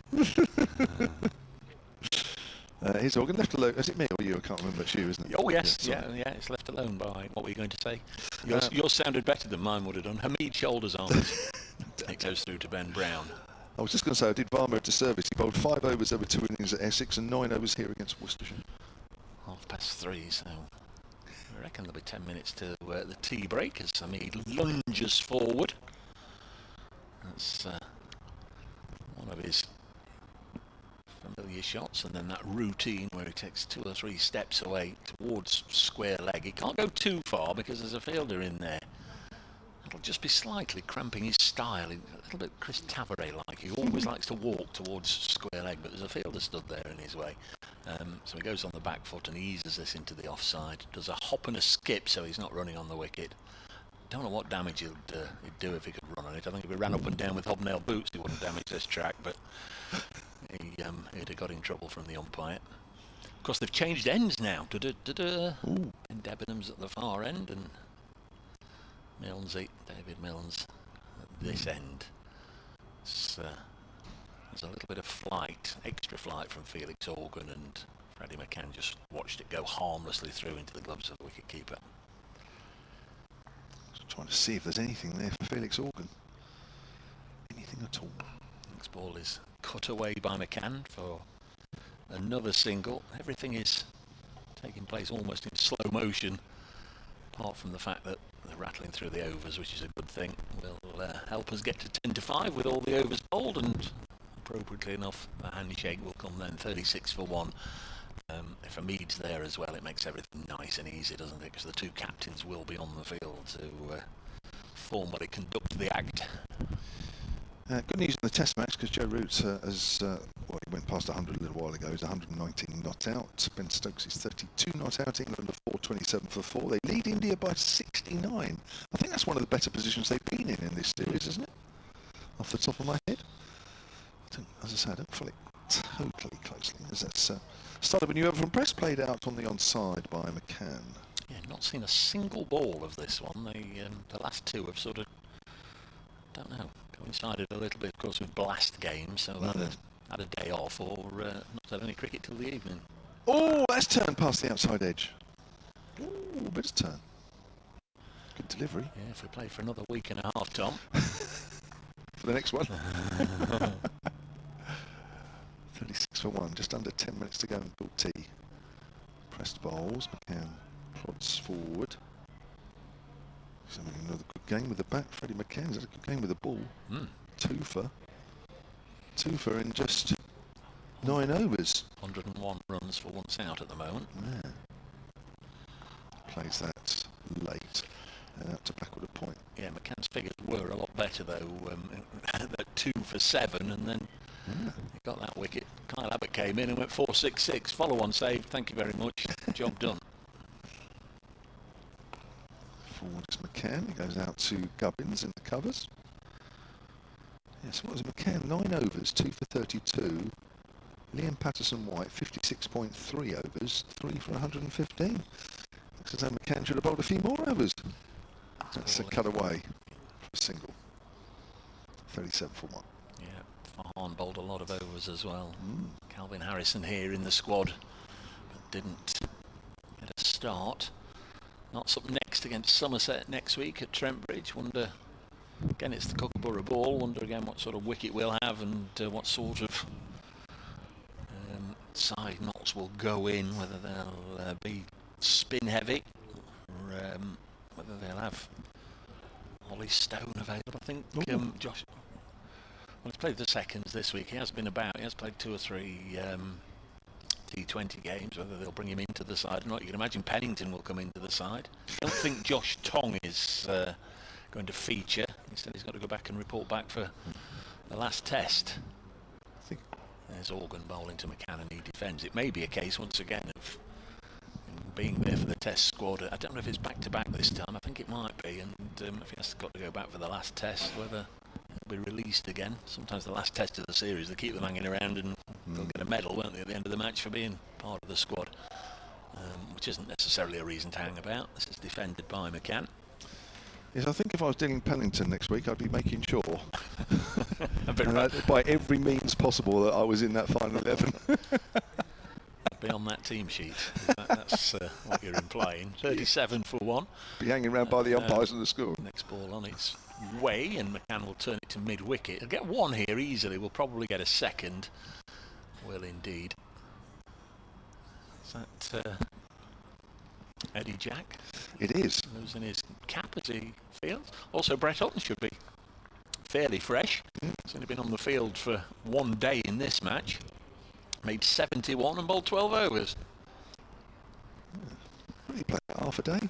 Well, he batted, didn't he, in the morning, got 71 and then bowled 12 overs a little later. It was almost like a 1 day match for Brett Hutton. Didn't get on the field on day 1 and was replaced by Josh Tong for days 3 and 4. Derbyshire's still 9 down. They've been 9 down for an hour and 2 minutes now as this is defended out onto the offside by McCann. First and second in Division 2. It's an awfully big ask for Derbyshire to bat on until about 6 o'clock. They're they're just blocking basically. They need over 200 more to win, so that's not going to happen as the next one turns away from McCann into the gloves of Brown. It's just all about when Leicestershire get that final wicket. 39 for 1 here. Notts lead by 163, and all the players were getting together there. I think it's just more of a chat than I just thought for a second have they knocked it on the head, but they haven't.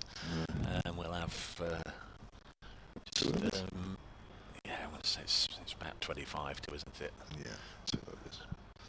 I'm just looking at some gents walking around the barn to our right. They've got bags in hand and a couple of coats. I don't know if they're making for the exits. Looks like it. Just that's enough. They're probably glad that Hampshire have managed to come out of this with a draw, which looked unlikely yesterday morning. I have to say, when they lost those 4 wickets, I must admit I was worried. 80 for naught and then 184 for 4 at lunch. They were trying to keep 20 wickets intact, but things got better throughout the day, and despite losing those 3 wickets this morning, extended lunch break or extended morning session, they've done enough. Pressed bowls, and that's maybe turned, but a good leave by Hamid, who's got a huge stride in that one. He's 10. McCann is 25. Poor Ben Slater. And 1 wicket that has fallen for just 3. Caught it back with a point by this man bowling now. Good catch. As that's turned away towards mid-wicket. So you're going to have another round of Kookaburra balls, Dave. Very good luck. Yeah, wishing you well on that one. For me, this is the final look at a Kookaburra ball this season, and I'm sure many are joining me when they say, "Do you know what? That's good news," as that's pushed out on the offside. You've been given time off for good behaviour, haven't you? But the Hampshire side haven't. They're at New Road next week against Worcestershire. And there's a good chance there might be a result in that one. Hearing what people are saying up there. A wicket which gets affected whether it's underwater or whether it's a bit of a drought. Outside off stump, pushed away into the covers for a single, 40 for 1. I know you weren't a great one for remembering all your career stats. Hope I'm not being cruel in saying that. But I don't mind. Would you have a rough idea how many overs you bowled a season? First class? Yes. Or generally? First class. First class. Oh, gosh, There's a reason for asking it. Yeah, no, that's fine. I reckon it varied, because obviously it depended on how many games I played in the season. That's turned away. It was no ball. No ball, Tom Prest. Been a couple of runs out on the onside for McCann as well. Can we have a free hit? Yeah. Well, let me guess. So what did we play in sort of roughly about 20? I think we played 23-day games at one stage when we were playing 24. So if 250. Okay. The reason I asked is Liam Patterson-White's dad, Dan, has just sent me a message. By my reckoning, Dave, I think Liam's bowled 299 overs this season for Notts, still with a few matches to go. Wonder how that stacks up against previous seasons. It's pushed out on the offside. Appreciate nowhere near the all-time record, but can't remember a time in the last 10 years or so that a bowler's bowled as many overs in a season for Notts. Maybe Sammy Fletch. Lots of question marks. Any idea?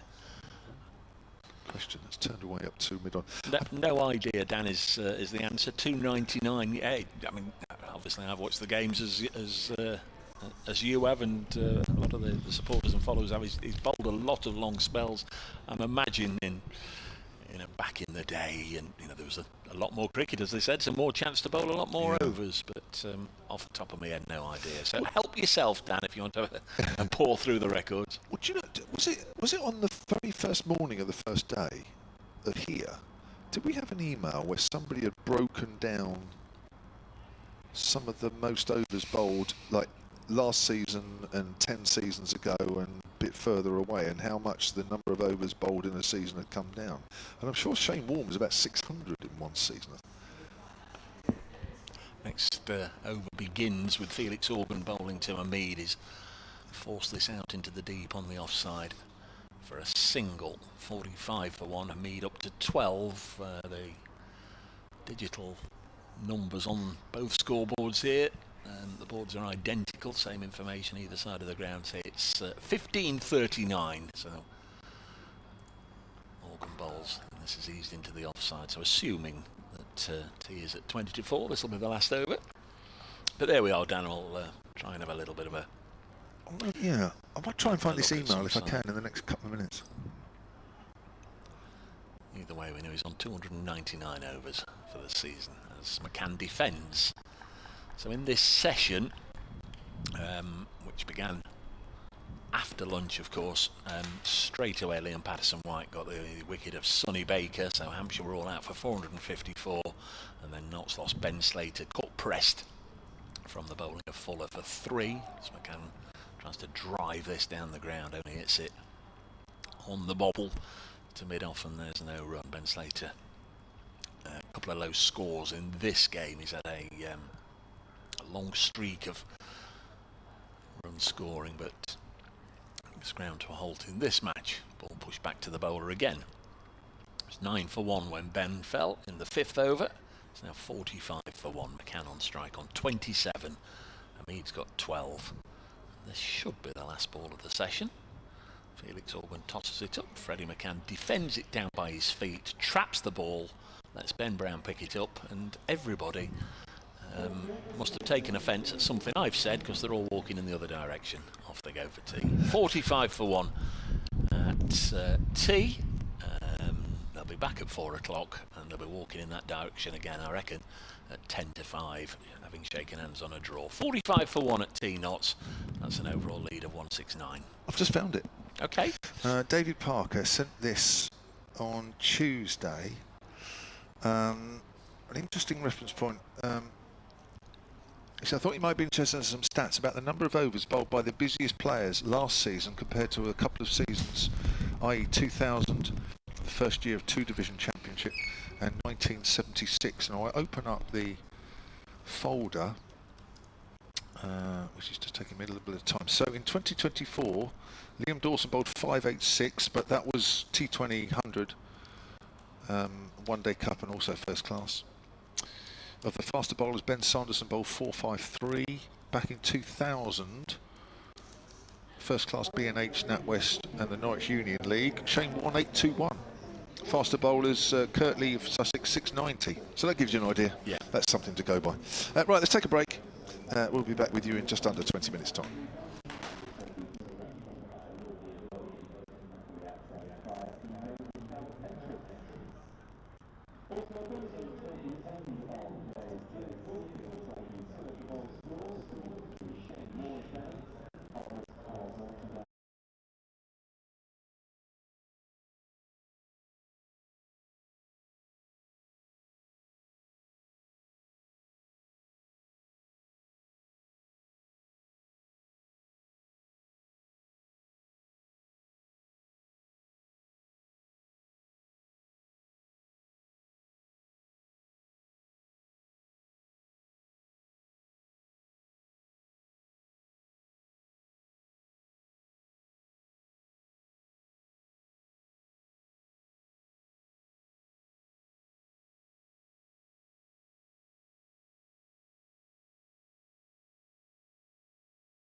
Welcome back to the Utilita Bowl, where we're into the final session on day 4 of this County Championship Division 1 fixture between Hampshire and Nottinghamshire, and you probably won't be surprised when I say to you that we are heading for a draw with Nottinghamshire in their second innings, 45 for 1. They have an overall lead of 169, but there are just 32 overs left in the day's play, and in all probability we've got a maximum of an hour's play left. It might even be a fraction less. So we'll try and bring you the best of the action, and we'll try and make out the rest of it better than it is.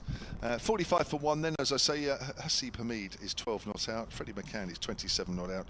You will hear from the final time a little later from Amelia Clark and also from Dave Bracegirdle. But it's myself, Kevin James, and a former sports marketeer, Sanjay Murthy. I love that. I can't get enough of saying that. No, I've noticed.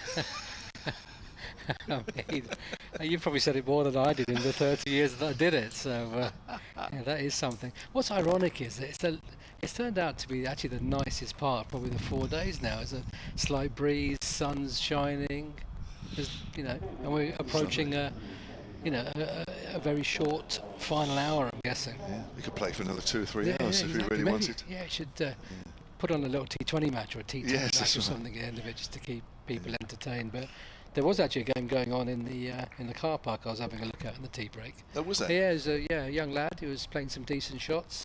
One of those sort of plastic bats, and sorry, I missed the first ball. That's all right, chatting away. Prest is the bowler. He's continuing from the Hilton Hotel end. He's just bowled that first ball to Hamid, who's covered up and has gone for no run.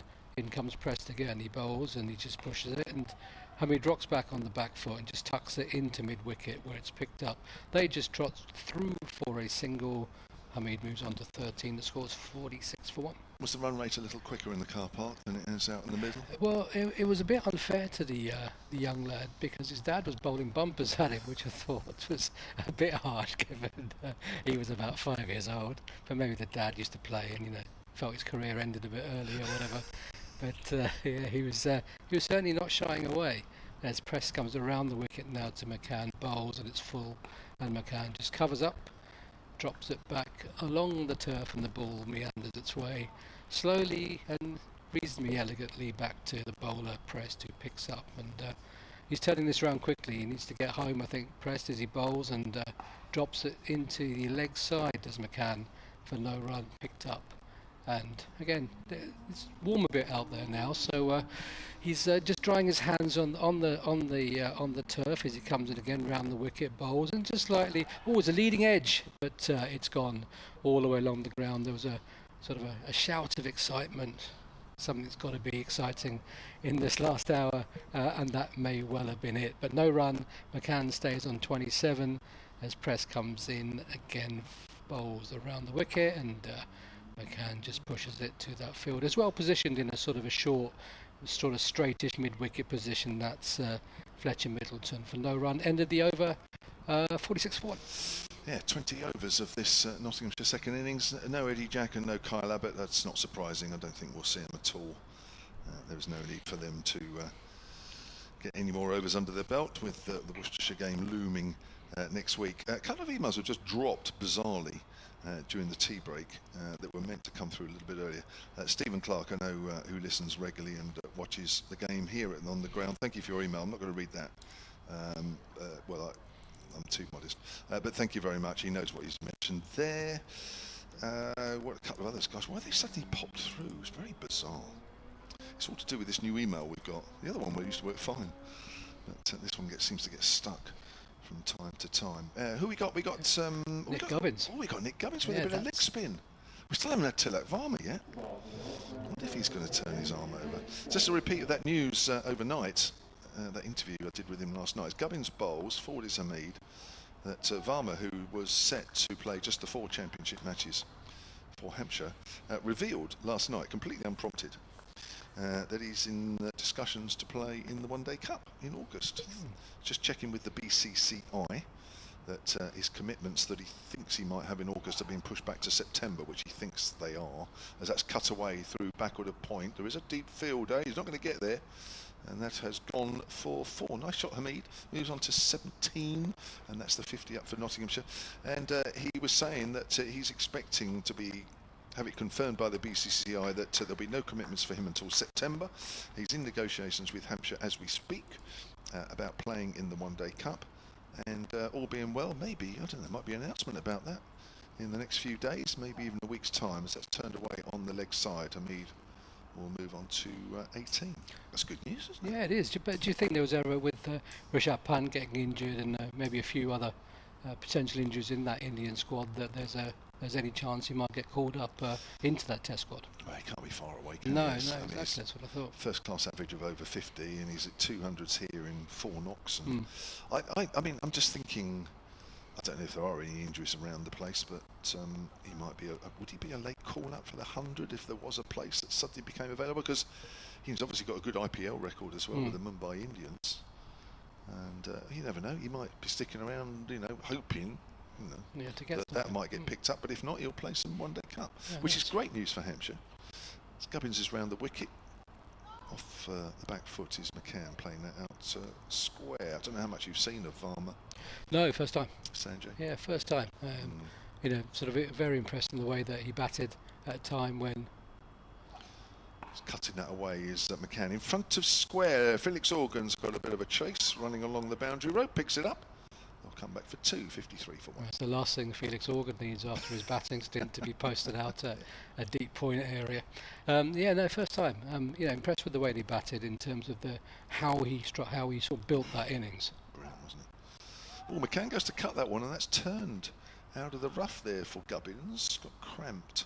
That's a bit full, that shot. Yeah, it did. End of the over, 53 for 1. Notts lead by 177. We've got maximum of 50 minutes left in this game, maybe a little bit less. That interview I did with him is on the Hampshire Cricket website.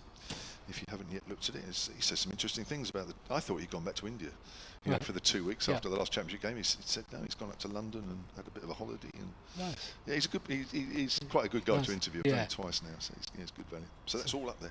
Tells you everything you need to know. Yeah, well, you think so? I mean, it's within some people it seems quite fun interviewing. And he's sort of one of those. He gives the appearance that he enjoys an interview, whether or not he does, really, I don't know. Pressed bowls and on the leg side, and that's just tucked away by Hamid. Sets off for a little single, but the fielder, who is a backward sort of shortish square leg position comes round. That's James Fuller. Just cuts that off and run. In comes Prest again, bowls full and driven by Hamid, but he's beaten the close infielder. But there is Joe Weatherly stationed at mid-on. That just goes straight to him. They trot through for a single. Hamid goes on to 19 to score 54 for 1. Tom Prest just adjusting his grip, comes into bowl now round the wicket to the left hand. McCran who drives. That's a beautiful looking shot. It's going to go away to the fielder's coming round. He's going to cut it off. Joe, he doesn't. Give a great attempt on the deep sort of cover point boundary by Sonny Baker, but that ball goes for 4. McCann goes on to 33 off 62 balls and knots of 58 for 1. Just showing a bit of intent. I think just keeping himself in a bit of nick, I think, more than anything else we would say, Kevin, there. 100%. Preston now bowls around the wicket still. He just rocks onto the back foot. Nice sounding shot off the bat, but Sonny Baker is positioned there in that deep cover point kind of area. He just goes straight to him, and he doesn't have to do much to return the ball through to Tom Prest. And the batsmen have gone through for a single. That's the 50 partnership between these two. Well played by them as Prest comes in now to Hamid. Attacking intent by Hamid here. He's that's 2 attacking shots he's played, and it comes through for a single, but the ball had only gone to Kyle Abbott, who's at mid-off. And they come through for 1, 60 for 1 here. There's been 3 or 4 attacking shots. Now, I don't think that's a sign of anything to come, particularly as Prest comes in around the wicket and bowls, and on the back foot goes McCann and just chops it down to Sonny Baker, who's been reasonably busy these last few balls. And another single end of the over, and that is 61 for 1. Now, those that were listening and watching literally on the stroke of tea at 20 to 4 would have heard just a very quick discussion about overs and how many overs bowlers bowl in a season and what's the norm. Well, this certainly isn't the norm. This is from Chris Hutchins, who's clearly over the tea break done some calculations of his own and some looking up of facts. Hampshire Cricket at bbc.co.uk if you have got anything for us in the next half an hour or so.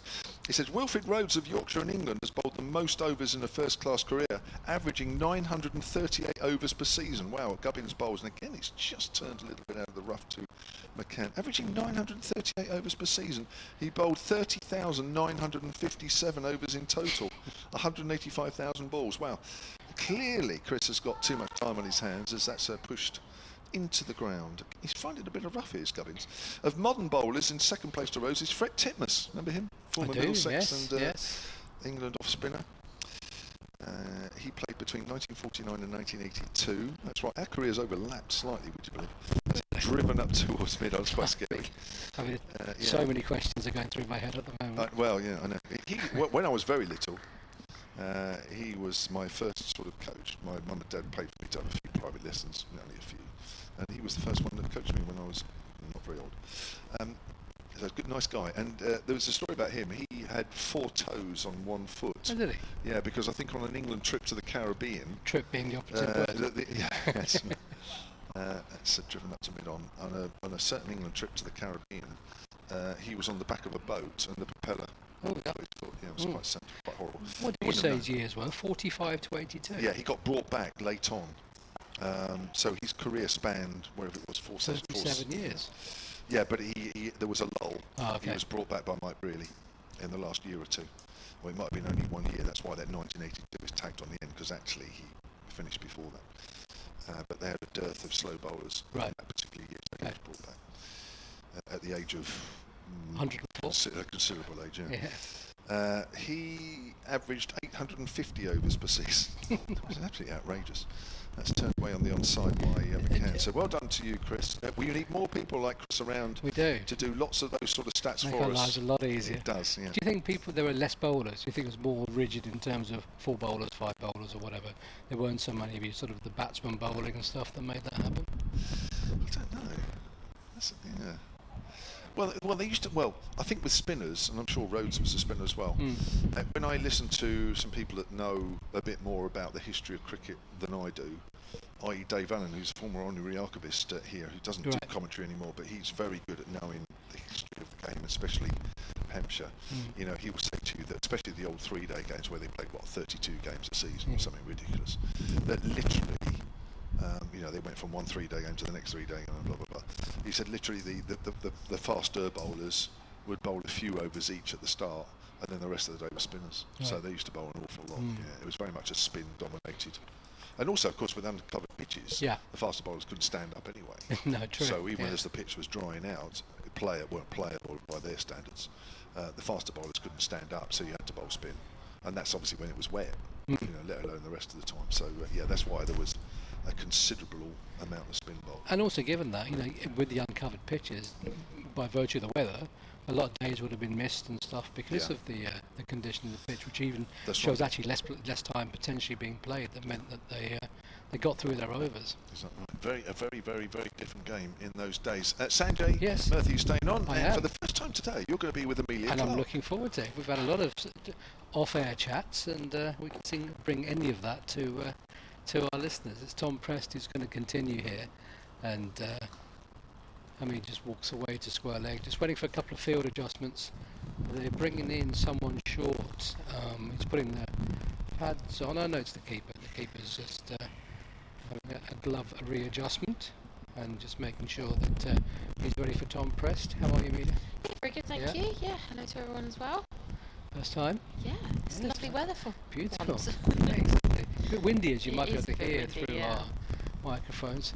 Where was it? Slip is warming up expectantly, doing some twists and the like. It's just one of those things where to show the captain that that he might well be of use to them going forward. As Tom Prest comes in now, bowls to Hamid, and he just pushes forward, covers up, and there's no real rush from Nick Gubbins, who just strolls casually towards the ball, picks it up, and tosses it back to Tom Prest for him to quickly get through his overs. No messing around here, Amelia. Look, he's just straighten again, bowls and toss it up, and that's a aggressive looking sort of on drive by Hamid, but it's gone straight to the fielder Joe Weatherly, who's shortish mid on. There's some yelps and some encouragement and other bits and pieces coming, but it's no run. The score remains 63 for 1 as Tom Prest comes again. It's a bit shorter, and he rocks onto the back foot Hamid, and that's rolled out to Felix Organ, who's in this sort of deepish cover on the boundary area for 1.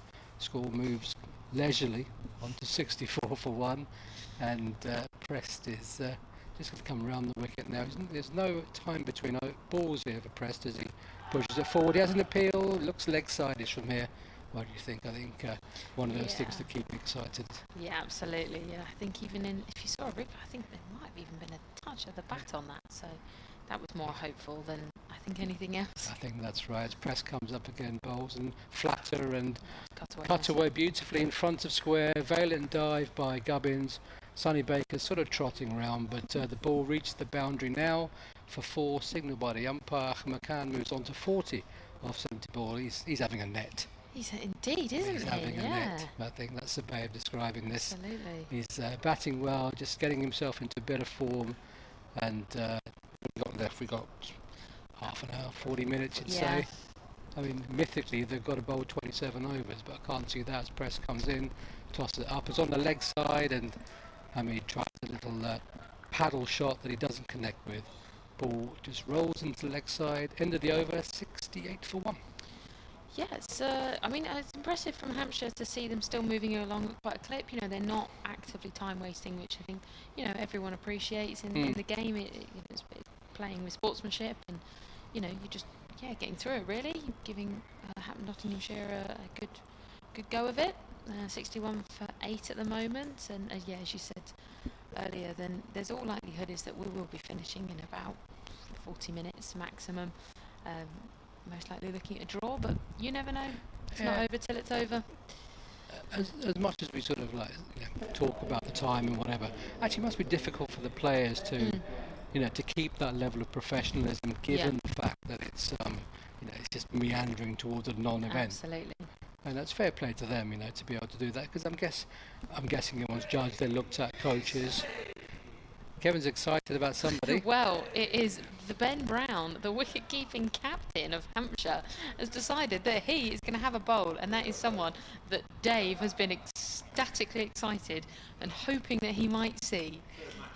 3rd match in a row. And Tilak Varma's taken the gloves. He has, and that was what was happening the ball before. I thought Ben Brown was just adjusting his gloves. And in fact, Hamid's had enough. He just seems to be wandering off now. He's decided that actually, if the opposing captain who's a wicket-keeper is going to bowl, mate, I'm off. And so he's just going to have a wander. It's like, oh yeah. It's like, Yeah. so no, I need a new bat. Oh yeah, Yeah. definitely need a new bat. Yeah, That's right. definitely. Okay, that's going to make all the difference for the next Absolutely. half an hour. So Yeah. has Ben Brown bowled before? He has a couple of times, yeah. Obviously not normally in the lineup, being the wicket keeper. It was difficult with those gloves on, isn't it? This is the point where when I used to play at school, they used to say, right, if you're the wicket keeper, you're not allowed to bowl. And then it would get to a position in the game where they say, wicket keeper, do you want to have a bowl? Just to have a bit of practice. And it feels never like bowled that before. now. It's like, oh yeah, go on, let me keep his eye in. And what does he bowl? Oh, we're about to You're find about out. to find Yeah, out. okay. Am I safe here? Yeah, no, you're fine. Good. Yes, yeah. He likes a bit of spin, does Ben Brown, and who knows? He might get a wicket here. You might. It's an interesting field. Yes. Yeah, one slip in place. Heavily weighted on the offside, just the one on the leg, two on the leg. And that's been driven nicely down past mid-on, and that's going to go for 4.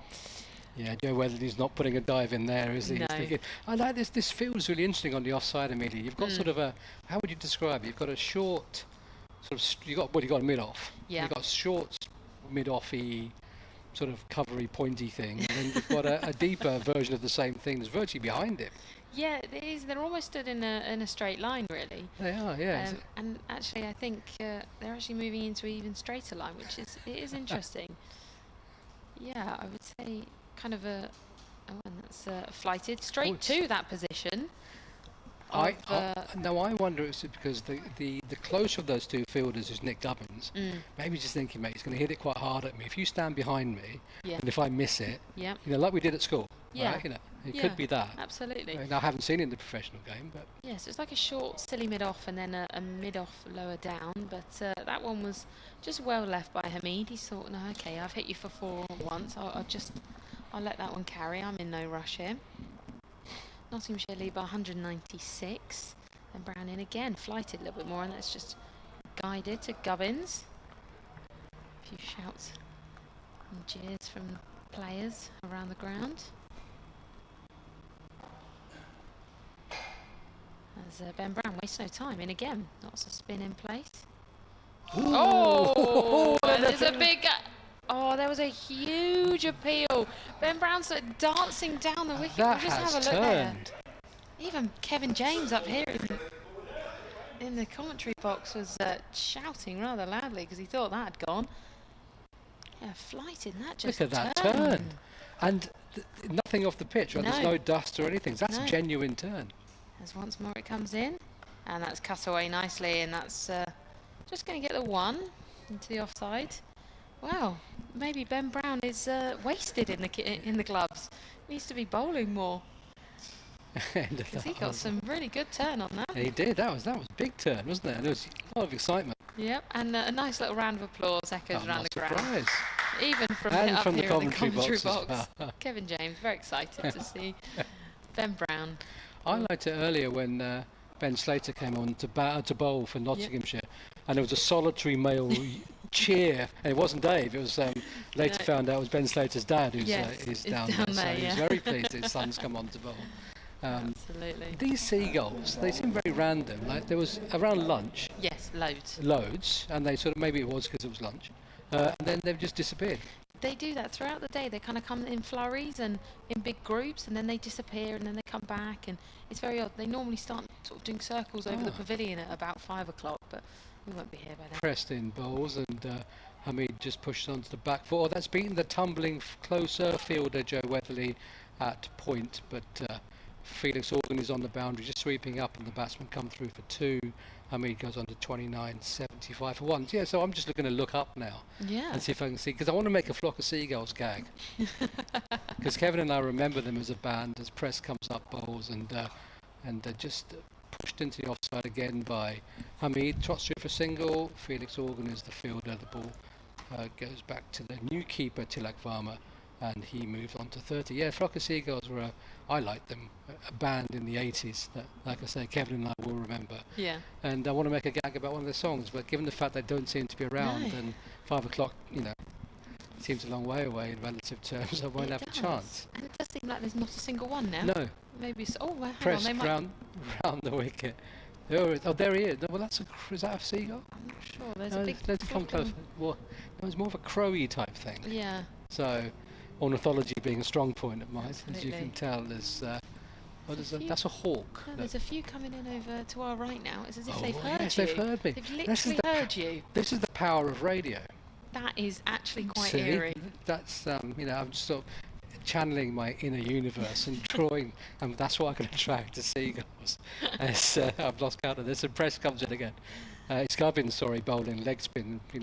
I've been saying it's Press, and people who are Yep. looking at this going, it's Gubbins, it's Gubbins. Stop talking about seagulls and focus on what you're doing.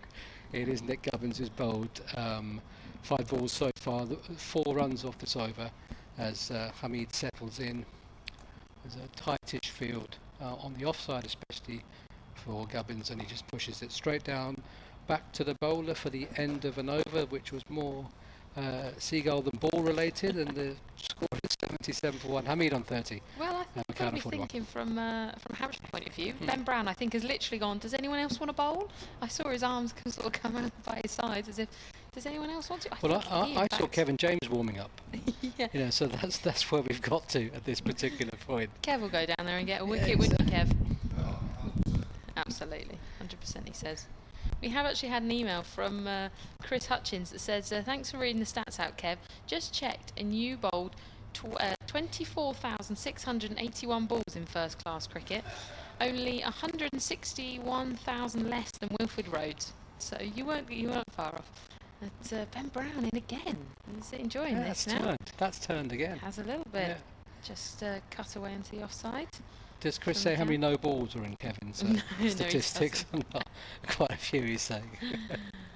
Chris, if you've got those, please do let us know. So Ben Brown is now going to come around the wicket. This is driven nicely down the ground. They'll just go for the 1. It's to long on. I'm on bird watch still. They're now gone. I think. They're really odd. You need to beckon them back. Okay, right. Yeah. Here we go. You focus on that I will. as Ben Brown comes over the wicket again, and this has been cut away nicely, and it's just stopped on the boundary, so they'll only get the 1 again, but 3 off the over so far. It's not quite working at the moment, is it, Sanjay? No, it's not. They're No, not coming yet. no. In fact, there's not even one. No, they heard you once. They thought, well, you Yeah, know, then I off again. ignored them. That was a problem. Yeah. Ben Brown changing again round the wicket. Oh, he started and stopped. I think there was a bit of movement from batter there. Hamid, who just pulled up slightly. 1 slip in place for Ben Brown. Can he get a wicket? Looks like he's getting some turn here. This is driven nicely, but the cover straight to was waiting. 80 for 1 on Nottinghamshire. It's 4:30. There's Ben Brown, the captain. If you're just joining us now. Oh, that's been driven nicely. A diving Ben Brown couldn't quite get a hand on it, and even the umpire had to dance out the way of it, but that's gone for 4. Yeah, if you're joining us now, the Hampshire captain, the normal wicket-keeping Ben Brown, has decided to have a little bit of a bowl. And he's doing quite well. He needs to be careful though. He tried to field that. I think he forgot he didn't have any gloves on. Yeah. That could have been. That could have been a broken finger. Could have been.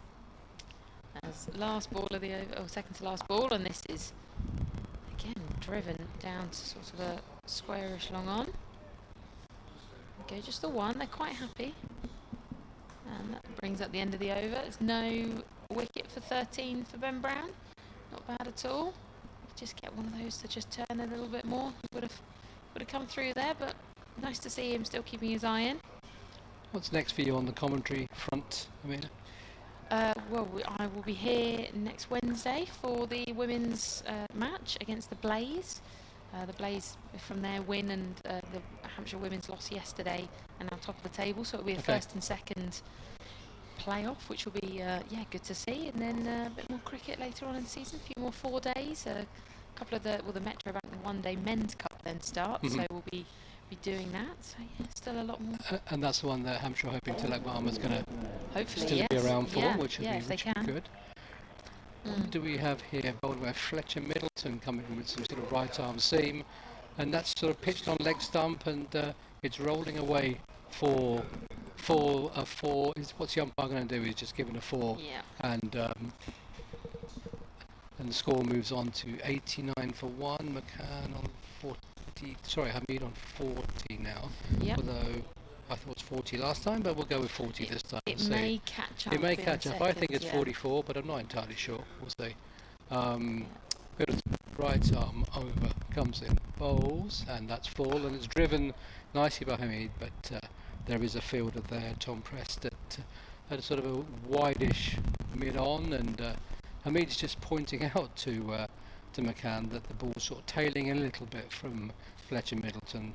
Just keep an eye on that. So that'll be moving away as far as the left-handed McCann is concerned, as Fletcher Middleton comes up and bowls, and it's outside the off stump. But that's actually one of the few leaves we've had in this, well, certainly in this innings, and in the match. I think it's been apart from the short balls, not much has been sort of left outside the off stump by the batsman. Shows maybe that the bowlers are putting in a decent shift as far as line is concerned, as Middleton comes in around the wicket again, shorter outside the off stump, and no sort of shot or interest there at all really from McCann. The score stays on 90 for 1, and I've got 2 balls left of my commentary debut, Amelia, so need to make these vaguely interesting. Let's see if I can do that at all, as Middleton comes in and bowls, and it's full, and a flash and an appeal, but I think it was an appeal in hope as opposed to, and entertainment as opposed to anything that was serious, and it just travels through to Tilak Varma, who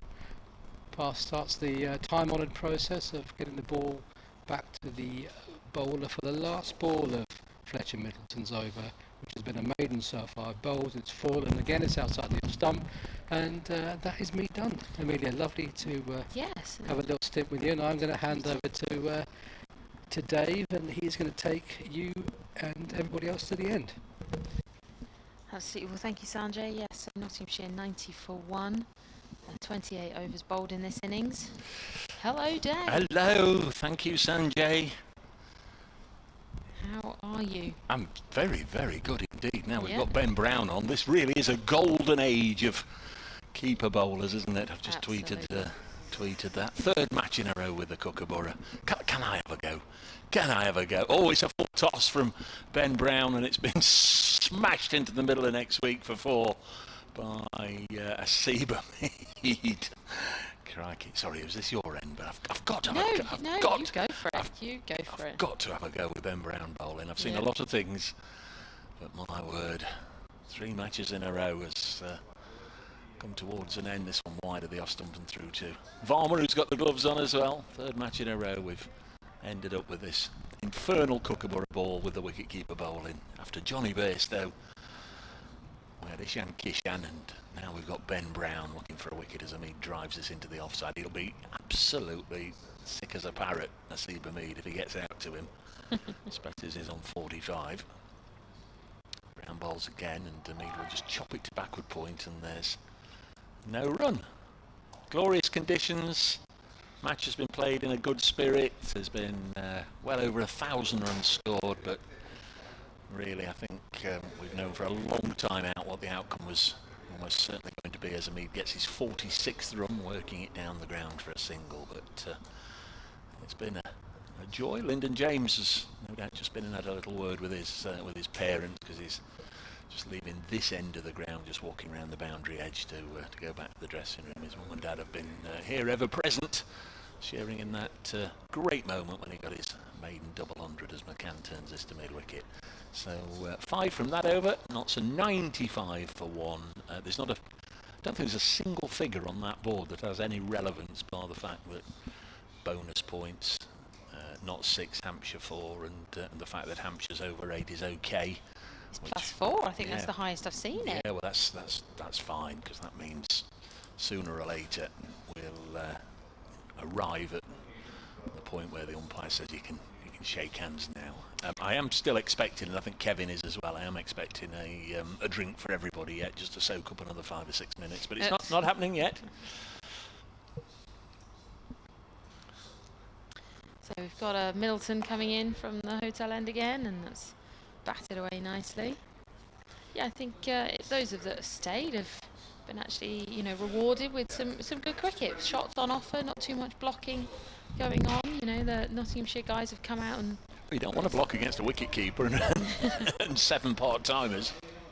And Milton short, and that's slashed away nicely, and they'll go for just the one.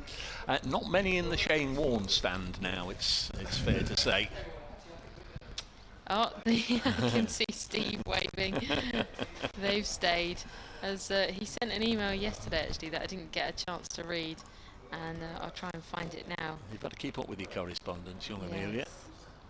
But, he effectively, it was 5 minutes before the end of play, and he said, you know, we might be few in numbers, but we're sure in quantity and quality. So good stuff, Steve. Glad to have you with us, and thanks for getting in touch throughout the game, just helping us along with the madness. As Milton comes in around the wicket, and that's blocked nicely, and there was no run. Always enjoy the trips down here, but I'm usually home in 3 days on the back of a sound thrashing for Nottinghamshire. There were spirits of at least a draw, I think, from fairly early on. We lost 3 hours of cricket on day one, but even then I thought this is going to be a draw. And that's blocked again by McCann. From the Notts perspective, Lyndon James 200, that'll be a moment that'll live with him forever. Jack Haynes a century as well, his 4th of the season. Obviously for the hosts, Felix Organ, the top score with his 1st century of the summer. Middleton in once more and blocked out onto the offside, though, just for the one. Freddie McCann's quietly having a decent game as well. 79 in the first innings for Notts. He's 44 not out here. He got 2 wickets, didn't he? He got Varmer, came on yesterday and said, what's all the fuss about? Got a wicket straight away in his first over, and he did the same again this morning before Kyle Abbott hit him north, south, east and west and to save the follow-on. Steve has just emailed us again. He says, hi folks, it's been a wonderful feature of the Hants Notts that we always see wicket keepers bowling entertainment of the highest value. Indeed it is, Steve, indeed it is. There is Ben Brown again. McCann drives forcefully to wideish mid-off, and there's no run. Not sure if he's got a first-class wicket. Ben Brown will be celebrating wildly, I'm sure, if he can get one, as McCann cuts this out onto the offside. The floppy-hatted I think that was Felix Organ doing the fielding. He wasn't sort of, I don't think he was sort of ready for that, because he was sort of surprised when it came to him. He sort of batted it away for a moment. I think it was an awkward bounce. I think he took a nasty bobble, and understandably Felix didn't want to get hit. McCann has clipped this one away down the ground to Fuller for a single. They just walk a single. One more to the total. Takes Notts to 98 for 1. McCann 45, Hamid 47, Ben Slater, unfortunately, he's been in some prime form, but missed out in this game. Now Hamid will pull this out towards deep mid-wicket. Won't get the boundary he was searching for. Gets a single. So, quick turnaround for all you County Championship loving folk. Hampshire travel up to New Road to face Worcestershire beginning Tuesday. Notts back on home soil, hosting Somerset at Trent Bridge as Brownfield's off his own bowling. I think whatever sort of wicket Notts prepare for Somerset, the visitors can't really complain, can they? 99 for 1. Brown has tossed this up out the sky, moonball, and as it comes down, McCann drives again down the ground for a single. So that's 3 singles off the over. Notts reach 3 figures, 100 for 1 in the end of the 31st over. And where are we? 22-5, something of that order. Doesn't look like drinks are coming out quite yet. No, so maybe they'll rattle through these 10 minutes, 3 overs maybe. Wonder if somebody else is pecking in the captain's ear for a bowl. Come on, Skip, you've had a go. You've had 4 overs, gone for 21. Can I have a go? Going to be Fletcher Middleton off his long run again. We haven't seen Tilak Varmer bowl yet. Well, he's keeping wicket. Yeah, but he does sometimes normally come in and have one, and that's round the wicket. Blocked nicely. Yeah, he's come in and had a bowl a couple of times actually. No, I don't think you can. You know, that's just spoiling somebody, isn't it? Letting him keep and have a bowl. Scored 100 in this game, Varmouth. As Middleton comes in again. Shorter ball, work leg side, just look for the one, but sided against as McCann. First time I've seen him. Very good player, obviously. Went in fits and starts. Able to block and block and block. Great powers of concentration, and then unleash some really tremendous shots. This is driven down to a short mid-on and no run. The end will come in the not too distant future, I think. So thanks on behalf of me and I guess all the travelling Nottinghamshire contingent for the hospitality shown this week. One of the furthest trips, but always one of the most enjoyable. Oh, glad we've had a good time. It's been a pleasure to have you all. Well, it started off disastrously, and I'd sort of forgotten about it for 2 or 3 days, but every time I just put my tongue up towards the top left of my mouth, I'm reminded that on the first morning a tooth fell out. At breakfast I wasn't really chomping on anything, but there we go. Middleton comes in and this is blocked out. Gosh, yes. That one won't need brushing anymore. I'll see the dentist. Won't be next week. That'll be the week after. What can you do with this? Nothing, you idiot. Just make sure it doesn't get infected. Put it under your pillow. There's Middleton, last ball of the over.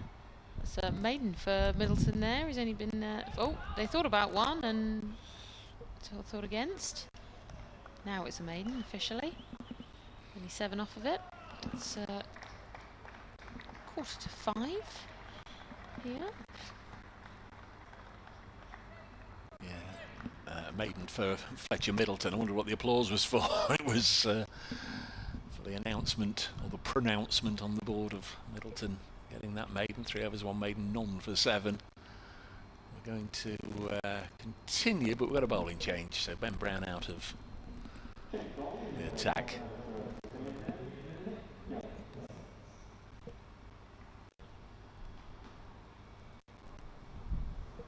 Entirely sure it was. Yeah, it's Gubbins who's changed ends.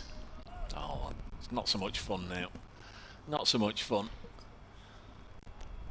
Captain 4 overs, none for 21. There's Gubbins, passed on by Debenham. Bowl short, pulled onto the leg side by Hamid. No run. He's on 48. Yard either side, and they'll be chalking up another half century. Good partnership this. It went down of Slater as slipped back to Nick Gubbins with 9 on the board, so they've added 91. Clock says 16:43. Definitely picked up the win this afternoon. Don't think anybody's all too concerned about that, because it's nice and warm. If you're down there watching, it'll be refreshing, I would imagine. This is chopped to backward point. There is the skipper, Ben Brown. That'll be, I'm sure, a fairly warm embrace between the 2 sides at the end here. This is hit down the ground. Hamid will get a single, so he'll go to 49. 80 balls faced. Room 101 on the board. 101 for 1. Remember room 101? I think, yeah, wasn't it? I do remember that programme actually. Put into room 101 your dislikes. Yes. I think we've done that a time or two on the county cricket commentary. What would you put in room 101? Kookaburra ball as McCann drives the Kookaburra ball through the offside, and he's won the race with his skipper to reach 51st. Hamid is 49 not out, and Freddie McCann drives elegantly, uppishly, just beat the fielder, but from 97 balls with 6 fours, been at the crease for an hour and a half. Freddie McCann gets his 2nd half century of the match. So if he can just keep his wicket intact for another 5 minutes, I think he'll quietly be reflecting on a decent game. 79 and 50 not out, and a 2 for with the ball. 105 for 1. as he defends this one. Came into the side in September last year. The last 4 matches got a couple of hundreds.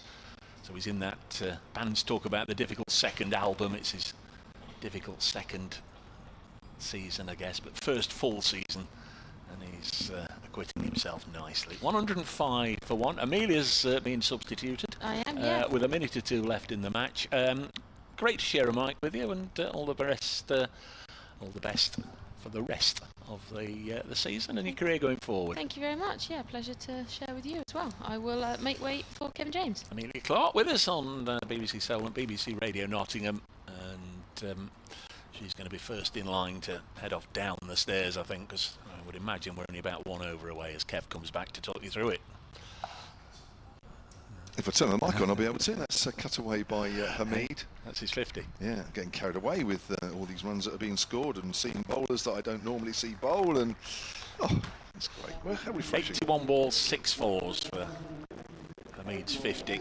So this pair doesn't say in the statistics at the end of the year that you had a wicket keeper bowling at you for part of the time, and Nick Gubbins and Fletcher Middleton. Nick Gubbins bowling pace, eh? That's outside off stump by Fletcher Middleton. And left alone, yes. This is very much the time now as a batter that you want to make sure that you just get your little red inker. Yeah. And because that makes all the difference. Can you remember a keeper quickly, and you might only have 4 balls, the keeper taking the pads off and doing anything astonishing? I'm not sure, but Nick Pothers used to do it a bit in the old days for Hampshire. A.D. Ames as well. That's thrashed away behind point. That'll be 4 runs. A wide-ish full toss. Oh no, he's been stopped. Well, that's great commitment up there by Eddie Jack. Commendable commitment at this stage of the game. Hi Skip, remember me? You let me bowl in the first innings. Yeah. I think the way things are going, Dave, don't go too near the touchline before the end of play, because you might be asked to turn your arm over, even Amelia. Stay well away. That might be a warning to the crowd as well. Both of them. Yeah. Yes. And that's left alone outside of the off stump. So where are we? 108 for 1. Nottinghamshire 232 ahead. 17 and a bit overs left, but yeah, I think we're talking minutes left in the game, aren't we? 16:47 it says. Yeah. Take your time, Fletch. Off about 5 paces. It's cut away by McCann. Great stop at backward a point. Well, the feeling's been excellent in these last few moments of this game. Like Nottinghamshire's recent Luke Fletcher. Fletcher Middleton wears number 19. Oh, well, they're same numbers. It's obviously a Fletcher thing. Luke Fletcher was here last week with the Blaze. Yeah. It's one of those things that you hoist up a pallet, because I saw it around the ground earlier. Make a racket. It's a little bit of a break here. We're still 2 minutes away. Take your time, Fletch. Yeah, 1 ball. Are they going to make this ball last 2 minutes? I'm sure they are. The umpires won't be keen for another over. Oh, Tillak's going to readjust his pads, because they looked a bit out of line, let's be honest. And let's be honest, we needed an extra cover rather than a mid-wicket. That's essential. Yeah. A shot there of people on the concourse who've decided they've seen Ben Brown bowling, and that's the highlight of the day. He got the biggest turning ball of the game. He did. Hey? He did. Who'd have thought Ben Brown would bowl slow left arm? It's made your day, that, hasn't it? It has, yeah. Yeah, the last 3 matches have ended with Johnny Bairstow bowling in the Yorkshire game, Ishan Kishan for Notts taking the pads off to bowl, and now Ben Brown. Could this be the final ball? Left alone outside the off stump. Now, please, Mr. Umpire, Ben Debenham, take your time. And we should get to 16:50. There's Hamid, he's just waved to the dressing room, as he's saying. That's it. It's got to be it, hasn't it? Got to be it. Well, no, the umpire's reached. It's got to be it. We're not going to see another ball in this match, Kev. I'm convinced. No, they don't look as though they want to. Come on, they're waiting for that clock to tick over. Or are we? There's not going to be another ball in this match. It's ticked over. And that is it. You're right, Dave. As always. No, very rarely. No, you've been on this game. You've been on the ball. The players are shaking hands with Nottinghamshire at 108 for 1. Haseeb Hamid with 50 not out. Freddie McCann with 52 not out, keeping up his amazing record this year of runs against Hampshire, and despite Nottinghamshire's lead of 232, it's irrelevant because this game has ended in a draw, and I think Hampshire will be mighty relieved at that one. Nottinghamshire played most of the cricket, but with these Kookaburra balls, it is not easy to press home your advantage. Yeah, it's not been an easy watch today, really, apart from the odd little bit of nonsense here and there. Notts take 14 points, Hampshire 12 points. The match winners, I guess, Lyndon James a double hundred, Jack Haynes a ton, Freddie McCann, decent all-round game for Notts. For Hampshire, certainly Felix Organ with his century. One or two other very sound performances, of course. Tilak Varma with his century as well, how could we forget that? My man of the match, the followers that have been here in the ground watching every ball over the 4 days, or even if they just popped in for half a day, and those that have been with us either on the picture feed or on the audio commentary on the BBC Sport website, and especially to those of you that have taken the trouble to get in touch. Thank you all, because that's why we do it. Thank you, Hampshire, for your hospitality. Thanks to Kev for looking after us, and our cast of thousands up here on the gantry. Enjoyed commentating again with Mike Carberry, and of course it was nice of Mick Newell, the Notts Director of Cricket, to pop up for a few minutes with us this morning. It's a draw. Yes, surprise, surprise. No, thank you, Dave. Safe journey back. Thank you. Thank you, everybody.